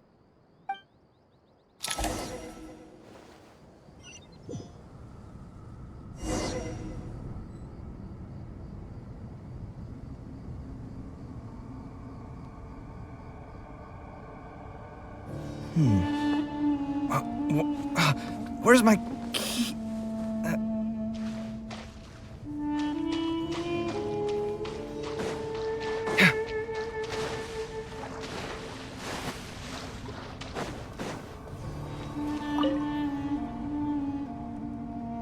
Okay, the materials are ready. We can proceed with the next phase. Al-Haytham, how are you getting along?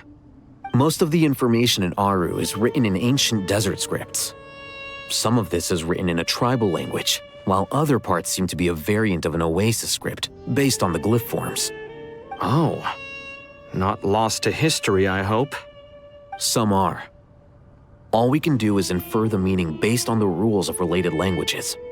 Although, this section actually fills in some of the missing historical record. I'm transcribing it so we can bring it back to the academia.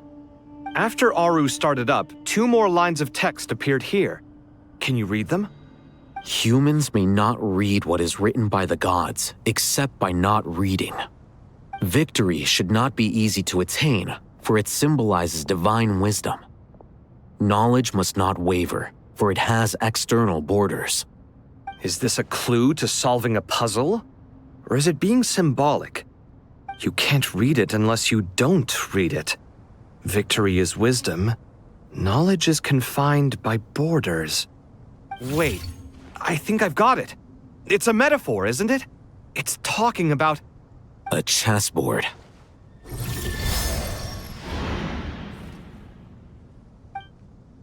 You were right. The youth of today are skilled at solving riddles. Have the secrets buried in the desert not been unearthed over the years all the same? Since Aru is a place reachable through wisdom, this day was bound to come sooner or later. Oh, I've always been against overly cryptic sentences. Don't you get tired of reading and writing all that? Ah, it's you 3. Just in time. We've been delving deep into Aru, and now this board has appeared. I've heard this was how you'd while away your free hours. You must be quite the experts by now in that case.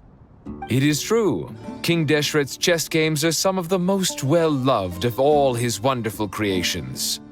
If you have ever been to Safhe Shatranj, you may well be familiar with the chess pieces you see here. Is this chessboard supposed to be another visualization of the interior of Aru, then? Naturally. Visitors, everything is ready. Only by completing the challenge on the board in accordance with the rules will you be permitted to overwrite Aru. 1 second. It's not dangerous, is it? Dangerous? Why, yes, of course. I should be the one to go, then. Wait for me here. Sounds like the self-confidence of our present company has rubbed off on you. Don't be ridiculous. I'm your upperclassman, and that means I have to look out for you. I appreciate the sentiment, but a game of chess typically requires 2 players. Besides, I'm sure they won't let things get out of hand. Keeping things relatively safe is in your best interest too, isn't it? Fair enough. I mean, you guys are controlling the difficulty, so please don't go too hard on us, all right? Ah, but Bennu said he wanted to put some respect into these whippersnappers. All right, all right. Thank you. Obviously, we'll still try to be careful. This doesn't seem like ordinary chess. Is the goal to defeat the opponent? No, you must enter the board and pass the trials we have placed there. Ready? Let's do it.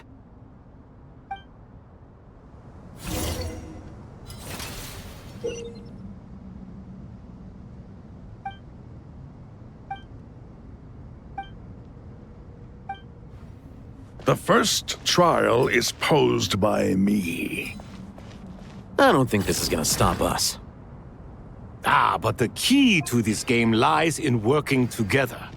Otherwise, you will be deemed to have broken the rules. Looks like it's up to me. Marak, can you open it? King Deshret's favorite primal construct. Living on in suitcase form, of all things. Amusing. Ho-ho! Excellent work.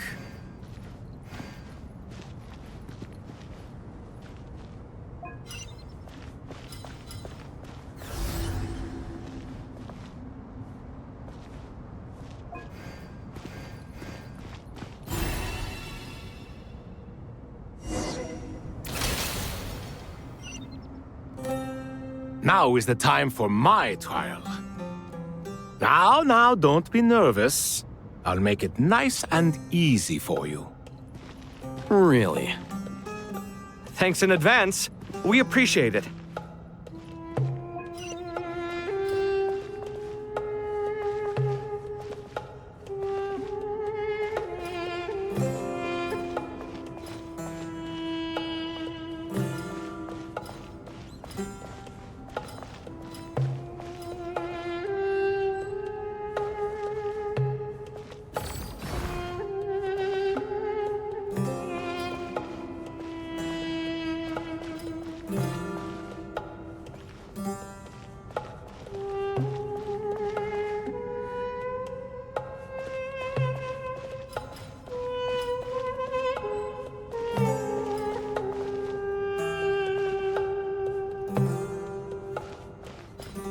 Strange time to catch up on sleep. I'm not sleeping, I'm thinking. It's not that simple, you know.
Ibis King, don't you think this all rather inappropriate?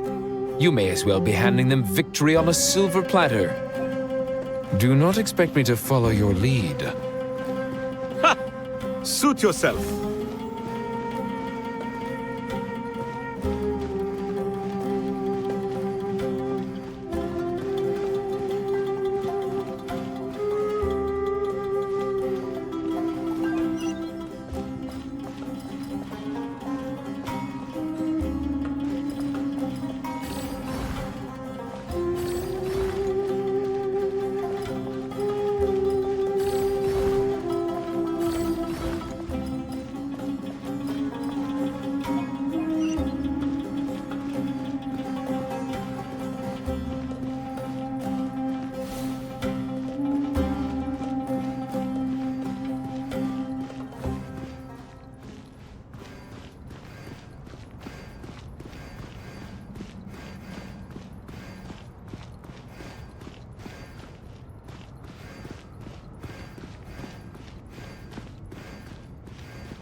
Strange time to catch up on sleep. I'm not sleeping, I'm thinking. It's not that simple, you know.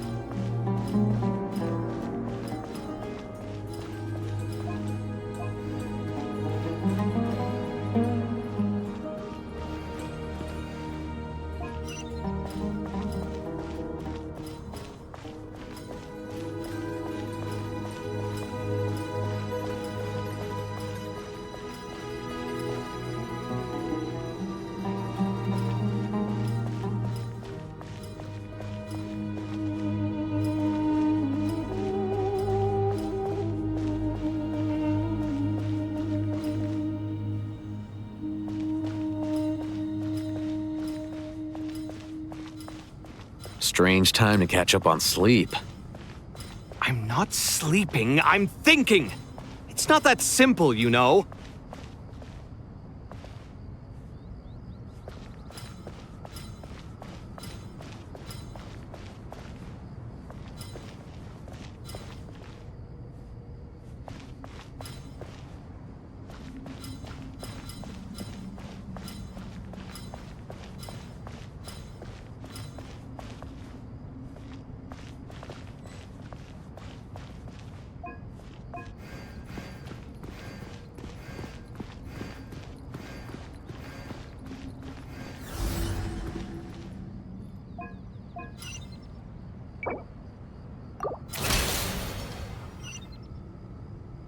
Ibis King, don't you think this all rather inappropriate?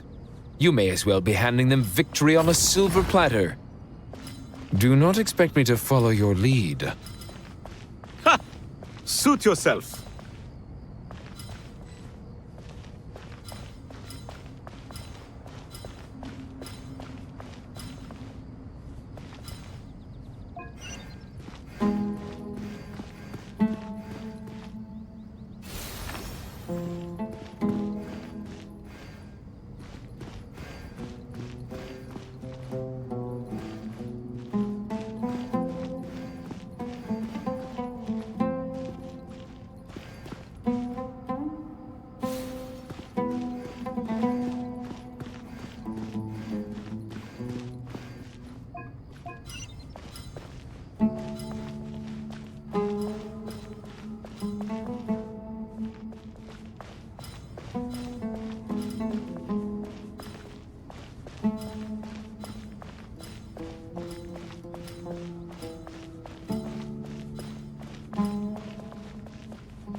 Strange time to catch up on sleep.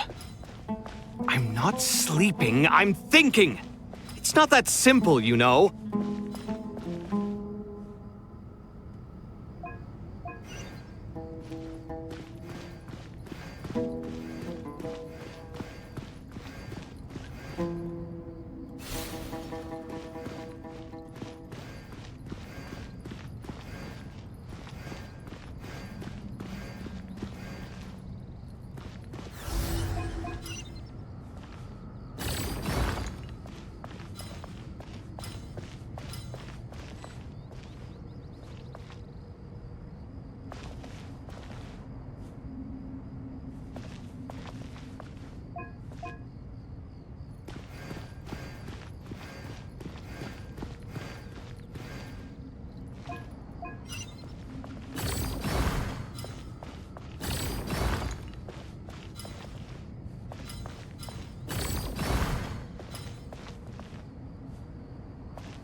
Done. Finally. It's over.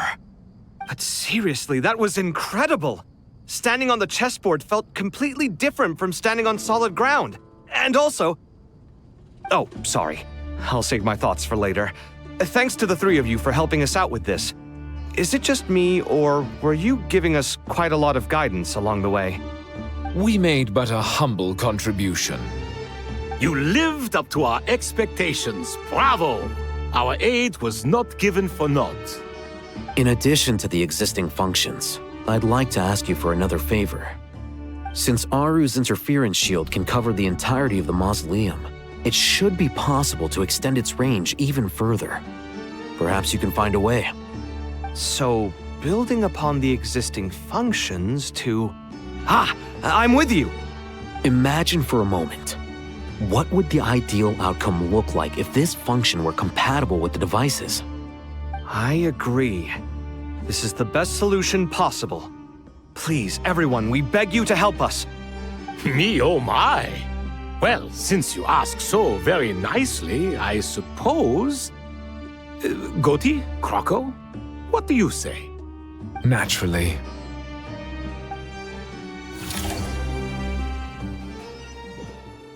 Time to go! Let's go find Nahida!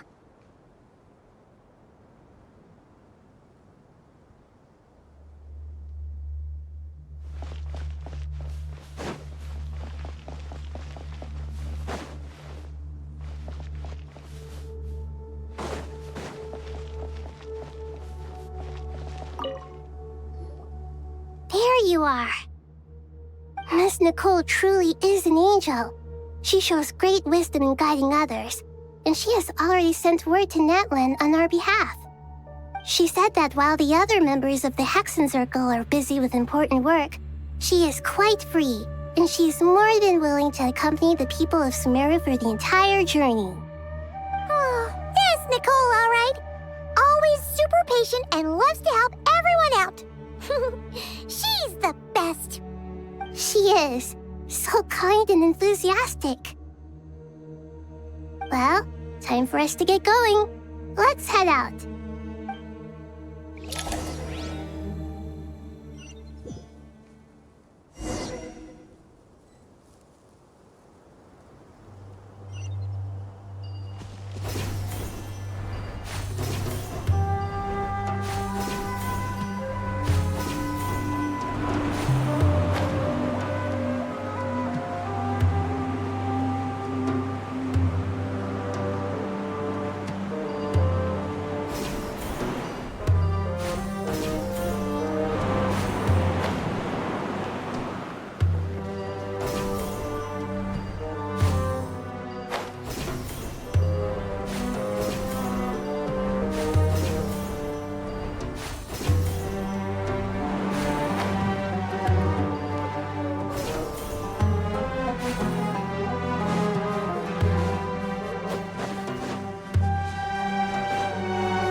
This should be one of the closest places to Natlan in all of Sumeru. There's the barrier Nicole and Nefer mentioned. It completely cuts this nation off from the others. But why? Why separate you from the rest of the world now specifically? And if I'm not mistaken, Irminsul was polluted once before, wasn't it?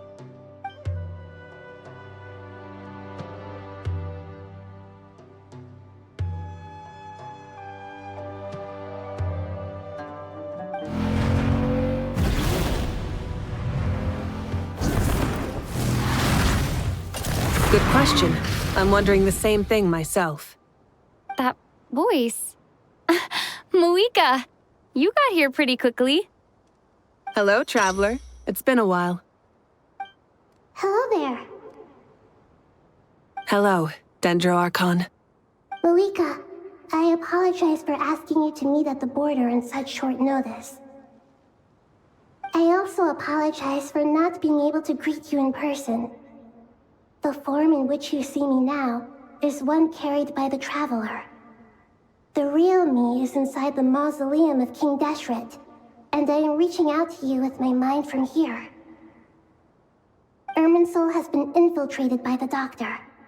We must be on our guard, as he can spy on information in the world from within the tree.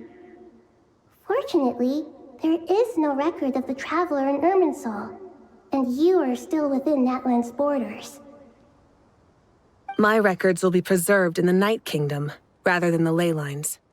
As long as the Night Kingdom remains disconnected from the ley line cycle, the Doctor has no way of knowing my movements. Exactly.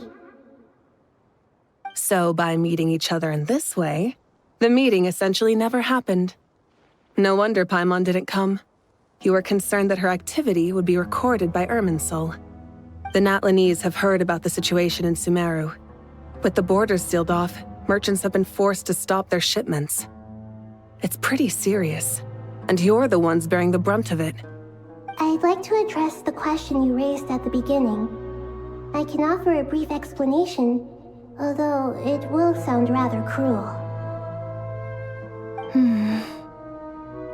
I don't reach this conclusion gladly, but Irminsul predates the heavenly principles. It existed long ago, when the dragons of Natland were at the height of their power. So even when the people of Sumeru became ill because of pollution, it was not a critical issue from the perspective of Irminsul itself. As long as it continues to function normally, the barrier will not be activated. But this time, the Doctor's invasion has directly affected the tree. That is what caused the barrier to deploy. The heavenly principles established a rule that when Irminsul is plunged into grave danger, a portion of power will be reserved to isolate Sumeru. That way, even if Sumeru is destroyed, the outside world at least has some time to catch its breath. We'd certainly need it. The heavenly principles created almost everything that exists in Teyvat today. To them, preserving the existence of the world and its inhabitants takes priority over protecting Sumeru. Meaning, protecting Sumeru now falls to you. Yes. My own power may be limited, especially compared to yours. But that doesn't mean that we're just gonna sit around and wait for the end. If necessary, I will utilize any and every means at my disposal. Nicole of the Hexen Circle didn't say exactly what this meeting was about. But after hearing everything you've said so far, I think I can guess where this is going. That's right. Nahida and I discussed it at length. We both know how presumptuous this is, but... You need the pyronosis, don't you? Yes, you guessed correctly. Originally, I only intended to borrow it, but the situation is far graver than I foresaw. So instead, what I ask of you is to please give the pyronosis to Sumeru. Why do you sound so nervous? There's no need to be shy.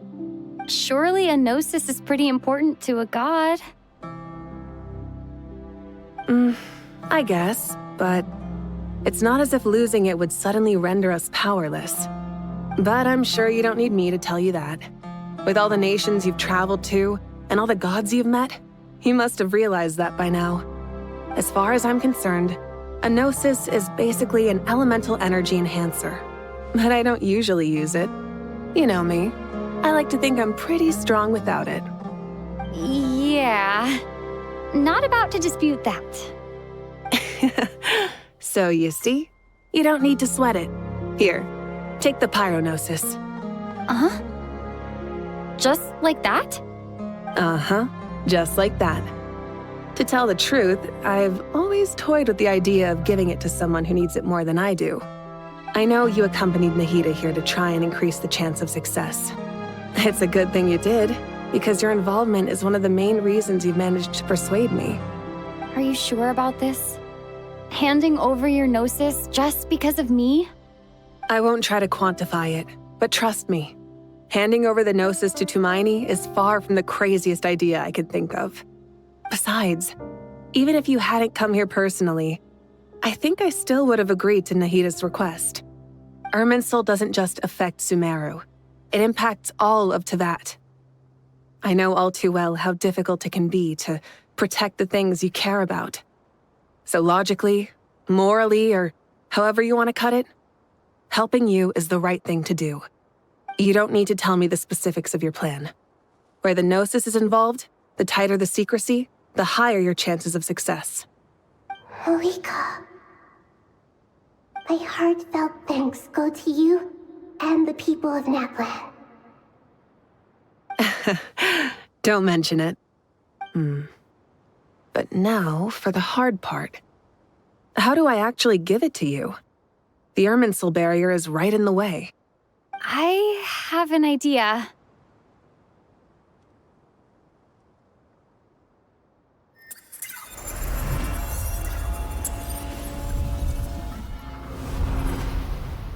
Just as I thought. Incredible. What did you do? Just made a lucky guess. This seems to happen quite a lot. Things that apply to everyone else don't seem to apply to me. I figured the same might be true here. Irminsul usually produces effects based on the records it holds. Since the Traveler is a descender, Irminsul contains no records of her, and thus has no way to impede her. Is that right? You really are full of surprises. Catch. Whoa! Thank you, Moika. Thank you for trusting us with something so important. All right. No need to get so formal. It's not like we're strangers.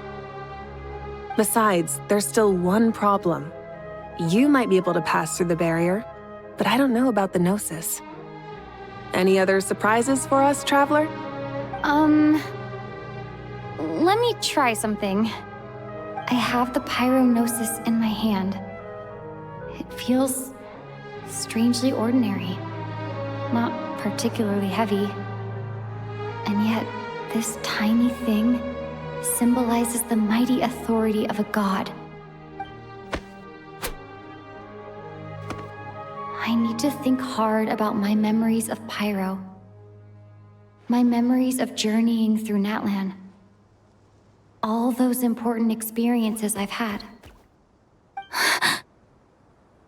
The Gnosis disappeared. Traveler, are you alright? I'm fine. The Pyrognosis disappeared into my body, just like phlogiston. Maybe it resonates with you because you've mastered the power of phlogiston. You might not be recorded in the ley lines, but you're still our Tumini. Whew.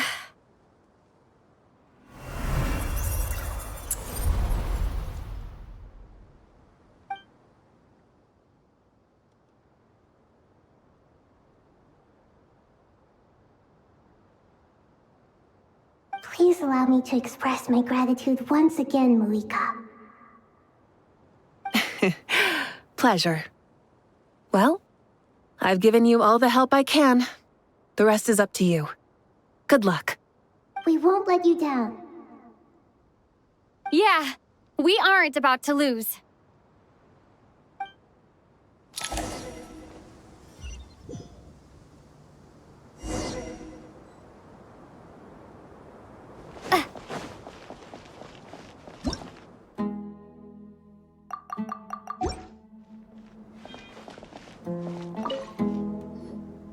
Traveler, Paimon, how are you feeling? Paimon's a teensy bit nervous, but only a teeny tiny bit. Seems like she's gotten way braver over the last few years, huh? Of course. After all the adventures you've had with the Traveler, I'm sure you've gained a lot of experience and grown as a person. I'm doing all right.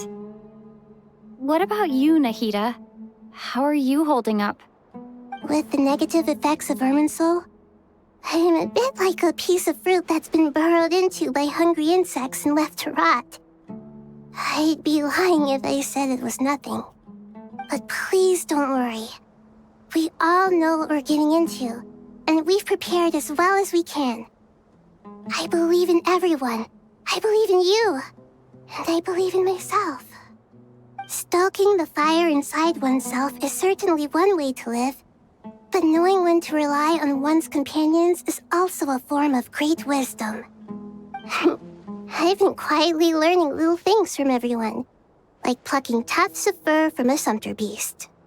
Me too. With the constant traveling, I'm always learning and growing. That's the journey of life. I think there's someone else here who would share that sentiment. Don't worry about what I think. I was just passing by and happened to overhear your conversation. What are you talking about, Hat Guy? This is the top floor. No one passes by the top floor. Says who? You can fly just like I can. I would have thought it makes sense to you of all people. I don't know why, but I feel a little more relaxed now. It shows that you feel comfortable laying down your burdens in our presence. It means that Sumeru is a place you can trust, where you know we have your back. And we feel exactly the same way around you. That's what it means to be friends.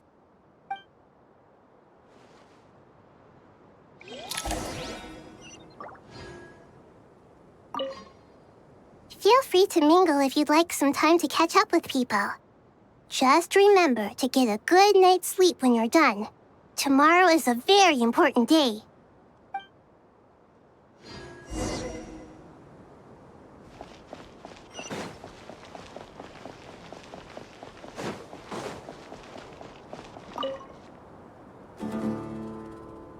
Ah, it's finally done. Ugh, but I have a nagging feeling that there's something I've forgotten. Oh, there you are. Everything wrapped up on your end?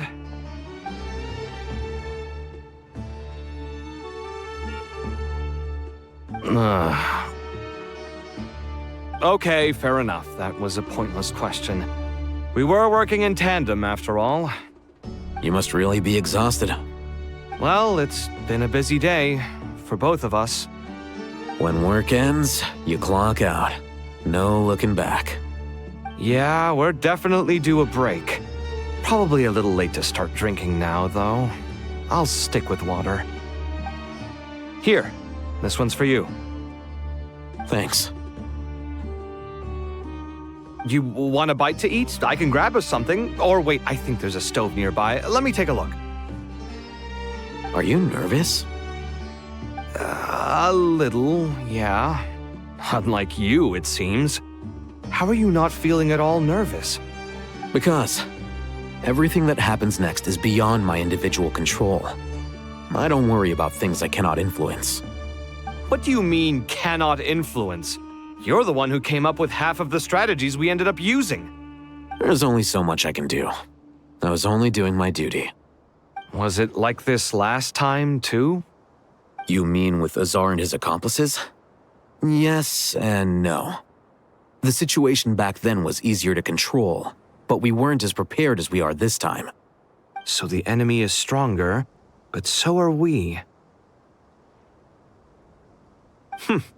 I still vividly remember the way you interrogated me in the library after the fact. Where were you when Sumeru needed you most? If your memory is so vivid, you might also recall that it was you who came looking for an argument. You're often the one who initiates these things, you know. I came for a conversation. I didn't know it was gonna turn into an argument. Anyway, at least I showed up this time. So, what do you think? What do I think? I think we're certainly better off for it. It's good having me around to help out, huh? Absolutely. As a citizen of Sumeru, you displayed a remarkable sense of responsibility in the face of disaster. Certainly feels that way. I just shudder to think how the world would have ended up if we hadn't gotten control of the situation. So, do you think this is what impending disaster looks like? The sky is so clear, and there isn't a whiff of decay or destruction in the air. It's hard to imagine that the fall of humanity could happen on an ordinary day like this. Awful things happen all the time. Sometimes people can stop them, and sometimes they can't. What you and I have done is increase our chances of stopping this one. Lofty ideals may provide no defense at all against nihilism, but perhaps little decisions can. Hmm? Oh, nothing. It's nothing. I hope everything works out tomorrow.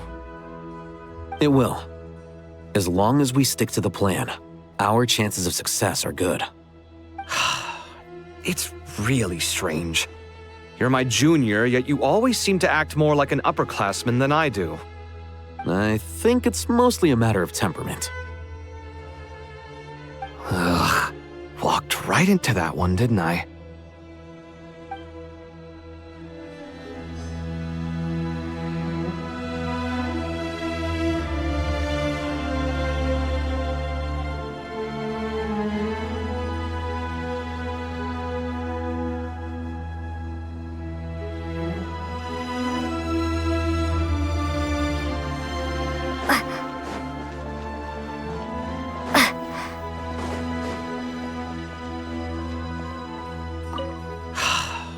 It's really strange. You're my junior, yet you always seem to act more like an upperclassman than I do. I think it's mostly a matter of temperament. Ugh. Walked right into that one, didn't I?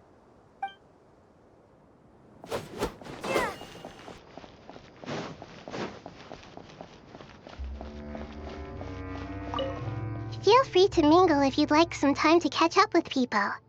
Just remember to get a good night's sleep when you're done. Tomorrow is a very important day.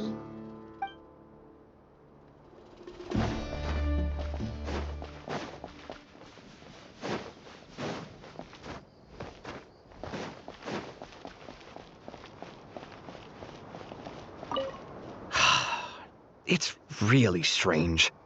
You're my junior, yet you always seem to act more like an upperclassman than I do. I think it's mostly a matter of temperament. Ugh. Walked right into that one, didn't I?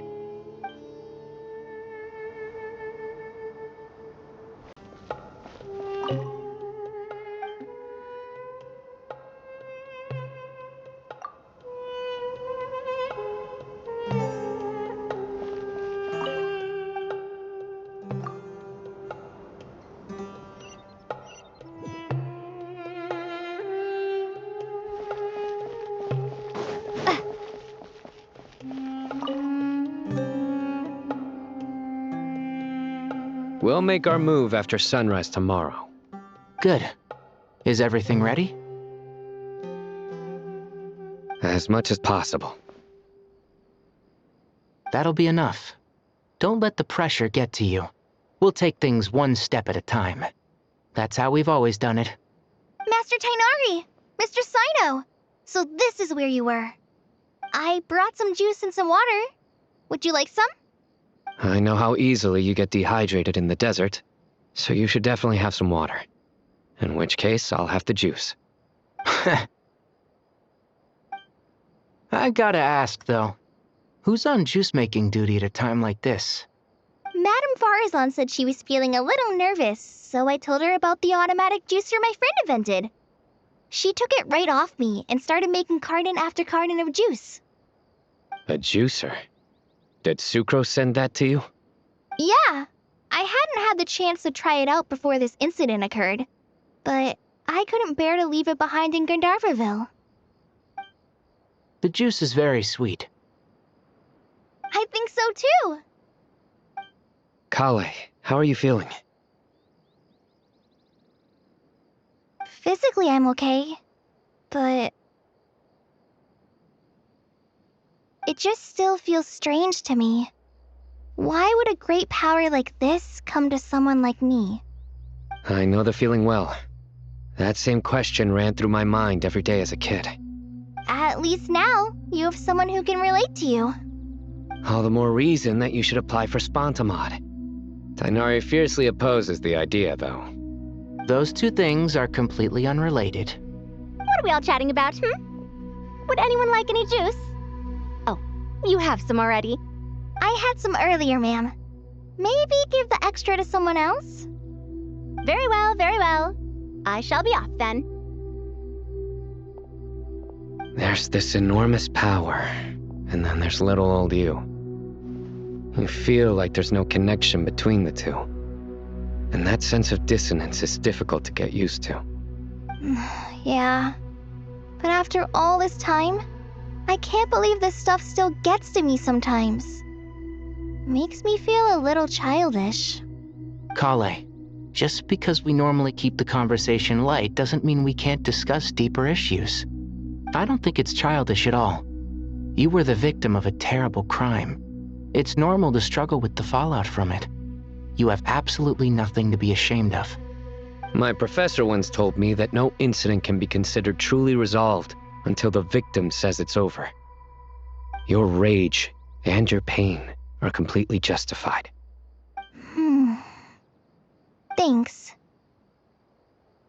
Miss Nicole said that the same god remains which were once used to inflict so much pain upon me have now become a weapon with which I can protect everyone.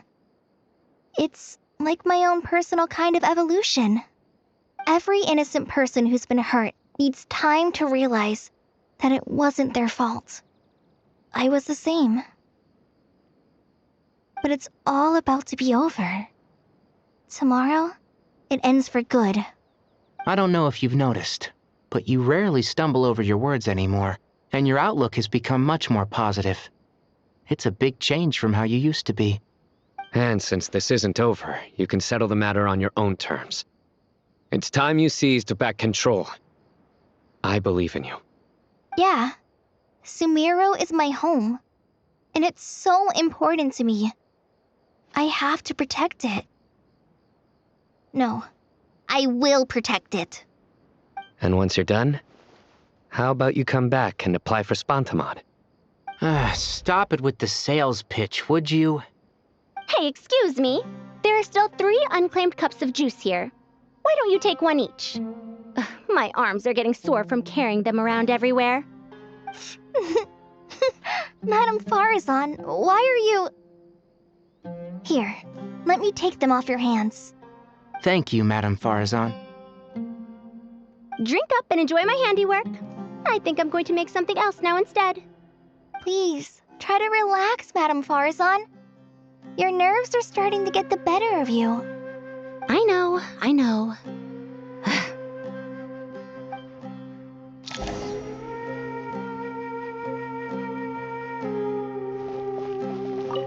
Drink up and enjoy my handiwork. I think I'm going to make something else now instead. Please, try to relax, Madame Farazan. Your nerves are starting to get the better of you. I know.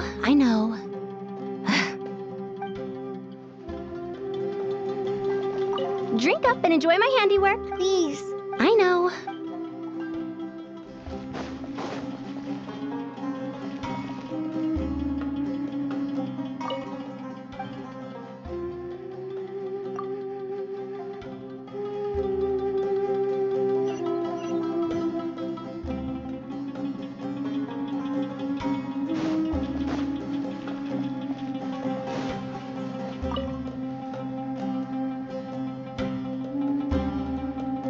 Something on your mind, Miss Nefer?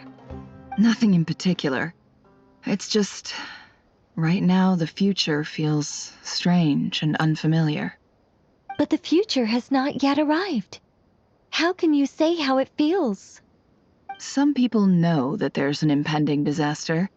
Others remain blissfully unaware. Each group is imagining an entirely different future while walking towards the same one. But when they get there, they'll still find they feel differently about it. People are shaped by their circumstances. Different circumstances create people with different perspectives. I've always found the perspective of the Vahumana Darshan to be a particularly incisive one. Even at the height of the crisis in Nodcry, people held diverging opinions. But things are different this time. Indeed. Regardless of faith, gender, wealth, skin color, or eye color, everyone in Sumeru knows what will happen tomorrow. The world has never been an especially fair place. Yet now, against all odds, A moment of unprecedented unity and equality is about to take place. It's fascinating. If only my father could have lived to see this era. Era. To me, that term represents a much greater span of time. It can be an unsettling word. I would even say I'm afraid of it. Do angels even feel fear? Yes, at least I do. I fear the gap that grows wider with each passing day and the never-ending flow of time. Time renders all memories insignificant and reduces all splendor to nothing. But those memories are the one thing I do not want to lose. You're very human in that regard. If angels draw too close to humanity, our wings burn away in the bright flame of awareness, and we fall to the earth. After spending so long among humans, I have lost much of my former glory. Maybe that's a good thing. You're more human than some humans are. I've been talking to Kale a lot in recent days. We seem to be in completely opposite situations. I suppose that makes us good case studies for comparison. Case studies for who? Myself, I suppose. After comparing the two of us, I suddenly discovered that I desired more than before. It was a gentle, pleasant sensation. Just as most people pursue glory and miracles, I too am pursuing miracles of my own. Guiding humans to make the miracles in their hearts a reality. That is my miracle. It doesn't sound so bad, does it?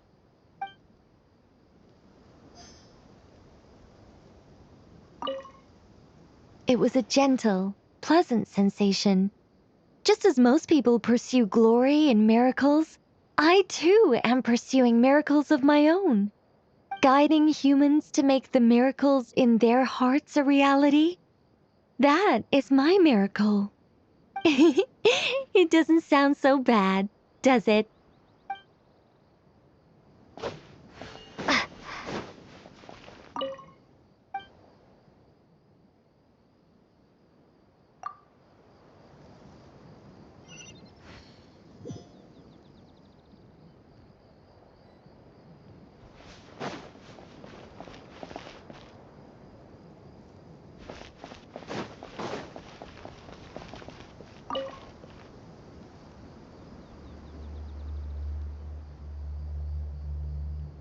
Look at the time. I should head back.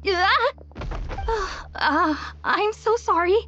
I was in a hurry and didn't look where I was going. Are you all right? I'm fine. Wait, you're... Have we met? Not exactly. I think we may have crossed paths by the house of Dana before. Oh.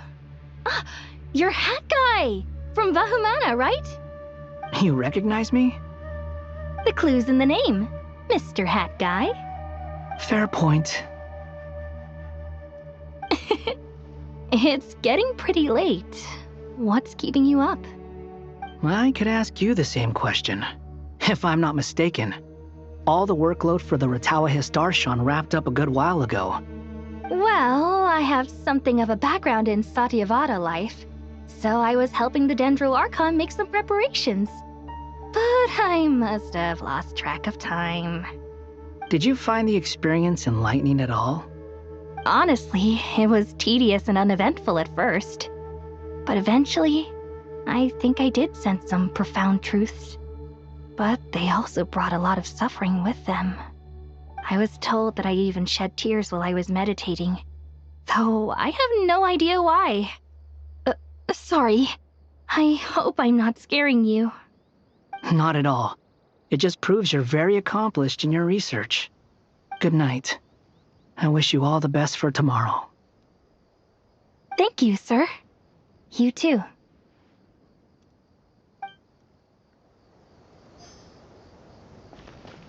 Good night. I wish you all the best for tomorrow. Thank you, sir. You too.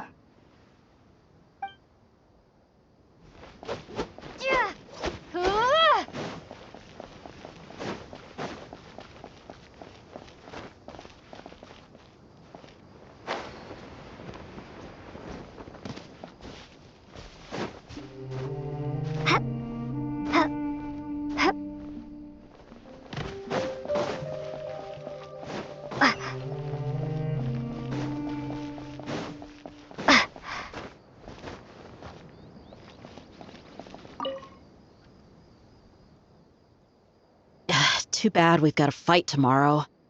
I could really do with a stiff drink. Let us pray instead. Prayer. How nostalgic. Lord Sangama Bay. Came to get some fresh air too, did ya? That's right. Actually, I was hoping I might run into you, Dia. I wanted to let you know that I've stocked up on that perfume you said you were so fond of. No, really? I'll take 2. Any chance of a friends and family discount? I knew you'd ask that. And I'm afraid to say that. Surprise! It's free of charge. That's very generous of you, Lord Sangama Bay. Does this mean you've made a fortune in Nodcry? Nope. Turns out it's not that easy to turn a profit there. I even ran some assorted losses. But anyway, that has nothing to do with why I wanted to give you and Dia a small gift. Remember that merchant caravan you two rescued in the desert last month? That was transporting my goods! No way! I had no idea that was your shipment. Explains the, eclectic mix of goods, though. Lord Sangama Bay's investment in the desert and generous stockpiling of goods has helped many people over the years. The shelters you funded especially have made life a little easier for the children and the elderly. Wait, how did you know about that? Oh, I see. Nefer told you, didn't she? That pesky lady. Aren't intel brokers at least supposed to charge for divulging people's secrets? She and Candace go way back. It's normal for close friends to share things you wouldn't tell to everyone else. Sure, but why did they have to be things about me? That's how Nefer shows that she cares. She wishes for all of us to know what a generous person you truly are. It must be hard trying to make a living far away from home. Just because we can tell what kind of person you are doesn't mean everyone else can. Well, maybe her intentions were partly good, but I don't think that's the full story. I'm sure she enjoyed knowing how much it would annoy me. I'm telling you, Nefer's got a mean streak. Definitely with you on that. Does praying help you stay calm? Defending one's home is a just cause. My heart is filled with a mix of anger and hope. Anger. You know, being able to get angry is a good thing. It shows that you're in touch with the real world, and that you have the passion to pursue something you believe in. Oh, my lady? What are you doing out here? Just taking a walk to clear my head, and look where I ended up. Were you praying just now? Yes, Miss Dunyarzad. Would you like to join us?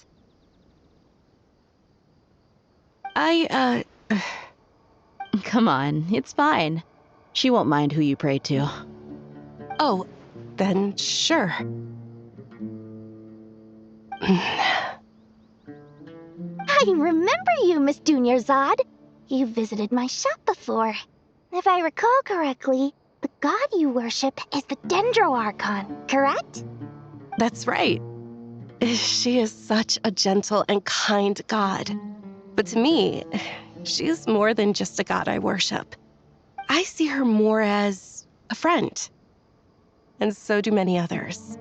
She's not some almighty god who reigns on high, but a genuine friend. Agreed. She's a wise teacher and a good friend. I spoke with several people during the evacuation. Everyone's aware that tomorrow's battle is one that ordinary people can join too. A battle to fight for our friends and our homeland.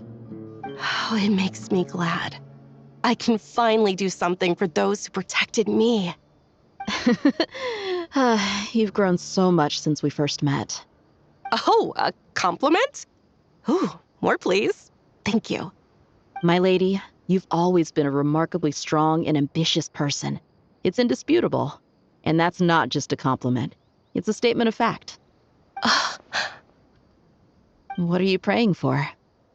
Our beliefs may not be entirely the same, but we both wish for the same thing. I pray that everyone will rise to the challenges ahead and return safe and sound. I pray for the safe return of all my companions.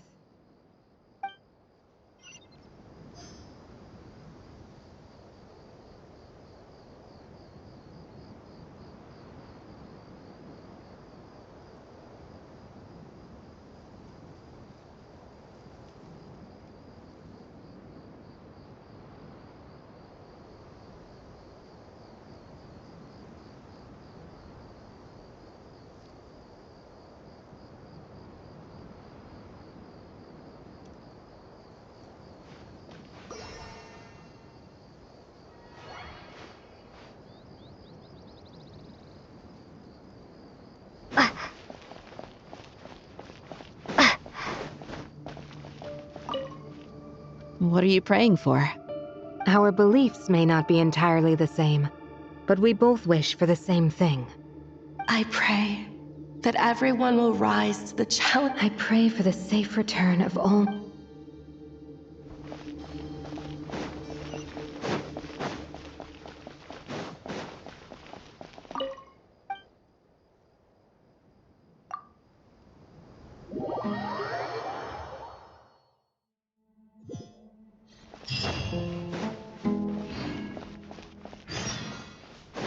Time to go!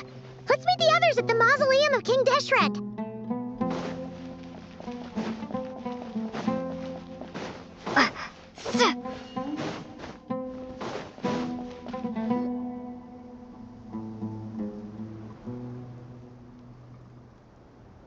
I have not felt this way in a long time. Standing up high, gazing out at the rolling dunes. One cannot know what freedom truly means without first losing it. The golden slumber truly lives up to its name as a dreamland. Though desert sands exist there too, no mirage, no matter how glorious, can compare to true beauty. Dendro Archon, what is on your mind? I was wondering whose counsel I should seek on the questions in my heart. What kind of questions? So many. More than can be put into words. As I once said to a friend, we look, we see, and we comprehend. But the question still troubles us. What are the many disasters that this world faces, but the sum of all irresolvable questions? The biggest question you should be asking is how to seize victory. Yes. Although, I would express it differently. I must not fail. And so the question I am most curious about now is whether the path to victory will be an arduous one.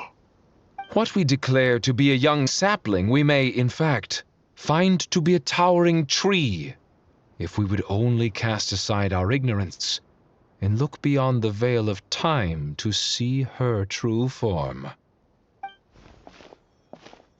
Nahida! We're here! Just in time. My preparations are almost complete. Ready when you are. We're here too. Miss Nicole! Miss Nicole! You run so fast! I thought I'd get a lot of exercise as a forest ranger, but I can barely keep up with you. Sorry, I got a little carried away. Lesser Lord Kusanali, the equipment is ready, and the modifications to Aru are all complete. As discussed during our meeting, accessing Irminsul via the Akasha is no longer feasible at this stage. There are other options, it's just they're a little more extreme and more technologically demanding to implement. maybe you should take it from here.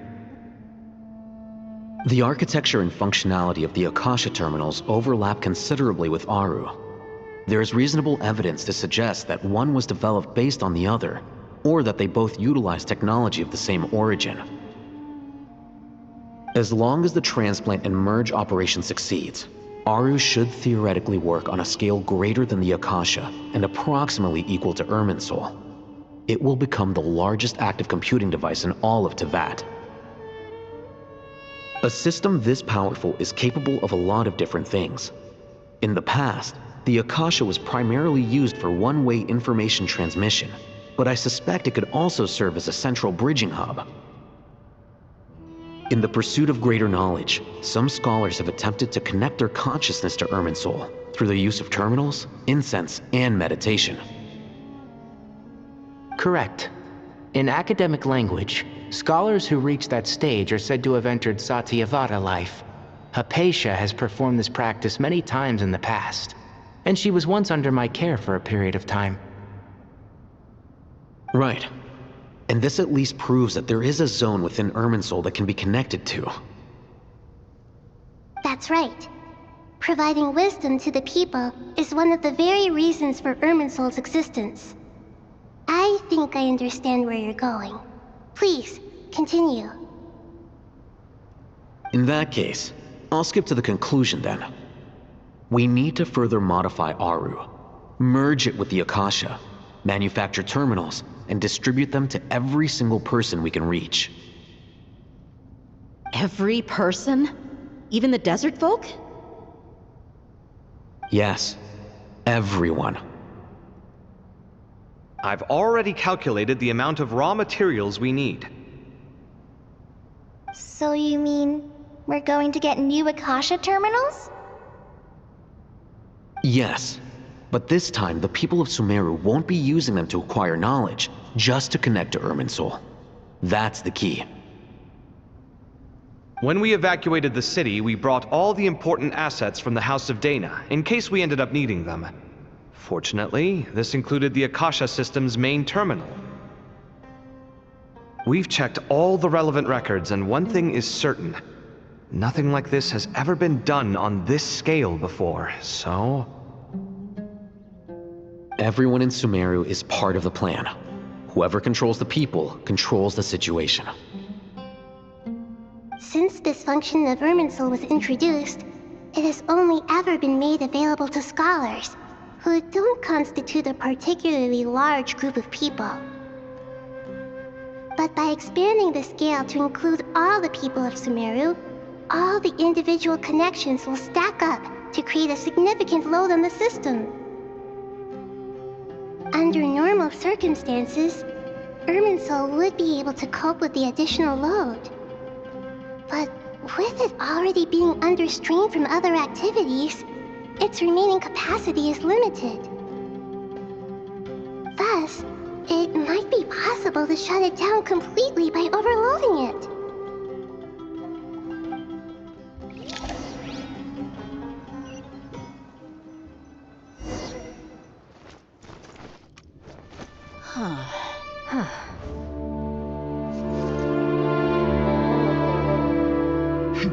Counting down.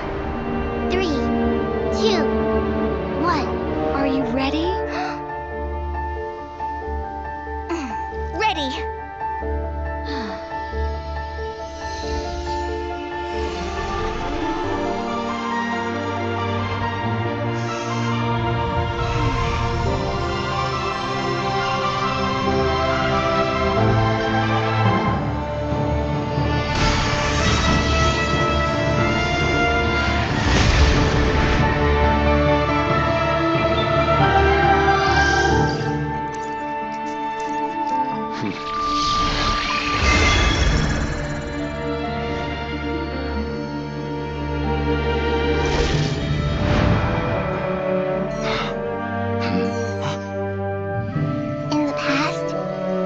People sought knowledge, they turned to the Tree of Wisdom.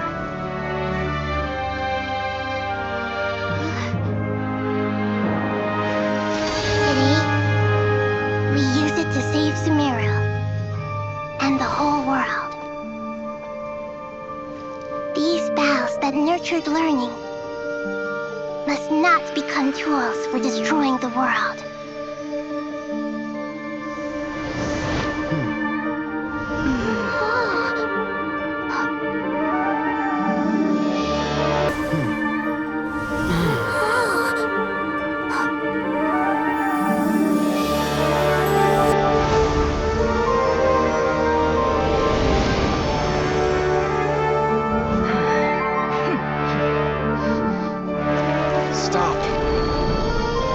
Please stop.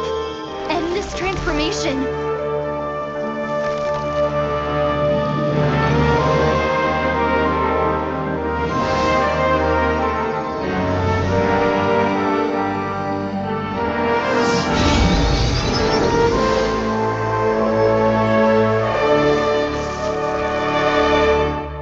You would shut down Irminsul just to stop me? You fools. I have all the time in the world.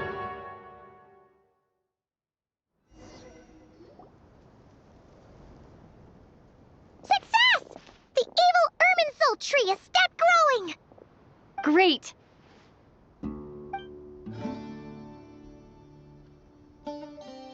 What a display of true courage! The courage to think and the courage to act!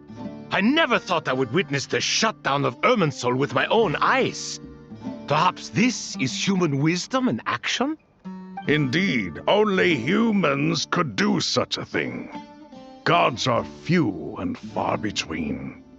What was once created for spreading knowledge is now used for another purpose.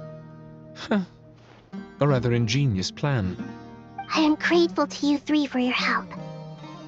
Only thanks to you were we able to extend Aru's interference capabilities to cover all terminals. Now, nobody who wears a terminal will have their activity accurately tracked by Irminsul. No matter how many eyes Dottore possesses, he will not be able to see us clearly. Now for the next step. I will need the help of your supreme powers once again. How might we be of service, Lord of Dendro? I need to reach the Eternal Oasis immediately. Right now? In that case, Ibis King, would you agree that this is a fine opportunity to dust off our old tricks? Never. I assume you have that chess set with you? You mean the one you gave to me as a gift? Asking for it back, are you? How could I? You misjudge me. I just wanted to show you another way you can use it. Connect to Safei Shatranj.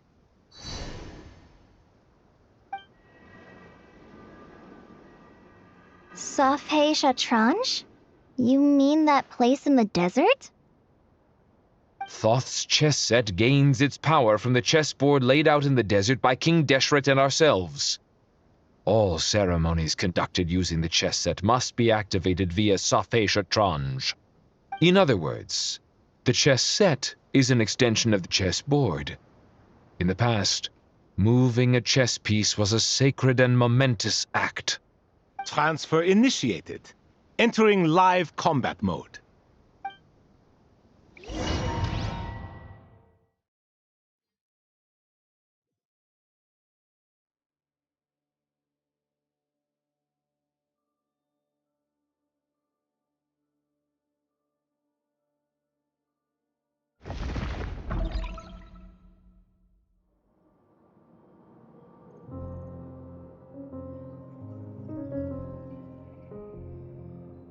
We haven't heard a single word from our spy in the desert.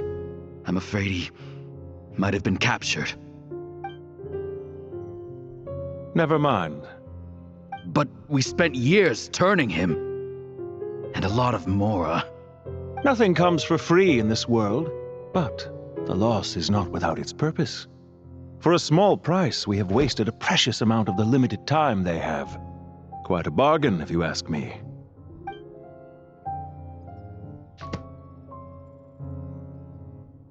Understood. Weighing profit against loss is a necessary part of life.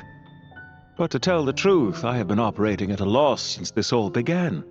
Since many centuries ago, in fact. For instance, why would a banker act as the executor of a will? If you hadn't deposited your personal belongings at Northland Bank, I would have no reason to be here right now.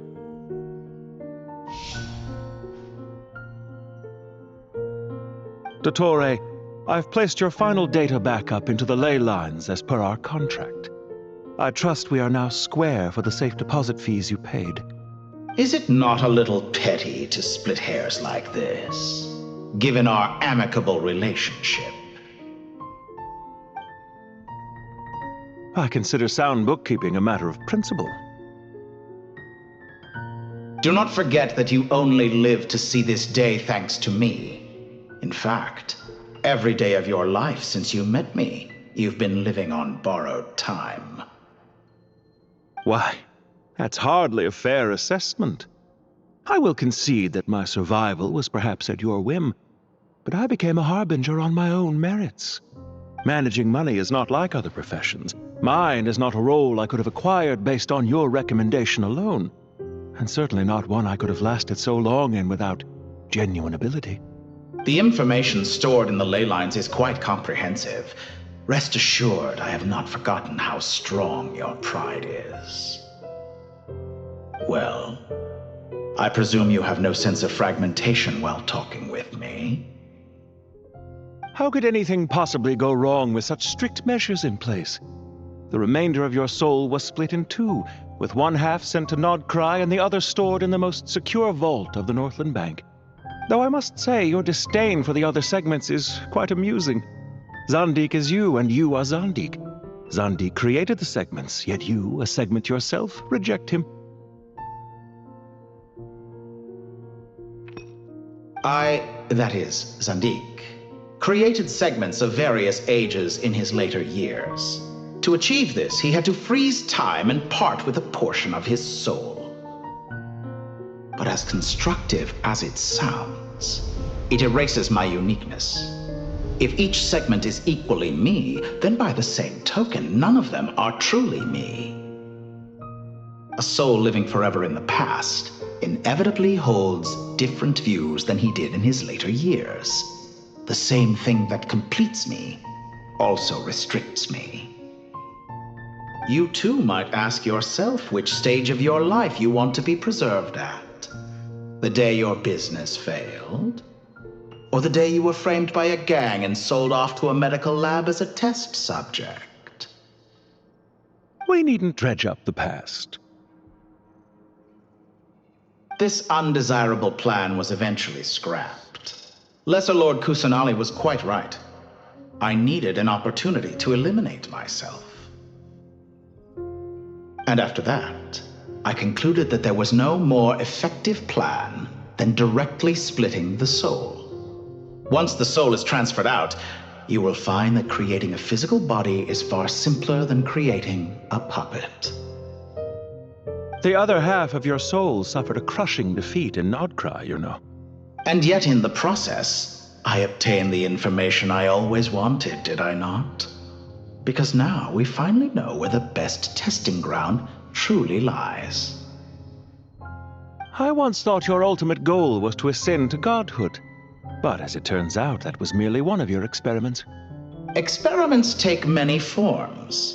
Most people are too eager for success, too fixated on the end goal. They forget that the experimental process itself is just as important.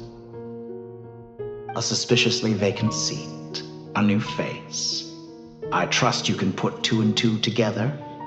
The reason it doesn't exist is because someone tampered with the record. What can I say? After all your efforts, you really did uncover the world's secrets. So, is the new world you promised a lie? No, it never was. I am glad to be able to control Irmin's soul from within. Now I shall attempt to create a new world inside the existing one. Almost everyone faces the prospect of death, but not a single person has ever been able to experiment unrestrained in the afterlife through sheer force of will. I am the only one to have overcome this enormous challenge. Would I not be letting the world down if I didn't make the most of the opportunity to experiment? Clearly, the dividing of your soul did not affect the magnitude of your ego. Out of all the versions of you that have ever existed, this you is the most insane and the most radical. Is that why you chose to work with me? Which was it then? My insanity? Or my radicalism? Could I call myself a venture capitalist without a suitably ambitious plan to invest in? Yours happened to fit the bill quite perfectly. Well then, I must say, while I am surprised enough that you showed up at all, what surprises me more is that you chose to present yourself as my former subordinate, and not as the banker Pantalone. Why make things harder than they need to be? Exposing my true identity in a situation like this would only serve to destroy diplomatic relations between Snezhnaya and Sumeru. I daren't imagine the consequences. Showing up in the name of the original antagonist gives you the recognition you rightly deserve, while also being sensitive to Snezhnaya's predicament. It was an easy win. As for why I'm here, if you're suggesting that your credit is in the negative, I won't argue with that. Many people say that about you. I'd argue that a significant factor in your willingness to cooperate is the fact that you have but a few years of life left after my death. Living and dying together has a way of binding two parties together rather closely. Is it not true that a relationship should be judged by both the positive and negative returns it yields? So some of what I said actually made it into your head after all. It's true that I hope you don't die too soon, but don't you find that a strange thing for me to say?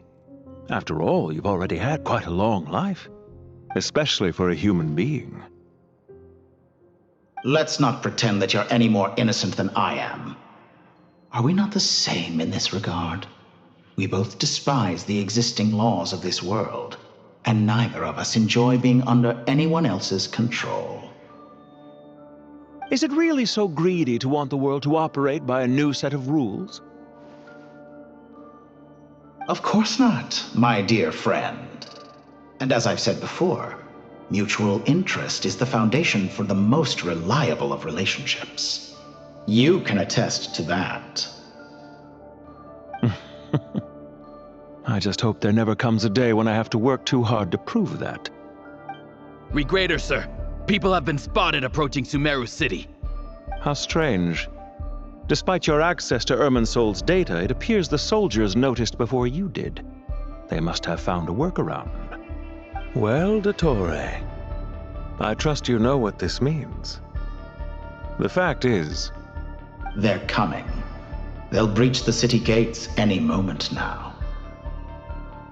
But even so, I would say Irminsol is a wonderfully convenient thing on the whole. If you do manage to create a new world, perhaps you could plant one outside my office, too. I'll consider it. What do you need me to do? Stall them? The experiment will take time. Stall them for as long as possible. Very well. But you're really asking for the moon here. Have you heard this story?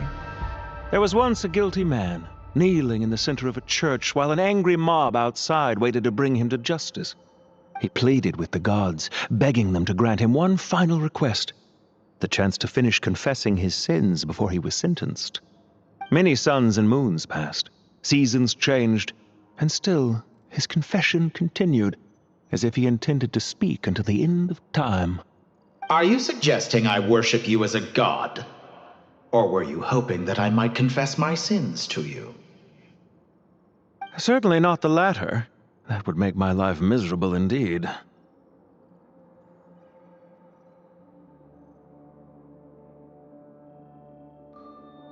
For someone who despises them so, you never seem to have any objections to me creating or becoming one. At first, I thought you'd be furious. Concerned I would terminate our partnership, were you? Not at all. You had reasons why our partnership must continue. Don't you find people's attitudes toward gods amusing? A god descends from the heavens and people worship it unreservedly, blindly following whatever rules are given to them. And yet, when they see an ordinary person gain godlike levels of power by virtue of their own hard work, they treat him with nothing but suspicion, even if he is a compatriot. Is that supposed to be a compliment? No, I was just thinking. I pity the man who would call you a compatriot. There's no need to be so self-critical.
I know it's a little late in the day to be asking this, but how have you been keeping?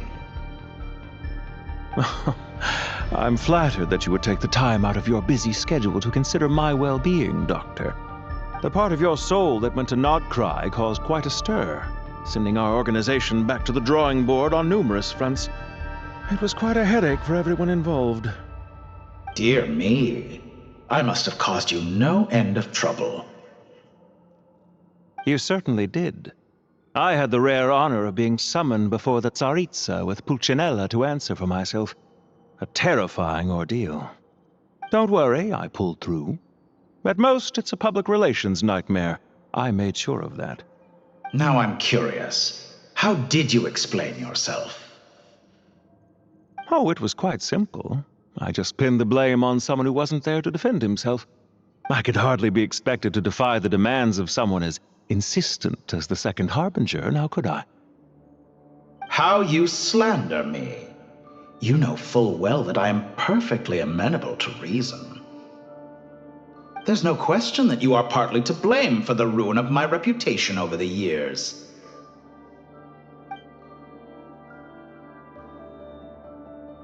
Do you have anything lined up for when this is all over? Hard to say. Field work always takes quite a toll on me, as you know. Once I'm back at Snezhnaya, I'll start with a well-earned cigarette. Why are you so eager to ruin your lungs after I went to the trouble of replacing them for you? If you have an issue with it, feel free to try to stop me.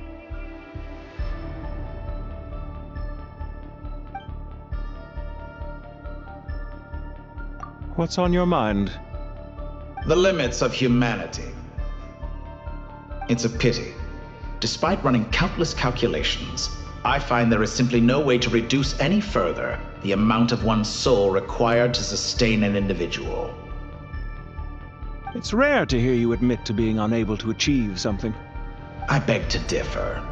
For instance, as I've told you before, the original me was prone to motion sickness and couldn't make long train rides. Ah, yes, of course. One of the reasons you often sent yourself out on errands. What are you thinking about now? A new experiment. In the event that my soul was depleted, say we extracted my data from someone else's memories, yours for instance, and then combined it with your intact soul as the base material, what would we create? Such a scenario would be impossible. Oh? As long as your current soul survives, there will be no need to create a new individual. Don't forget, you were the one who approved of the present situation wherein only one Dottore remains. And if you ceased to exist, who would be capable of performing this experiment?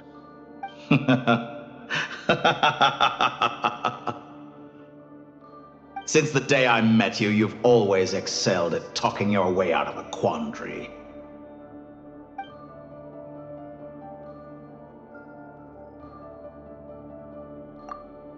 Isn't it a little too early to be saying goodbye? Not that I wish to keep you from your business, of course. Very well. Let's leave the conversation there for now.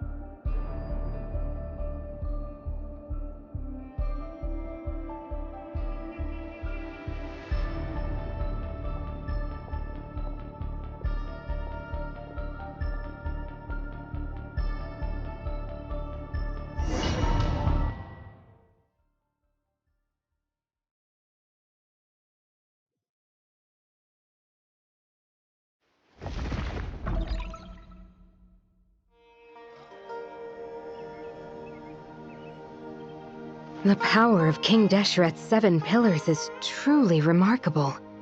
With just a chessboard, you can move an entire unit across the material plane. Yeah, sets us up for a much easier fight. Really makes my day. The last time we stormed the city, it involved a lot more running around. I wonder how many people can say they stormed a city twice in their lifetime. I was just thinking that. I've definitely had more than my fair share of unusual experiences in my life. This is my first time here, actually. We never usually leave Gandharvaville. I hope this will be my last time. Does everyone have to chime in? Can't we just fight? What an amusing comment, my dear lady. Yet humans often alleviate tension via small talk, do they not? Whoa! Why is Candace's shield talking? Because the image on her shield is one of me. And I, of course, can appear wherever I wish to. Huh. Well, la-dee-da. Isn't that fancy? Could I get in on this? You wish for your gauntlet to speak? Why, certainly. Ahem. I think you'll find that it is I whose image is carved hereupon. Thanks. Definitely feel stronger now. You're welcome, my lady. I am glad to lend you my power. Sino, what's the situation? There are troops stationed at every entrance. As we expected. A frontal assault will suffice. Everyone, stick to the plan. We'll take the main entrance. You head for the House of Dana's side door. Move out.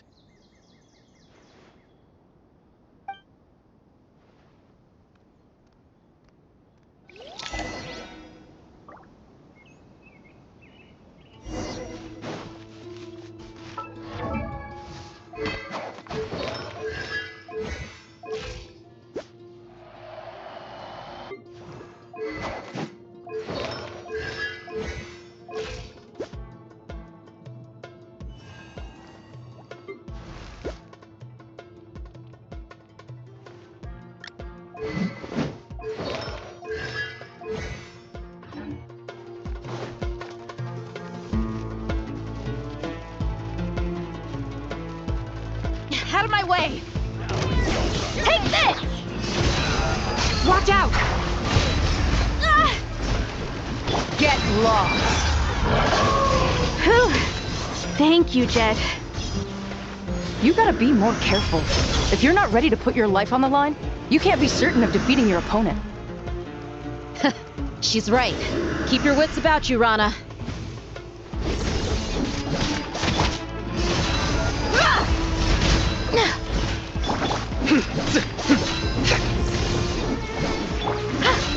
Please!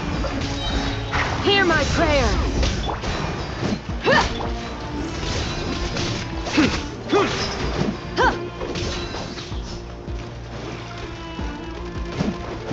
Buckle up! Hi! Take them out and secure the harbor. Reinforcements will arrive by water. Consider it done. Show no mercy. We shall prevail! Surrender! Judgment is upon you. This was well done. Come at me again. Winter, shall we... Do your worst! Look alive! Ha! Ha! Please!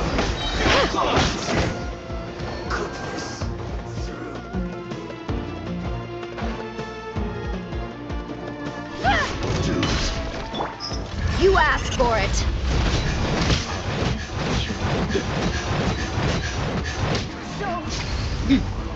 Let's get it on! Hear my prayer! Do your work! Futile! Can't run from Use your Please. boots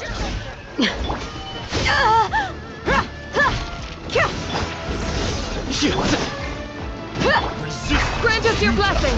Yeet! Save yourself. Look alive! Hi!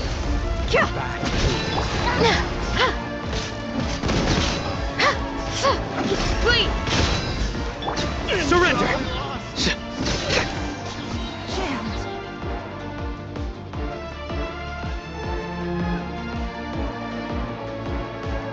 Waterway secured.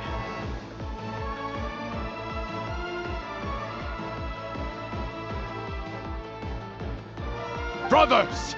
Sisters! Perfect. Just in time. Welcome. Once we've linked up, we'll continue the advance. The team has arrived at the north entrance, as planned. Good. Press on.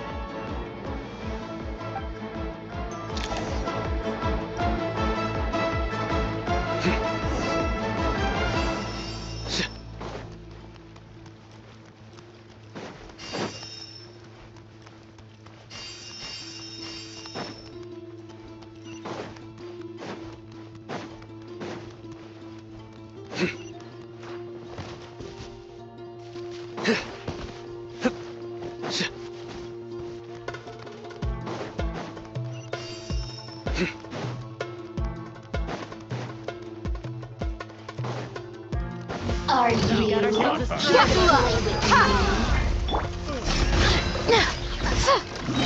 We shall Your sins weigh upon your soul.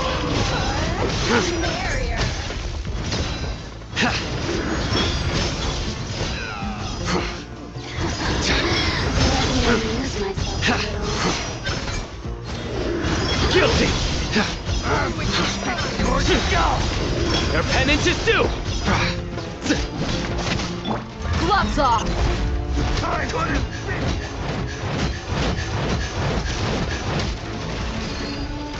Let's get it on! Yield! Did it take too long?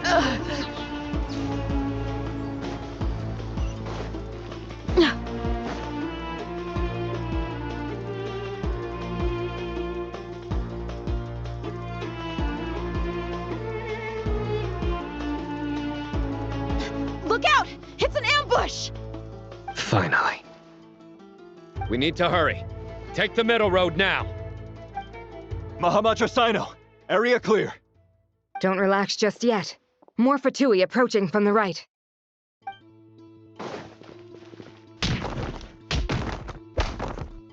Irminsul cannot track our movements. If necessary, we could split up. Don't worry. We'll wipe them all out. As you can see, our people came raring to go. Good, good. How are things with the Traveler? Can Tainari keep her safe? Don't underestimate Tainari just because he's a forest watcher. He can handle it. All right. You know that's not what I meant.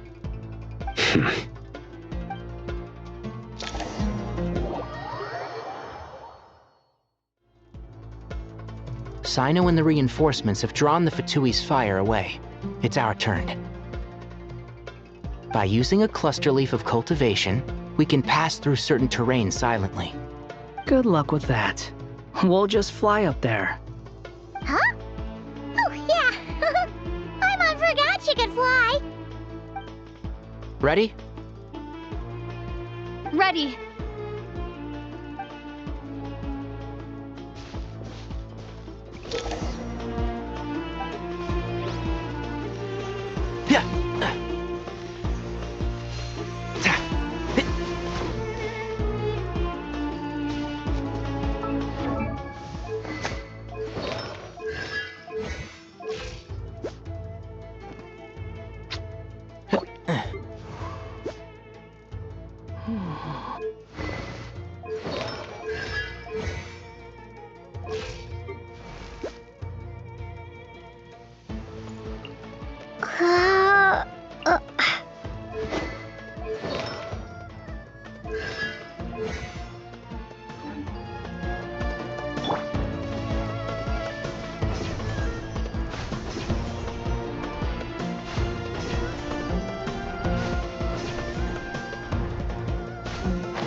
Search for it.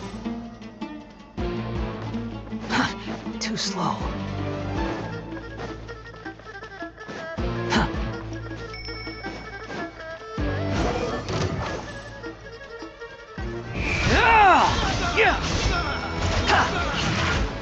Cry louder.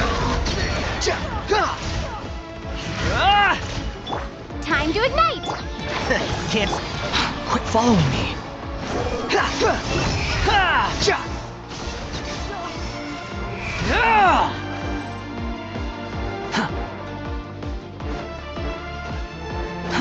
Too slow.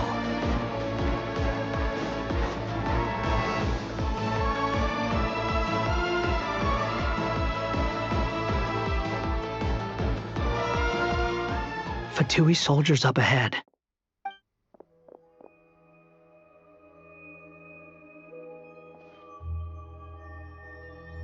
Careful.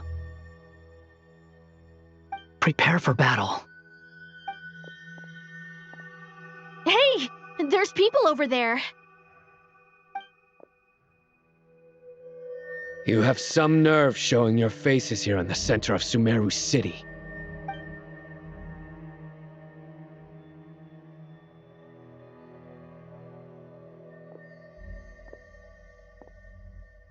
You're right on schedule. Well, this guy sure as heck isn't your average Fatui sergeant. They've stationed quite a few people nearby. It definitely looks like they were waiting for us. But something feels off. Everything about this guy feels too deliberate. I highly doubt he's just a subordinate of Dottores. And he's no mere sergeant. Whatever his rank is, it's high. Much higher than we thought. So you've been waiting for us. But it looks like you're geared up for a conversation, rather than a battle. Very clever, General Mahamatra Sino.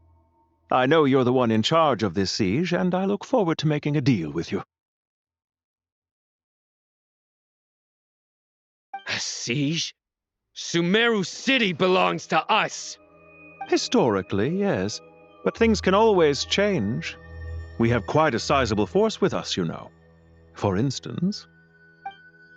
There's a Fatui ambush at the north gate. Can you handle him? We can for now. Yes, I'm quite sure both sides can hold their ground for the time being. The battle has not yet reached its climax. But what happens next? Do you enjoy watching bloodshed? Surely some of those here are people you count as friends. Once a war begins, some people must die. I doubt you wish that fate upon anyone you know. Wait a second. It's a trick. He's not even there. Silence! He disappeared. What was that? A ghost? Curses! He was never there to begin with. That was just a shadow projected there to lure us in. Enough talk! Attack! I apologize for being unable to accompany you at this crucial moment, but I am compelled to leave for reasons beyond my control. Please excuse me. Sumeru's General Mahamatra is quite ruthless. It's a good thing I wasn't there in person. Your illusion held them up for a time just fine. But now that they have seen through it, they will realize you were just a decoy. Decoy or not, what matters now is that they will be heading your way imminently. Not imminently. They are already here.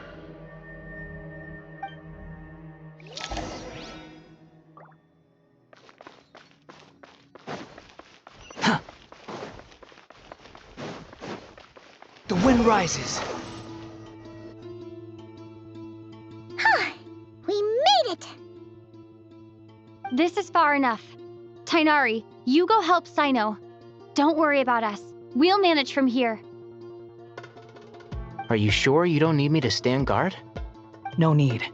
Once the connection is established, we'll disappear from the sanctuary of Surasthana. Go help the others. All right. Goodbye for now, then. Please tread carefully.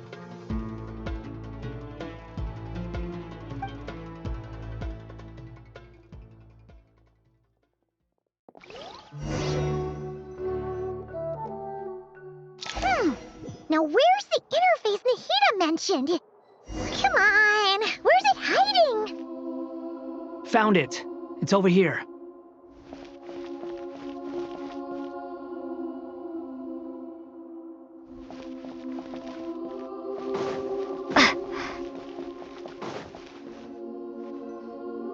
We can connect to the inside of Irminsul through the Sanctuary of Surasthana's built-in security system.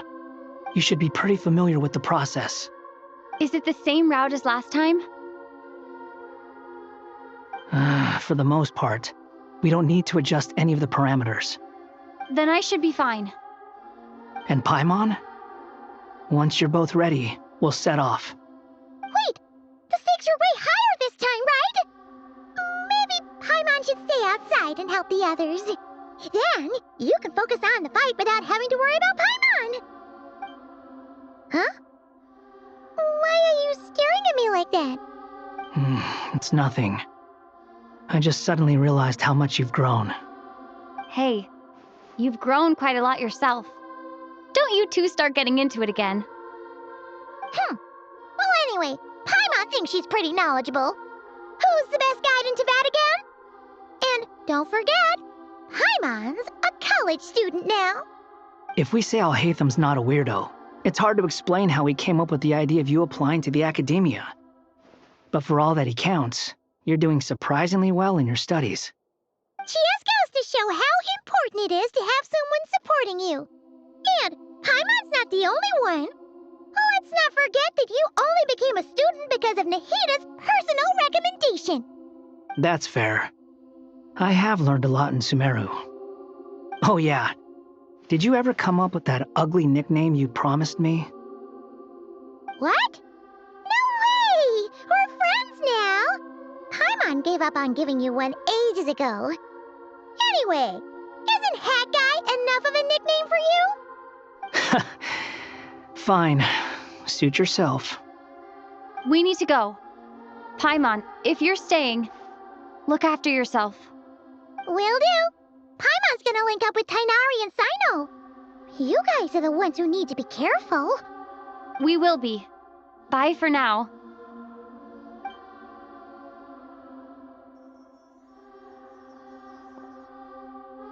Initiating connection.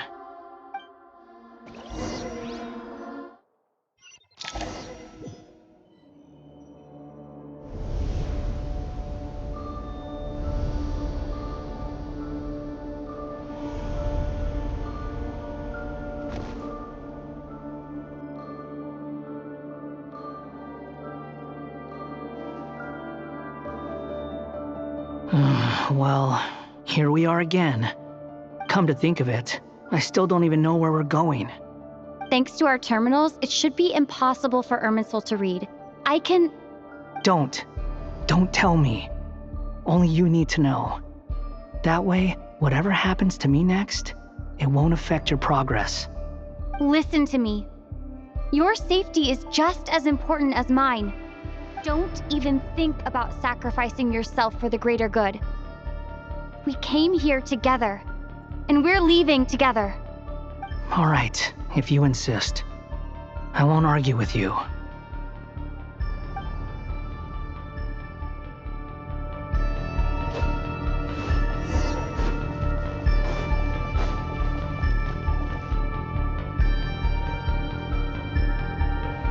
This place looks so different from how I remember. It's unrecognizable. It's a complete mess, like someone's turned the place upside down. Must be Dottoro's doing. Either he's searching for some information he needs, or... It's still changing. He has to know we've entered Irminsul. But luckily for us, he can't pinpoint our location. Be on your guard. Don't let him find us.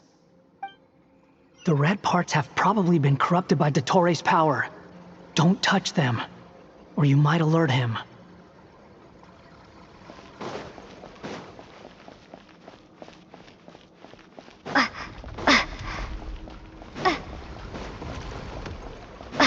He's looking for us. Tread carefully. That wall could be a problem. Fortunately, it looks breakable. Give it a shot.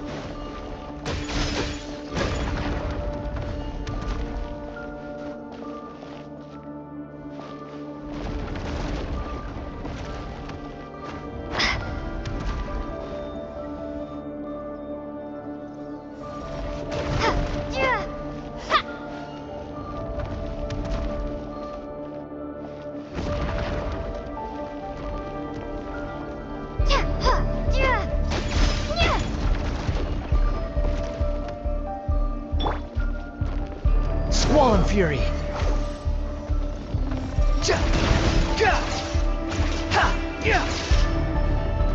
The wind rises.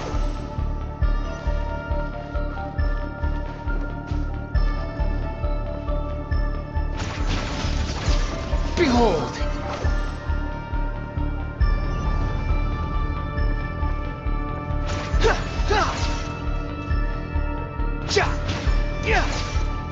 Squall and Fury.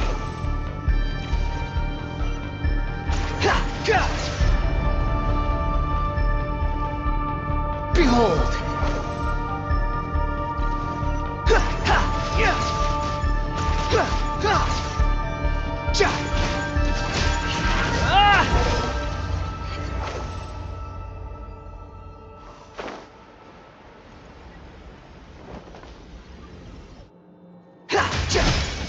The wind rises.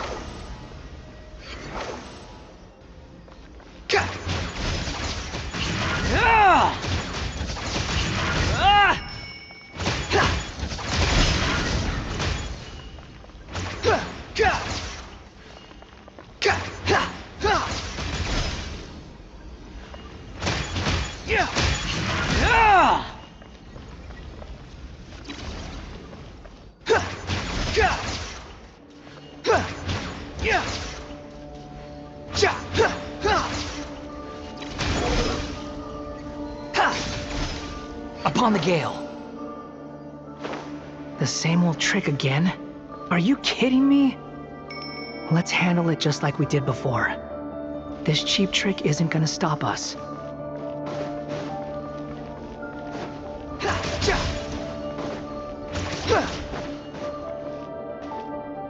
Oh no! It's... a trap! Is that why he was using the same trick over and over again? To get us to lower our guard?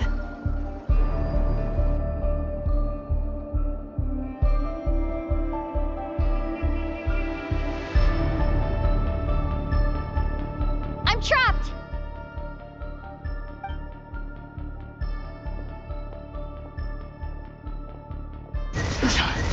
Why won't this thing budge? Hello? Hello? Can you hear me? Nicole?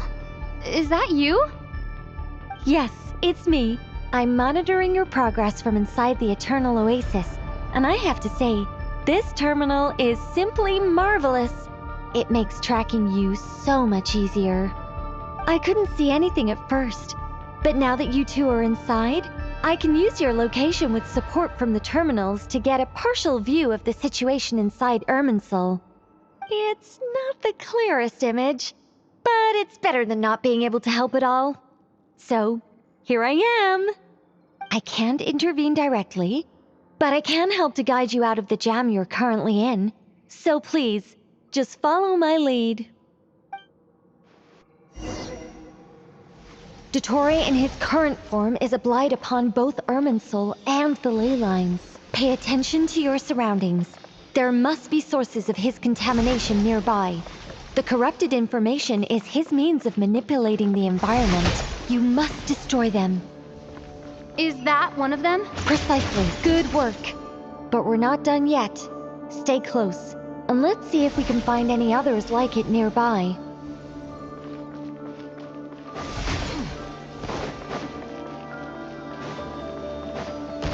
Squall and Fury!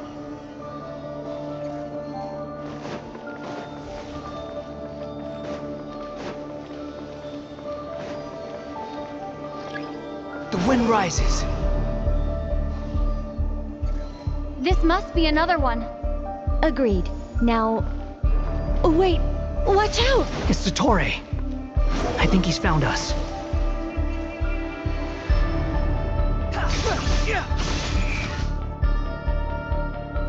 The seal is broken. Quick! Get out of there! Squall and Fury! And where exactly do you think you can run to? Wait! What is that? Pursuers! That's gotta be it! Run! Don't let that thing touch you!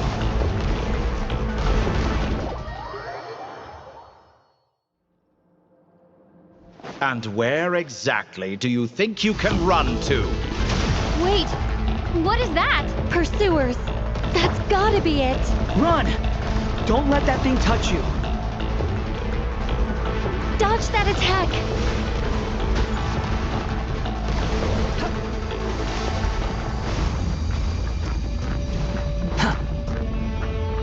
Quit following me. There's more than one path. Which way do we go? To the left! Trust me! Fleeing like vermin. What a pathetic sight. Hey! Watch yourselves! Stay focused! There's a cliff ahead! Jump! More of those corruption sources.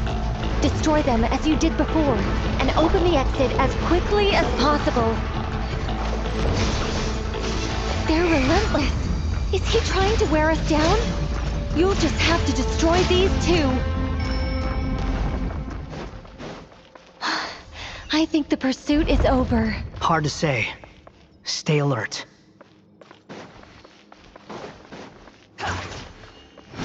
Search forth!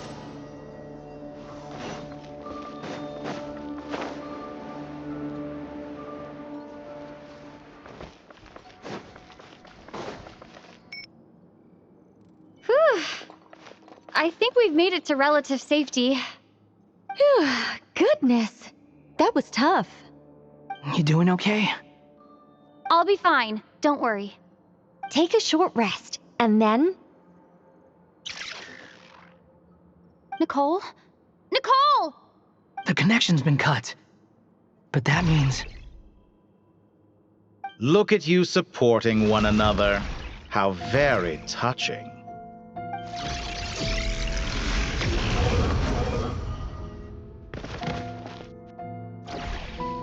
Dottore!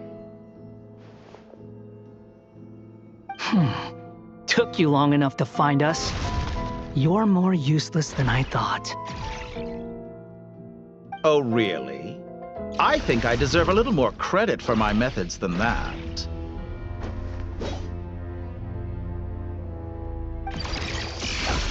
Rather than hunting you down, I chose to let you roam free. I indulged your presumption that I was unable to track your movements, played along with your clever little plan. Fleeing is for animals, but I rather enjoy watching you flee. Some things lose the will to run altogether as soon as you put them in a cage. If that's true, then why did you come looking for us? Because I wanted to observe you up close, of course. Don't misunderstand me, I'm not here for a fight. Is it so unusual that I wish to greet my old acquaintances in person? After all, it's been a while. Scaramouche.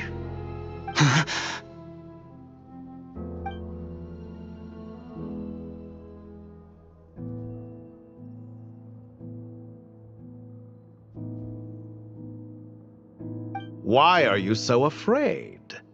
I have done nothing unprecedented in discovering the truth. Nor did I go to any great lengths to uncover your story. You made a bold series of moves in deciding to erase yourself. And with the power of this great chronicling device called Irmin's Soul, you were able to achieve something quite remarkable. Once most people form an opinion about someone, it tends to imprison their mind. Yet you managed to erase every trace of your existence. A novel take on death indeed. However, this meant that you stood out to me all the more when I saw you in Nodcry. I didn't even have to go looking for you. Just the sight of you was enough for me to intuit the truth. For someone in my position, connecting the dots was a trivial affair. It would have been more surprising if I hadn't managed to piece it together. You seem very pleased with yourself for figuring it out. I'm sure you'd even be more delighted to learn the full extent of your crimes. That would hardly be necessary. Besides, isn't there something that concerns you more right now? Something that fills you with dread? Let me put your mind at ease. I have no intention whatsoever of restoring any of the records you deleted. For one thing, it would be exceptionally difficult. But more to the point, I doubt that the prospect of losing your current life is all that frightening to you. Because in your case, the cruelest twist of fate is that you'll never again have the chance to make up for any of your mistakes. Isn't it? Dottore?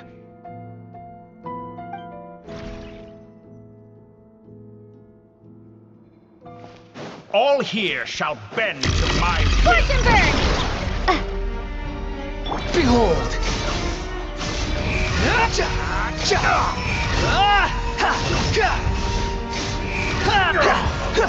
I'm afraid you'll need to do better than that to take me down.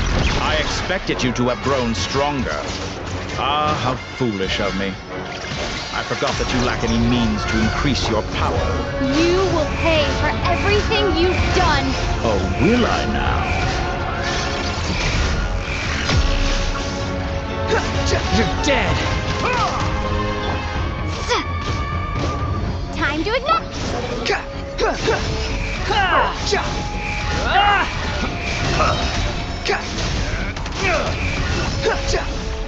Unsightly insects!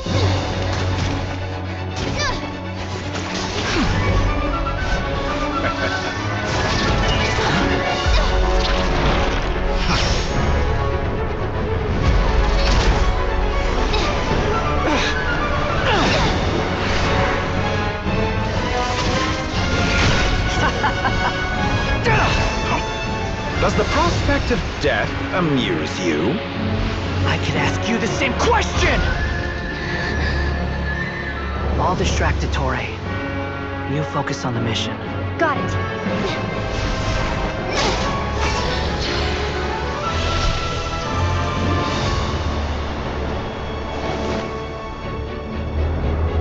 hopes and dreams of the masses. Open the secret door on this enchanting night. May wisdom's light eradicate ignorance and darkness, and hereby fulfill our ancient vow. Commence data extraction.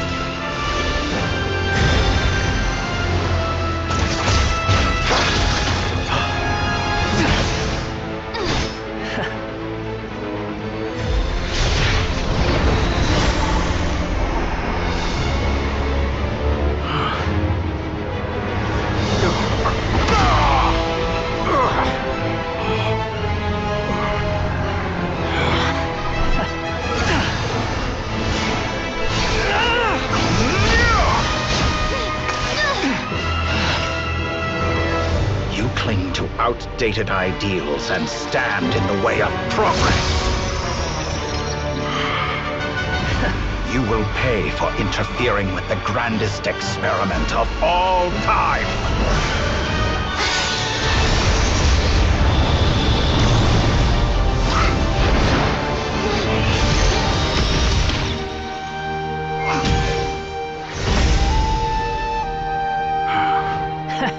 Good timing.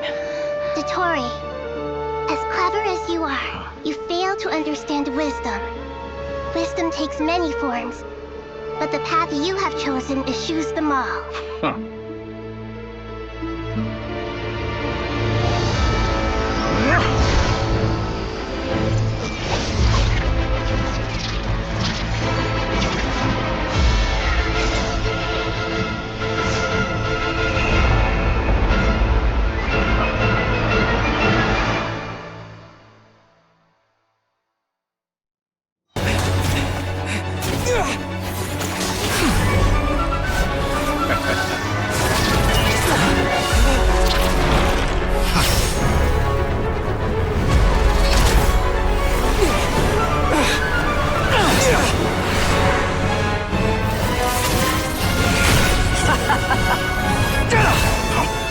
Does the prospect of death amuse you?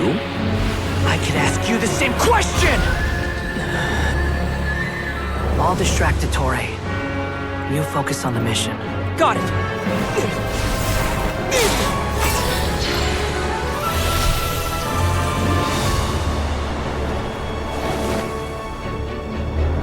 For the hopes and dreams of the masses. Open the secret door on this enchanting night. May wisdom's light eradicate ignorance and darkness, and hereby fulfill our ancient vow. Commence data extraction.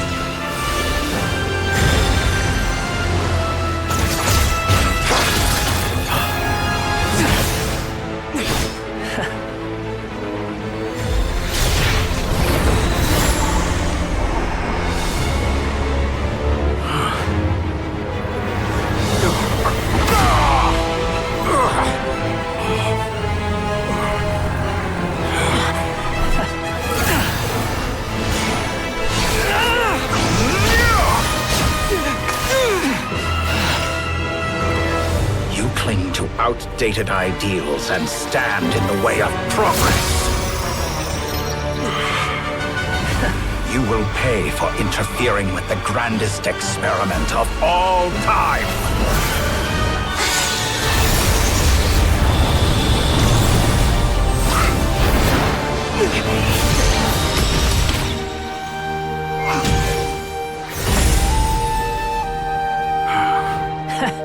Good timing. Dottore, as clever as you are, you fail to understand wisdom. Wisdom takes many forms, but the path you have chosen eschews them all. Huh.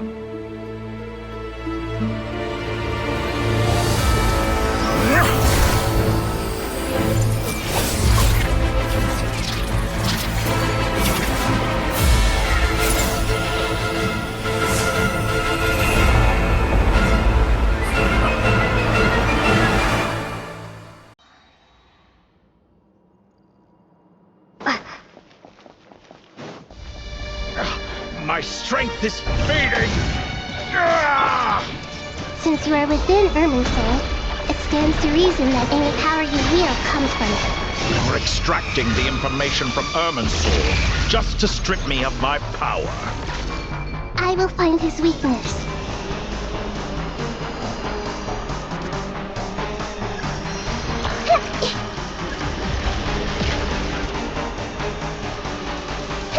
Everyone hold hands! Quit following me. How? I admire your attempt to introduce a new variant, but it's nowhere near enough.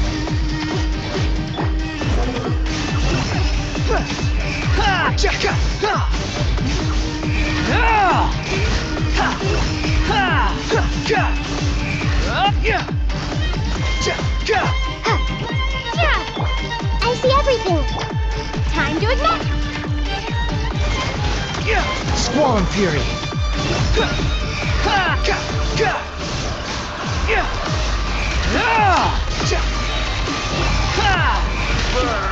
Cry louder. Blade of the primal flame. The Temple of Wisdom.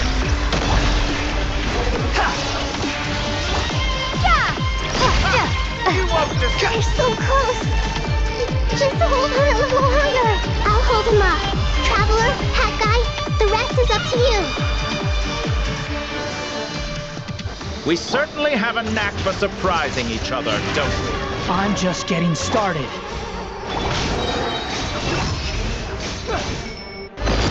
It's time! Say your prayers! Stay on the offensive, but watch your back.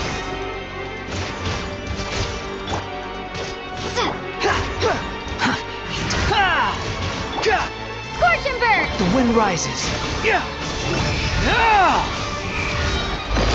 It's time! Say your prayers!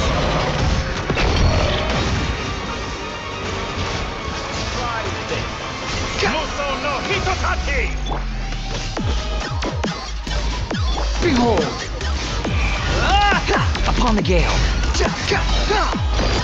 It's time! Say your prayers!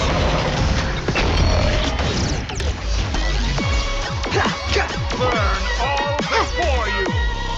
Blade of the primal flame! Squall and Fury!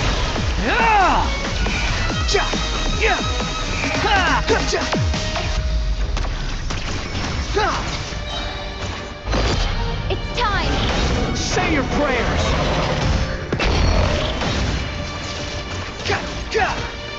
Time to ignite! Behold! Try this! Muso no Hitotaki!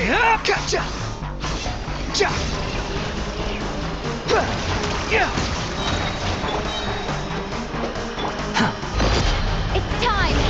Say your prayers! Finally, time for you to die.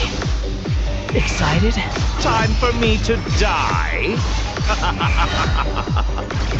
How could I approach this place if death were something I feared?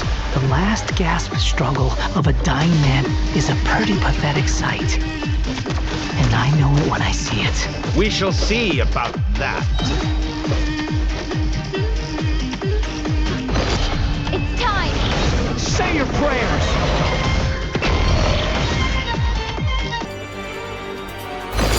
It's time! Say your prayers! Stay on the offensive, but watch your back.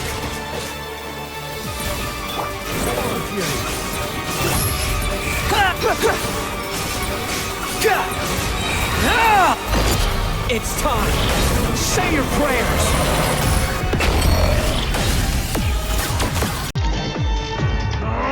That's enough!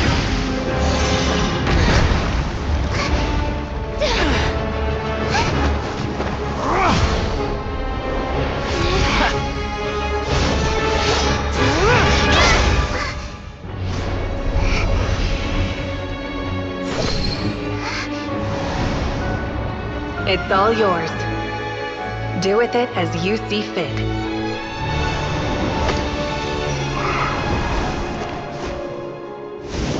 Just as you say, this world is home to some archaic things. And as you suppose, you are a formidable opponent. You have long coveted the secrets of wisdom. So now, I will demonstrate true wisdom in action. I invoke my supreme authority as the keeper of Irminsul. Commend me or condemn me. But give your verdict now!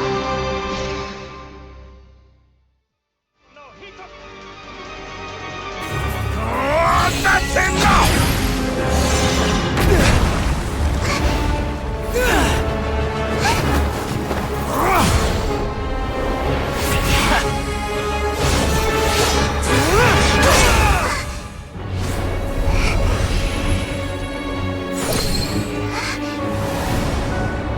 It's all yours. Do with it as you see fit.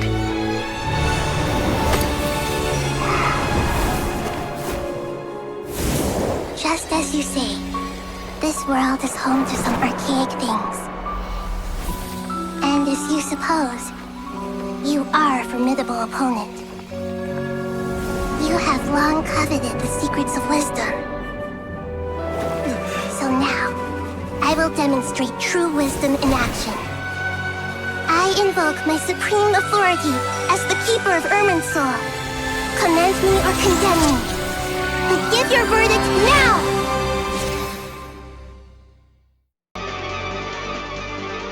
Blessed One of Wisdom, Mahakusaladhama, are you certain that you wish to exercise your authority to destroy Irminsul?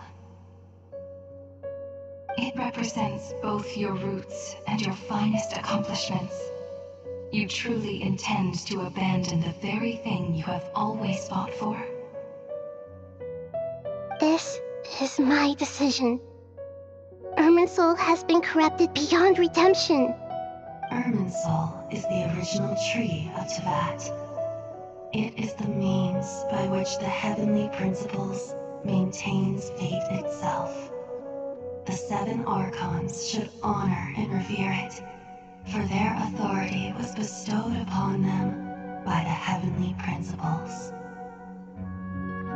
It is precisely because I honor and revere it that I fight for the humanity it exists to protect. Wisdom is knowing how to weigh the options and make the right decision. If you truly care about the fortunes of this world, then it is me you should seek to preserve. Planting a seed begins the chain of cause and effect. Since you have become a great tree yourself, why should the loss of another tree be anything to fear? Till we meet again, Lord of Dendro.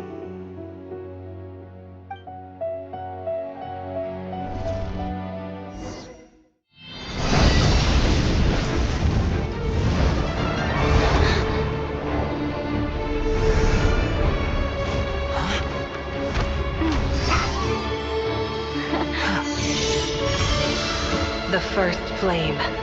The pure, cleansing fire.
The first flame.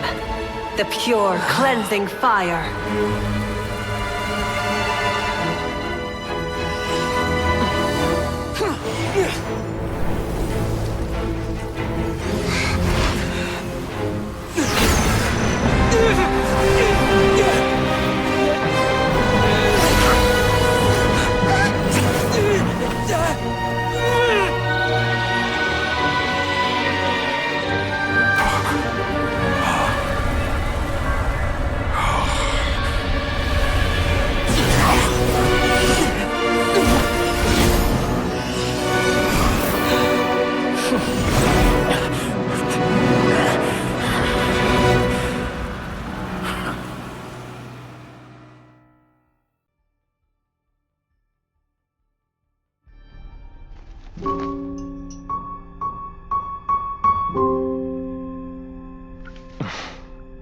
Shall we?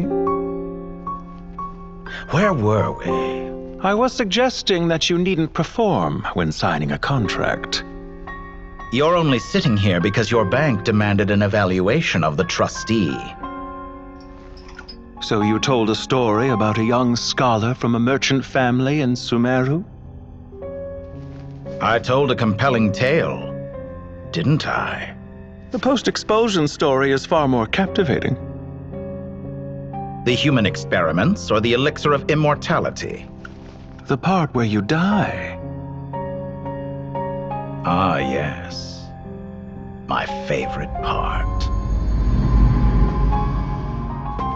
The 35-year-old Segment thought of himself as Dottore, reserving the name Zandik for the original specimen.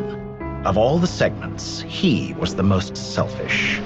After his expulsion, Dottore searched for a new direction. He joined the Fatui, studied Elazar in great depth, secured resources. He was rather fortunate in his career. Zandik turned to Conrian technology and successfully created his segments. But this was not immortality. Even with backup segments, his body would still age. Still, thanks to Snezhnaya, Zandik found the ideal base for his experiments. Then a perfect partnership materialized at a crucial moment.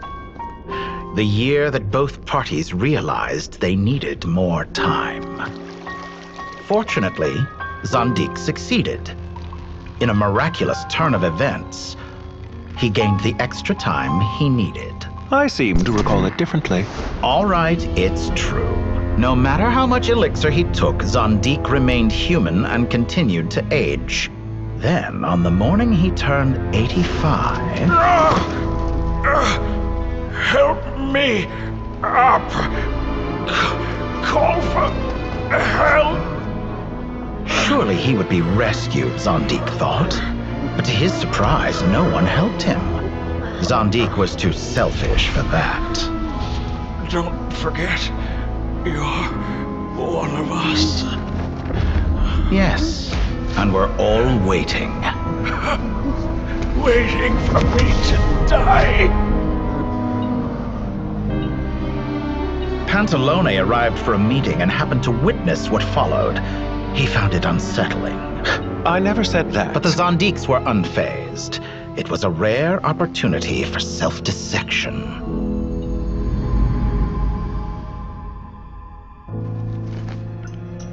What does all that have to do with you depositing your data at Northland Bank? It has made me cherish my time in this world all the more. Fair enough. So you do have a sense of self-preservation.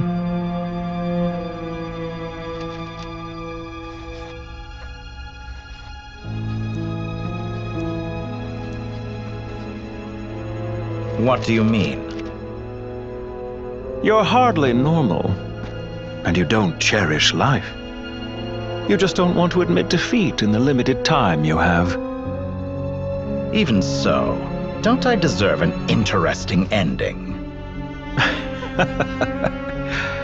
I'm counting on it.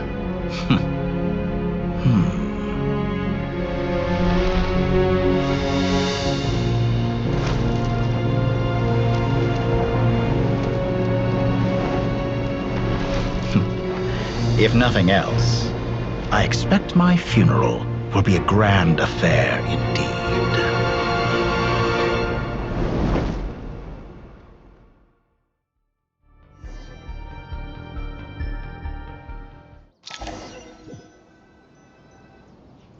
What a magnificent fire.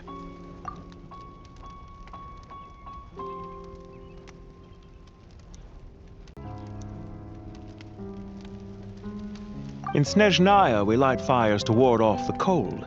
Fire, it seems, is antithetical to ideas such as cold, frozen, and unchanging. Perhaps it has always been that way. From the beginning, fire has been used to drive away wild beasts and warm the body and mind. You could say it's a form of treatment. One that cures the human heart of mortal fear. Mortal fear. Something you haven't been acquainted with in a long time, by the sounds of it. Whereas you, I'm sure, must know the feeling quite well indeed. I remember when we first discussed the elixir of immortality, you claimed that extending your lifespan was about buying more time. But was that really the truth? You fear the prospect of dying a wretched end in this world, don't you? Of course I do. I'm only human, after all.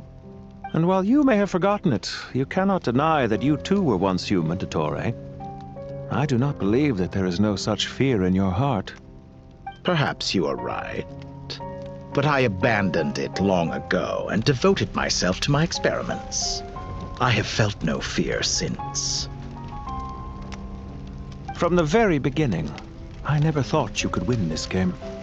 But still you came, contract in hand, to honor our agreement. Because I am a reputable partner. And as we have discussed, experiments are about more than results alone. The process is equally important. I have come here and completed my creation, and I do not regret my decision. I'm afraid your journey ends here. After I die, there will be no one to make the elixir of immortality, and your remaining stock will only last a few more years. How then will you prove that you didn't perish in this incident alongside everyone else? When I feel optimistic about market environments, I never forcibly adjust them. They have their own direction. And I myself am one such environment. I have been quite particular about many things in my life. But where the manner of my death is concerned, I choose not to be. You make yourself sound so magnanimous. Oh, but I am. And I hope you will be too. It may have been a long time since anyone told you this, Dottore, but I recognize that you are a truly rare talent. Ha! I can see it.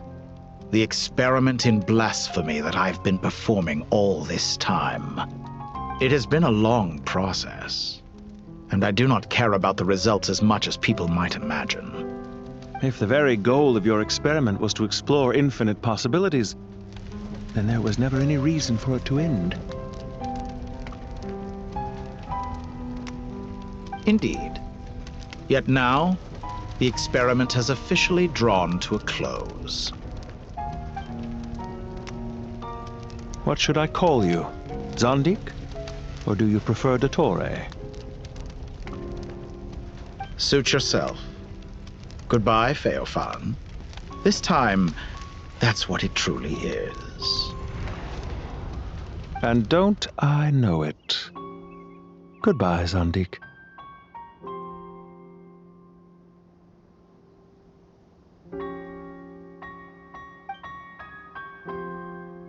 I could have carried out many more experiments, but to me, Lord of Dendro, this outcome is certainly not the worst. I believe you. But unfortunately, this is where it all ends for you. This experiment does not belong to you, nor do any of the results. Experiment? It sounds like you're trying to outdo me in my own field. Wisdom is conveying information in terms that people can clearly understand. You know exactly what I mean. Indeed. I can see no further outcomes. Ha! You have a formidable mind, and you are braver than I thought. Setting fire to the very thing your survival depends on. Your previous threat was empty, but this time, it is real. When necessary, wisdom can be as fierce as an inferno. Some of the flames that incinerate you come from within yourself. Perhaps you are right. You see what lies at the bottom of the human heart, and that is your wisdom. Here is where your journey comes to an end. All that is yet unknown belongs to those of us who will carry on living. It seems I have unwittingly been your arch-enemy all along. But now, it's all over. I do not deny your intelligence. But what you refer to as experiments, I would never describe in those terms. They are events that take place in the real world, and they are so much more than mere data. Goodbye. We will never meet again.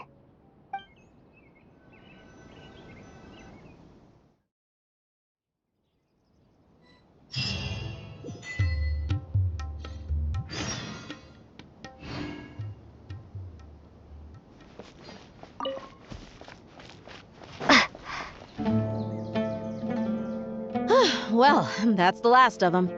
Everyone on the list is already back where they should be. It was a long, hard road, but we finally finished escorting everyone back. I just pray that we'll never need to leave again.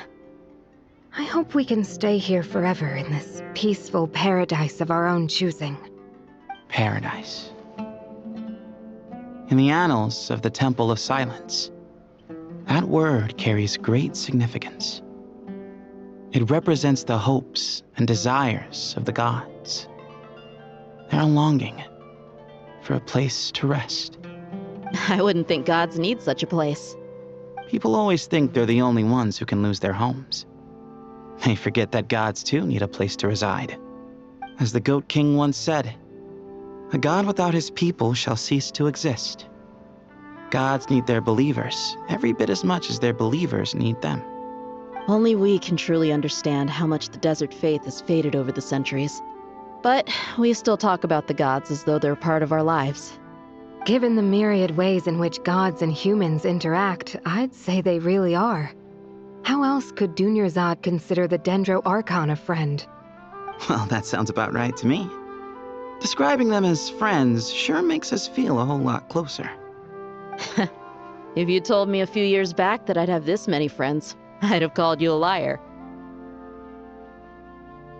Belief is a choice, just like friendship. We've made our choices through battle.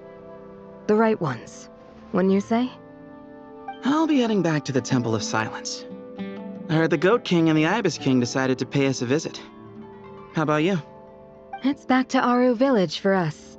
Still plenty of supplies to distribute and people to help. Until next time, old friend. As long as you can find the time, you're always welcome to visit us in Aru Village. Right back at you. Make sure to drop by the Temple of Silence the next time you're free. Or it is that two of the other 7 pillars, Shezapang and Bennu, might also be dropping by. Since you're wearing the symbols of their power, it'd only be fitting if you came to see them for yourselves. Dropping by? That makes it sound like they're visiting a neighbor's home. Well, the temple was founded by Hermanubis, so I guess to them, that's exactly what it is. Guess that's true. All right. We'll make sure to find time to stop by. Stay safe on your journey home. I will.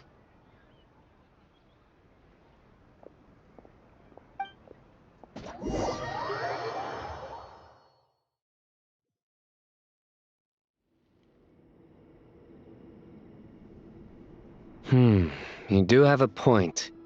See? Retirement has always been a problem, especially for old-timers like us who've been locked away all these years. You finally step out into the light, and bam! You're face to face with a whole different world. Naturally.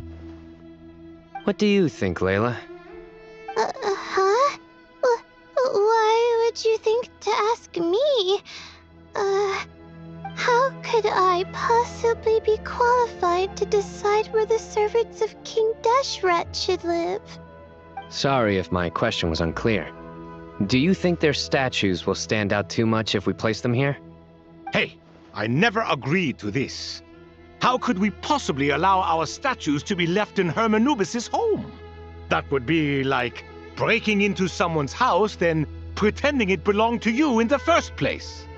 Different beliefs can coexist. We still need to respect one another. By which you mean, you two plan to stay at the Temple of Silence, for a while at least, but you have no intention of relocating your statues here. So, you see this as sort of a family visit? Is that correct? Family. Huh. You could say that. In a sense, Hermanubis would view this as his home. Just look at this place. Magnificent, is it not? The sad truth is, in the past, all three of us invested so much into misguided ventures. We failed to build what we should have, and wasted so much time instead. And what do you mean by that? I mean that for the most part, time spent associating with the likes of Sobek and, let's say, Thoth, might reasonably be considered wasted. Why does that not surprise me? Go on. Anyway, given how much time we'll all be spending together, I'd say that the bonds we built will end up proving to have been a sound investment. Once Sethos, the current leader of the Temple of Silence, returns, you can discuss the matter of staying here with him. But judging by the expressions of everyone here, I imagine you'll receive a very warm welcome. This sacred ground houses untold knowledge, after all. What better place for the servants of King Deshret to appear in the mortal world? How about we share a meal together first? I imagine it's been many years since you last tasted fresh food. Oh, that sounds wonderful! After so many hundreds of years, I can only surmise that desert cuisine has become a lot more varied. Are we having a get-together? If you'd like, I can help prepare some food. After all, Lord Thoth, you helped me so much in the desert, and I still haven't properly thanked you. Oh, my, that would be wonderful. I'm touched that you still remember. How the times have changed! To the people of today, it seems the Ibis King has become a kind and passionate god. And you, Mr. Herreshoff? What kind of god do you wish to be? To be honest, I haven't given it much thought. How about you, Dendro Archon? Do you have any hopes for your future? Me? I'm very happy with my current life. Forgive my bluntness, but you do not seem to derive your authority from majesty and might, like Lord Al-Ahmar. Clearly your approach has its advantages, but also its dangers, don't you think? I do, but projecting a majestic front doesn't really suit me. Besides, my relationship with others isn't simply one of a god and her people. Not putting on airs might earn you more adoration. Exactly. Besides, I really like parties where everyone brings their own food, and we all come together to share. You should join us. I'm sure you'll find it fun. Last time when we got together for a picnic near the Avidia Forest, it was quite the occasion. Seeing as you're already here, how about we hold the next one in the desert? Can we do that? Wouldn't Tainari have to transport a ton of drinking water? Don't worry, I can help out. Layla, would you like to join us next time? Me? Sure. The more the merrier. That way we... Don't take this the wrong way. I just think you should know. When it comes to passing the time, chess is more our thing. In that case, Dendro Archon, what do you say? If I were to compete against you, I can't say with certainty I'd win, but I certainly wouldn't mind giving it a shot. Where's Sobek? I'm sure he'd be good for a few rounds. Cards, cards, cards! I'll always prefer chess. I wonder what variant of chess we're talking here. Mr. Thoth, is there some sort of astrological significance to this game? Oh, I'm glad you brought that up. As long as the leader of the Temple of Silence agrees, we can search Hermanubis' place for books to teach you how to play.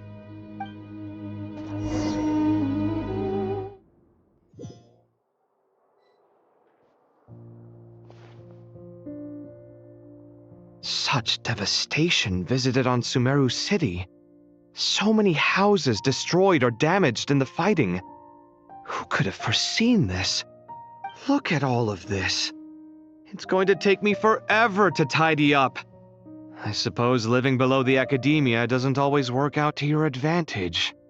I would have thought a little appreciation of my sincerity and effort in helping to clean up this mess might be in order. Helping? Effort? This is your house! Of course you should be putting in the effort! If anything, I'm the one who's helping! So you see yourself as just a helper in this situation. I must admit, I'm rather shocked. If you're trying to say that since I live here too, I have an obligation to tidy up, fine. I suppose I do. Wait a second, stop changing the subject! Nevertheless... In the wake of a great storm, a missing roof is a predictable inconvenience. Can you stop making it seem like I care more about this house than you do? Doesn't it upset you at all to see your home in this state? I won't pretend it's ideal, but that's no reason to be upset. This is the roof over your head, your shelter from the cold. The furniture is scattered, the paintings have fallen off the walls, the windows are shattered. Don't you feel even a little disheartened? The way I see it, these problems are easily solved. Ugh, this is precisely why I hate talking to you about sentimental things. It's like banging my head against a wall.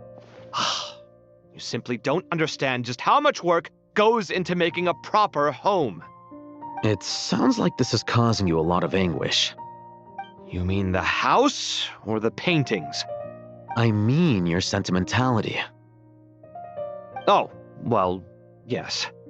But I'd rather not dwell on such things right now.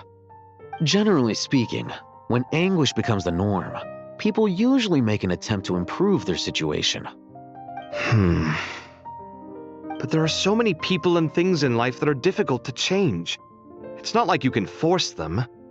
Besides, anguish can be a source of inspiration. And I'm not sure I could break my reliance on it. I'm glad you're able to make yourself think like that. What kind of a response is that? I was stating a profound truth about the very nature of art. Suffering is the cradle of all creation. Even you can't deny that. And I wasn't trying to. I'm just happy for you. Pure and simple. Can't you tell? Happy about what? Happy that you can always find an answer that backs up your views. You... More often than not, life is a process of running into problems and then searching for answers. Yours more than most. Not everyone's so good at justifying things to themselves. It's something that you've been steadily mastering. Huh. What about you, then? What skills have you been mastering lately? Pass me that box.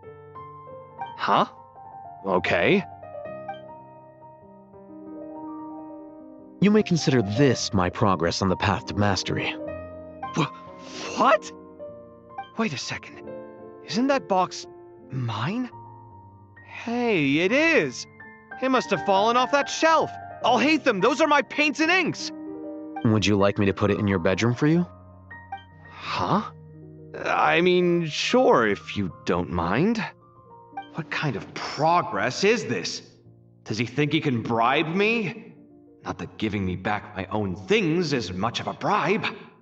These books on the floor, they're a complete mess. And this one, didn't he say it was an out-of-print collectible? It's completely covered in dust, and some of its pages have even fallen out. Ugh, guess I should help him repair it. This one too. And this one.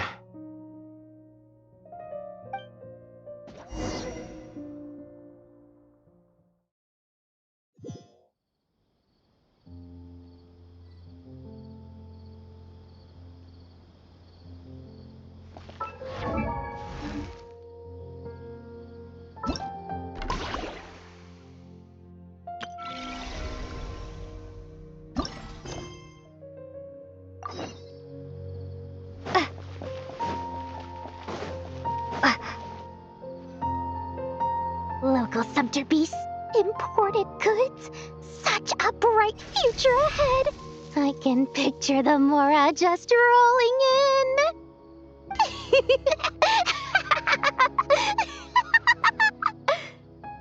You do realize you sound like a choking cow?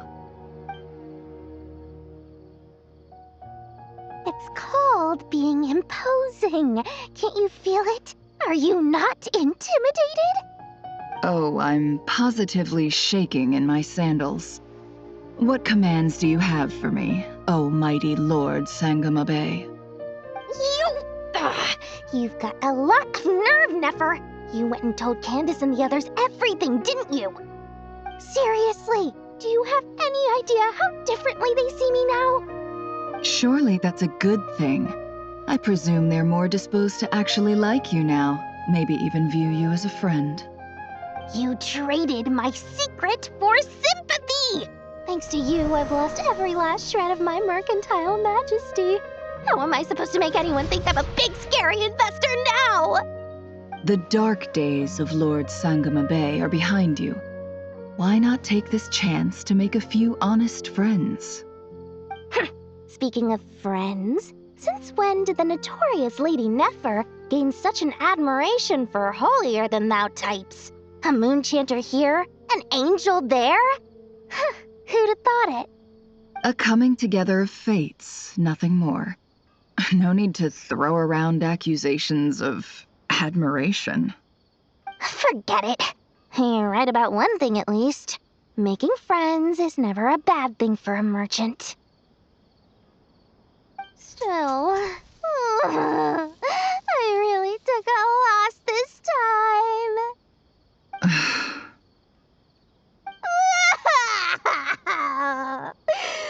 What are you looking at? I'm trying to see if you're really crying or if those are just crocodile tears. A little birdie told me that when Lord Sangama Bay makes money, the tears flow from the center of her eyes. But when she loses it, they flow from the corners. Which is it this time? Ugh, you are so annoying. I'm not talking to you anymore. Nefer, thank goodness you're here. I've been looking everywhere for you. Huh? Oh, well. If it isn't the House of Dana's very own librarian. What can I offer you today, Miss Katayun? Oh, no, I'm not here to buy. I'm here to bring Lady Nefer a book, and a fascinating one at that. We agreed to meet at the entrance to the mausoleum of King Deshret. One more thing, I bought this copy with my own money. It's not borrowed. Reasoning knows not time of day, but suspense always follows a blizzard. That's quite the mouthful. Huh? Isn't that the one that... It was all the rage for a while. People throughout the city were clamoring to get their hands on a copy. The names inside were all circled. Everyone thought it was a riddle. Don't bring up that book in my presence. I don't even want to hear its name. That thing was nothing but a scam. Surprisingly enough, I've actually heard of this book, though it doesn't seem of much consequence. So what truth lies behind it? You're from the Vahumana and you're asking me what the truth is? I'd say the actual truth was about the least important part of the whole episode. I brought you this book because it probably has the most interesting backstory of any in the House of Dana's collection, at least in recent years. As for its quality, well, you can judge that for yourself. Don't tell me it's actually any good. You may not know this, Lord Sangama Bay, but Lady Nefer has a fondness for books with... how should I put this? Mixed reviews? No eye for good literature, huh? Perhaps she feels that bad books hide interesting secrets? But I shouldn't put words in her mouth. It's probably fair to say she prefers the conversations that books can spark over the substance of the books themselves. Suits my style as an intel broker, wouldn't you say? Very interesting, thank you. I'll return it to you once I'm done reading. And as it happens, I have something for you, too. Incense? I imagine you've already used up the incense I gave you last time. Here's some more. This batch is from Nodcry, so the scent won't be quite the same. Well, actually, I've been saving the incense you gave me. I couldn't bring myself to waste it without a special occasion. But I'll gladly accept this, too. And I promise I'll use it this time. Katayun, you haven't changed a bit.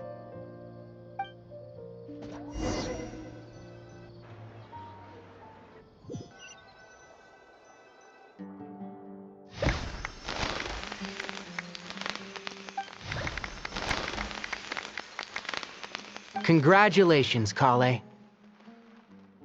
Well done, Kale. After studying for so long, you've finally become a full-fledged ranger. Sure hasn't been easy for you, huh? This really is fantastic news. All grown up. No longer a trainee, but an official forest ranger. Oh, the next step is to secure tenure in the academia. Thanks, everyone. It's true. I'm an official forest ranger now. Master Tainari, thank you for your guidance and support. I wish Mr. Sino were here so I could thank him too. Sino had a matter to attend to at the Temple of Silence. I don't imagine he'll be back for some time. But don't worry, we can celebrate together once he's finished. I'm afraid the party will have to wait. Kale still has some matters to attend to first. Kale? Is everything all right? No, it's not what you think. There's nothing wrong with my health. I just have a few things I need to deal with. I've made plans with the Traveler and Paimon to visit Mondstadt. Master Tainari and Mr. Sino will be accompanying us too. Well, that's a relief. Let's get together when everyone's back. I'm sure you'll be doing even better by then. Of course. I have a feeling you're right.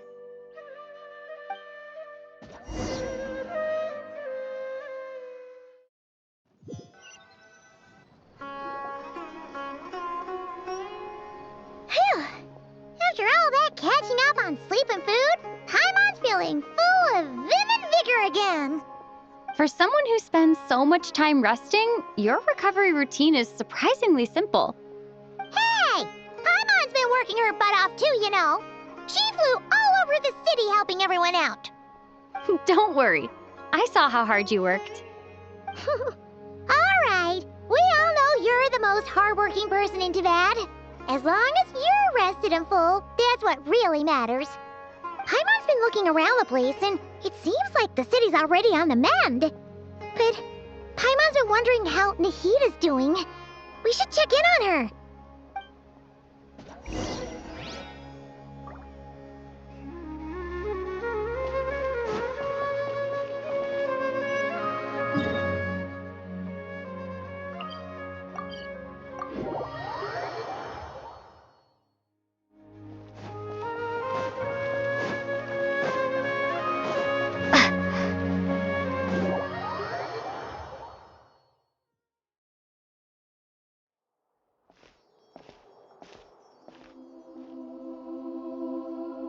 Hey, Nahida!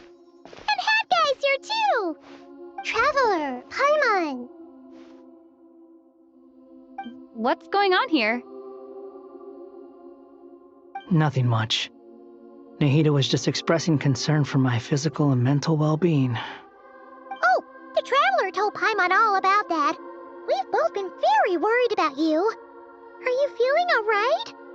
You make it sound like I'm on the brink of some kind of breakdown. Truth is, I'm doing much better than you might imagine.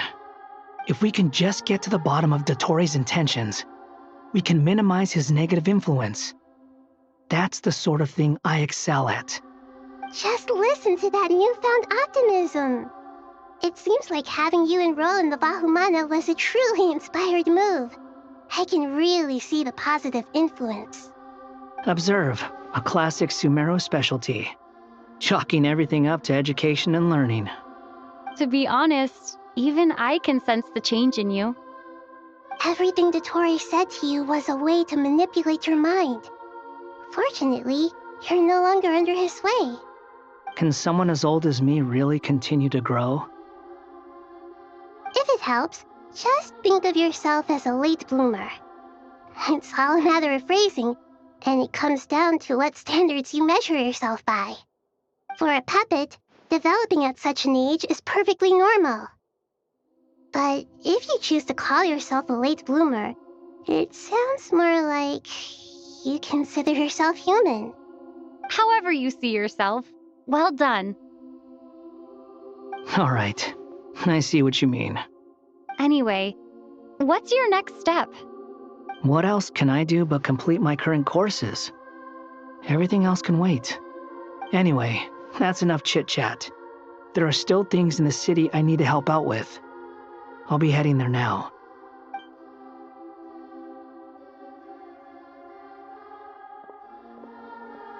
I'm so happy that Hat Guy is doing better than we thought. But what about you, Nahida? How are you holding up? The pyronosis burned down the corrupted Irminsul. The flames blazed for 7 days and 7 nights before they finally subsided. All that was left were the parts underground. Now, Aru shoulders the responsibilities that once belonged to Irminsul. The situation was contained before it got out of hand, so Tevat's most vital information has largely been preserved. Irminsul has a strong influence over you, doesn't it? How will you cope now that it's gone? There is no need to worry. Thanks to Nicole's extraordinary talents, my connection to Irminsul has been severed and transposed onto Aru. Angels can do things like that? They can. Such abilities are precisely what makes them so powerful. The goddess of flowers, Nabu Malikata, once claimed that she too could perform feats beyond the reach of mere mortals. In my eyes, much of what she went on to achieve reached such transcendent levels. Her and Nicole really are both fascinating and magnificent. So, does that mean your situation is stable now? Correct. Just imagine that Aru has become the new Irminsul, and the essence of my existence has been bound to it. The wisdom of Sumeru has ultimately converged into a single, unified entity. Should we ascribe this all to fate, or is it merely fortune? Whatever it is, the important thing is that you're okay, Nahida. Dendro Archon, Lesser Lord Kusanali.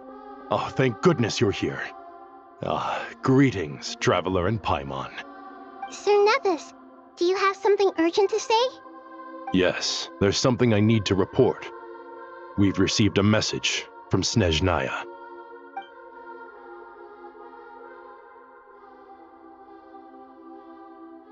The Fatui Harbinger, the Rooster, sends us his sympathies, along with all the usual pleasantries. His stance is that, following the unrest and Nod Cry, Dottore was subjected to internal censure. This madness was the act of a rogue element, one who cannot be seen to represent the Zapoliarni Palace. No less than can be expected. Snezhnaya paid a heavy price working to stop him. They even lost one of their own harbingers. The letter goes on to say that even so, Snezhnaya cannot claim to be blameless. Apparently, they will deal with Dottore's subordinates in accordance with Snezhnayan law, holding all those involved in his crimes accountable. Additionally, they are supplying relief funds and supplies, which are already en route. They hope this will aid in Sumeru's reconstruction. Sounds like he's got an answer for everything.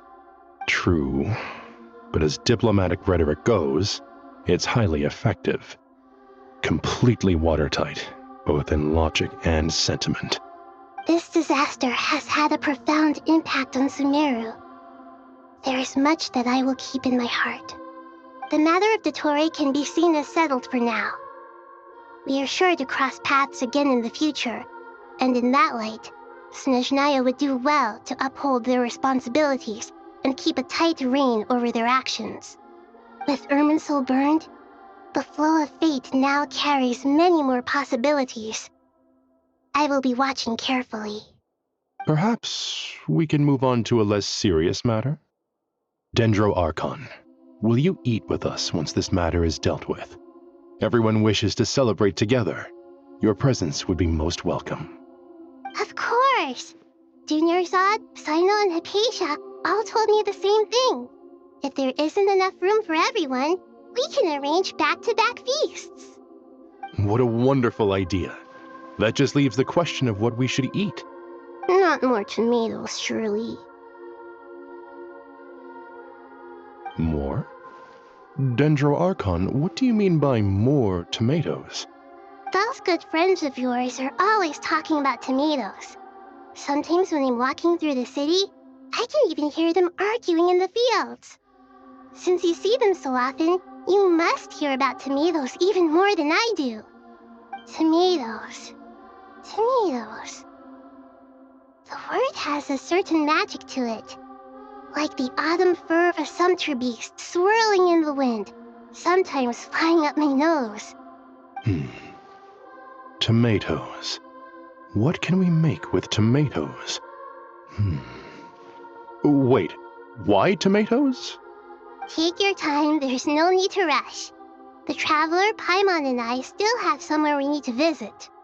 You'll have plenty of time to think it over before I return. Does this mean you're going to Natlan? Meet them there in person. It will require a long journey. I know. But this is necessary. I must go myself. Traveler, Paimon, we'll set off as soon as you're ready. Is that all right? Sure. We'll be ready whenever you are. You'll hear no objections from Paimon.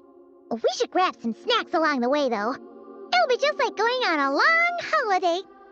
Wonderful. I'm looking forward to this so much.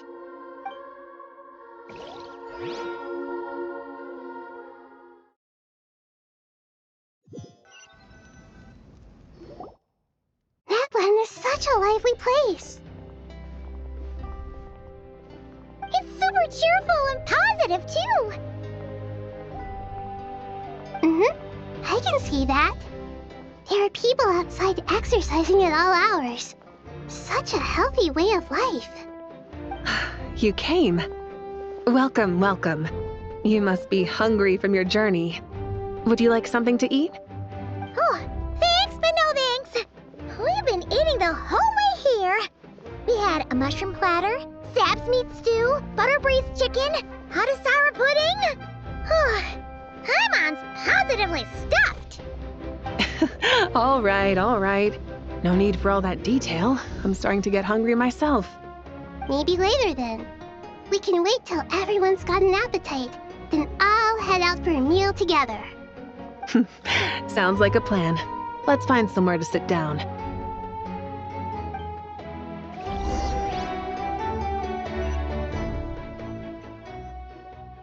I should tell you, I already have some sense of why you've come. Why's that, Malika? To say thank you. Your senses are spot on. But on top of that, we also feel guilty. Because the pyronosis has vanished? I sensed its loss. Despite scouring through the remnants of Irminsul, we couldn't find any sign of the pyronosis. Not even any trace of it burning to ash. That's certainly unusual. Still, the potential fallout from Irminsul's loss is significant, to say the least. Perhaps the pyronosis's disappearance is simply a knock-on effect of the impact it's had on a certain strand of fate. There's no need to feel guilty. We were clear that this time, there was to be no returning, only giving. Pure and simple. Thank you really is a fascinating phrase. We use it to express gratitude for the smallest of things. Yet, when faced with a kindness too immense to describe, we use exactly the same words. It's not that we lack other means of expression. It's that when we truly need to express our feelings, the simplest and purest words are always the most powerful. You're right. In Natlan, we prefer simple expressions too. Companionship, friendship, support. They might not sound fancy, but the sentiment behind them is sincere. That's wonderful to hear. Sincere feelings are often a vehicle for the deepest wisdom of all. Irminsul's destruction doesn't seem to have done you much harm. I'm glad to see you're doing well. There's still a lot of work to do, but before we begin, we felt it was important to come here and speak with you.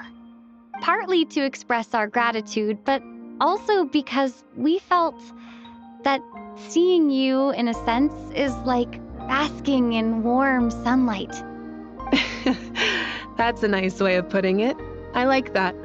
To tell you the truth, though, I'm not a fan of somber meetings. So, since there's nothing more to say, why don't we go bask in some actual sunlight?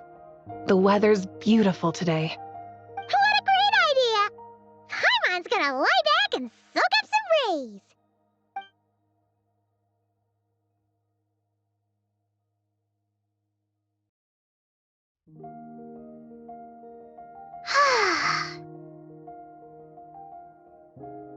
In that case, I think I'll lie down for a bit too before we head to our next stop. And where might that be? Mondstadt. Paimon and I are gonna head back there with Kale and the gang. Long ago, I sensed that the god remains inside Kale had come from the goddess of flowers, but I kept it a secret. Those remains weren't hurting Kale, not as she is now. They simply exist. Besides, I could sense a deep yearning within her. A yearning for an ordinary life. A yearning to hold on to the hard-won happiness she now enjoys. With someone like her, I have a responsibility to keep her secret. She should be ready to face the truth by now. Whenever people meet, there is always the potential to create warmth and kindness. Every child grows up, but even as adults, they are still children in the eyes of certain people. Oh, just like how Paimon sometimes sees Nahida as a little kid. Is that so? Well, anyone who's friends with a kid is probably a kid themselves. Of course! And there's nothing wrong with that. When we get back, we'll actually be hanging out with another of our friends who happens to be a kid. Or more like looking after, in her case. Anyway, we'll always be there to watch out for our friends. Dear Sucrose, when you receive this letter, I'll probably be as busy as always. But busy with wonderful things. That's because I'm no longer a trainee. I'm now an official forest ranger.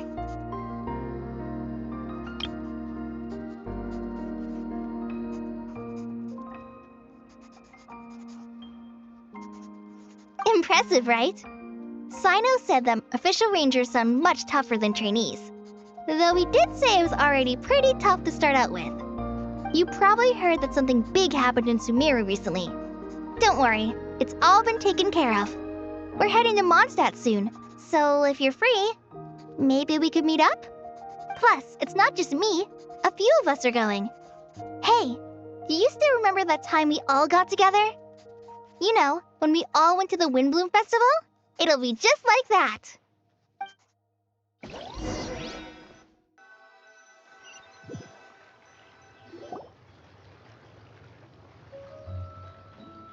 Dainari, is that... Don't you say it! Is that the great Vayuvyastra? Behold, the great Vayuvyastra, General Mahamatra. How times have changed. I wasn't expecting you to beat me to the punchline. You've changed. You've really upped the aggression in your battle against Sino's jokes. Kale, how did you know what I was going to say? For the love of... Hey! Traveler! Paimon! You're right on time! I hope we haven't kept you waiting. Kale! Sucrose! It's been so long! How have you been? I've been well. Everything's going great. What about you? Are you still busy? Not at the moment. Oh, right! That juicer you gave us works amazing! Farzan loves it! Seriously? That's wonderful! I don't suppose you drew up a detailed test report. Oh, what fruits did you use? How's the texture of the final product? Sucrose, you might want to try asking your questions one at a time. Albedo! Paimon didn't see you there! It's been a while since all of us were together like this. How about we follow the same plan as last time? Good idea, my friend. You never disappoint. So, what are your identities this time? Don't remind him.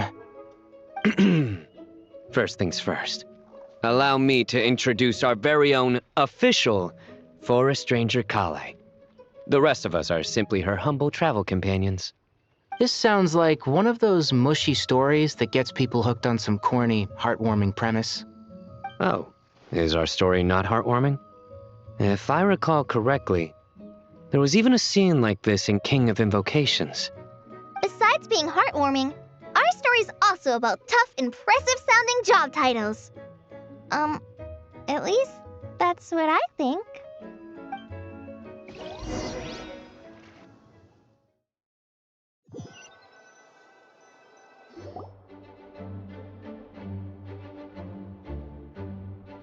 Oh, you're here already? I'm still giving Dodeko a little trim. I won't be a moment. A trim? Does Dodoko need haircuts too? Of course. It's important to know how to take loving care of the apples of your eye. All of these trivial matters get left to me. It's because I'm an angel, and angels are, in a way, the guardians of all Teyvat. Oh, right! Well, that's definitely an impressive-sounding job title. What are you writing? I'm just brainstorming some cool-sounding lines. Oh, write them on these card backs. Of course. Clearly, my lines are pretty amazing, wouldn't you say? Miss Nicole. Kale? You seem a little nervous.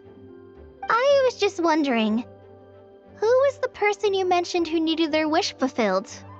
Wish? What do you mean? Miss Nicole asked if we could meet up in Mondstadt once everything was over. She said a friend of hers had a wish that needed my help to come true. Well, you never mentioned that before. All we knew was that you'd arranged to meet in Mondstadt. But we thought it had something to do with the god remains. To be fair, everything I told you was true. Anyway, my friend is waiting. Come on, let's pay her a visit.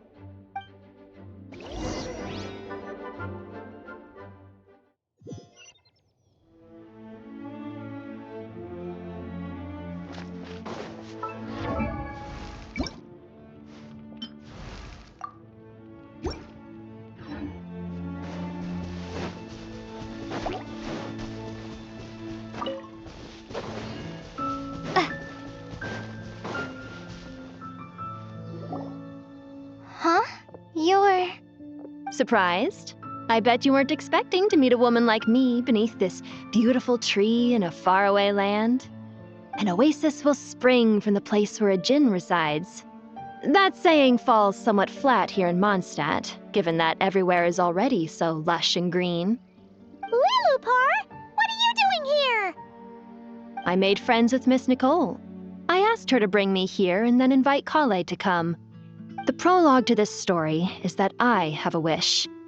It has stirred within my heart for centuries, millennia even. Originally, it was merely Al-Ahmar's lie, but now it has become reality. Could this be...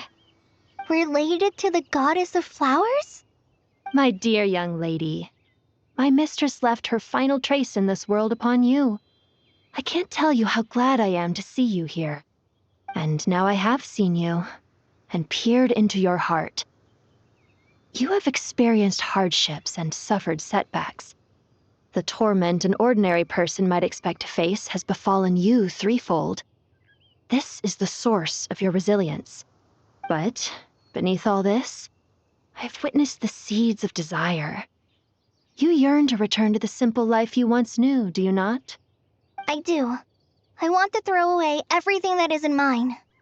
But how do you decide what is yours? The scars that others carve into your flesh? The kindness and love they inscribe? Are these things not yours as well? They are. This is something I've talked about with Miss Nicole. Miss Nicole said I should learn how to adjust my standards.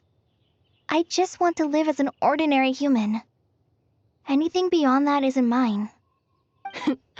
Don't you want anything from the remains of the goddess of flowers? She gave me a revelation once.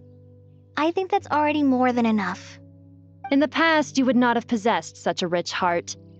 Your brief life has taught you to hold on to everything good, to home in on kindness. How fascinating. You're nothing like Nabu Malikata, and you're certainly not her. Of course not. I'm not some great and powerful being, Miss Lilopar. Yet I am a Jinn. We exist because of the Lord of Flowers. We revere and love her. My wish is to see her one last time, to give everything for her. Kale, can you do this for me? But her remains won't be easy to remove. Are you sure this is what you want? That's beside the point. First, I need to know. Are you willing to do something for the soul of this lonely, wandering woman? I'm willing. But look, you know nothing about me. Even if you have heard the stories about me, all you would know is that I was rightly punished for the many evil deeds I committed. So you do know. Your lips are quivering, your eyes trembling, and still you're willing to do something for me. Life has been cruel to you, and yet you've learned to be kind. My dear young lady, to repay your kindness, I too must play my part. Are you sure about this, Lilopar? I yearn to see my mistress. For this moment, the world can burn to ashes, the universe be engulfed in flame. I care about nothing else. And you, Kale, I can give you a gift. You'll become just another ordinary human. But Miss Lilopar, what will happen to you? My wish will be fulfilled, and I can die happy. Why would you wish for that? A long, unending life might seem desirable for one who has never possessed it, yet it brings torment to one who has. My remains are scattered across the yellow sands, but my soul can find no peace. Since you've promised to grant my wish, give me that release. Allow the dying to die, and let the dead rest in peace. You have my thanks. Kale, there's no pressure on you. What she said, it's all true. A wish is a genuine desire, after all. It's as if you want to use the last of your life to give me a better future. Nothing so selfless. We'll be using our futures to fulfill each other's wishes. This is a noble act, a beautiful and secret transaction between two women. I understand. Miss Lilopar, I'm ready. Close your eyes, Kale. Then open your soul. From there, I will embrace my mistress. The downpour of flowers is your touch, like returning to the very beginning. Like surrendering to your grace, my mistress. People say that devotion is beautiful, yet filled with pain. How foolish of them. For me, devotion is beautiful, pure and painless. Devotion is my love. Thank you.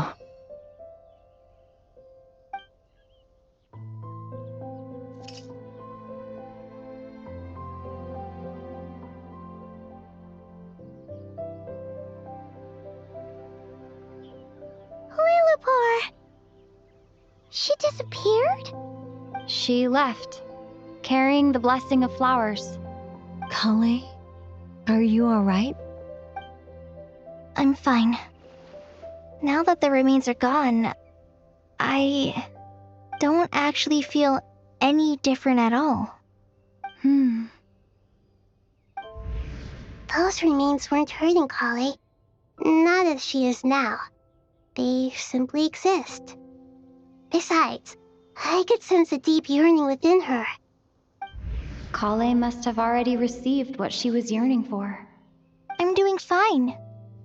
I feel relaxed. There's really no need to worry. Then my wish has come true, too. To become ordinary? That's just one of my wishes. Actually, I have a few more. For instance, I want to protect the people I meet and help them find happiness. That sort of thing. So between Miss Lilopar and me, you fulfilled 2 wishes already, and protected 2 people. Wonderful, isn't it? I feel so fantastically happy. I guess that settles things here. So what's next? What do you want to do when we get back to town? Clay, look who I've brought to see you.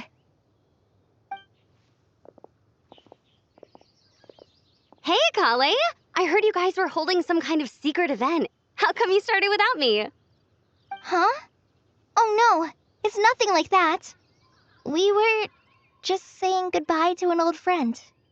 Really? Who? Me. The old me. So that's what this is all about. Did you come all the way to Mondstadt for that? Because we knew the old you so we could witness the change? Exactly. The old me is gone. I puffed her into the air, and she became a fluffy pink cloud, floating into the sky, before disappearing forever. Do you think, maybe up in the sky, she has friends waiting for her with test tubes, flasks, and bows? Oh, when you put it like that, it doesn't sound so bad after all. What do you think, Miss Nicole? I think maybe that's right.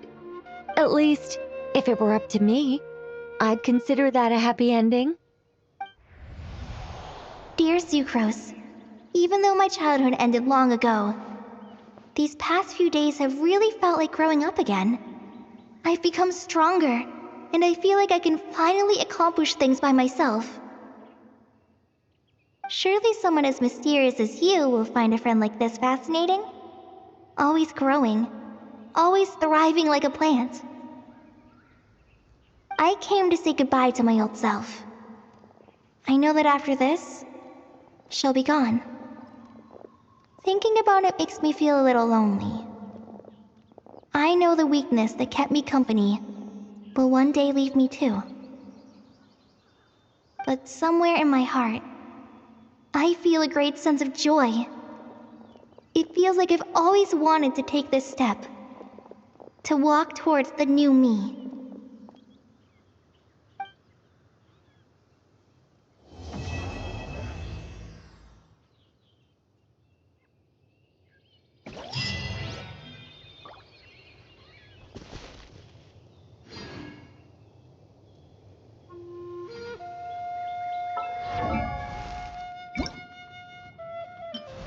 These clothes bring back so many memories.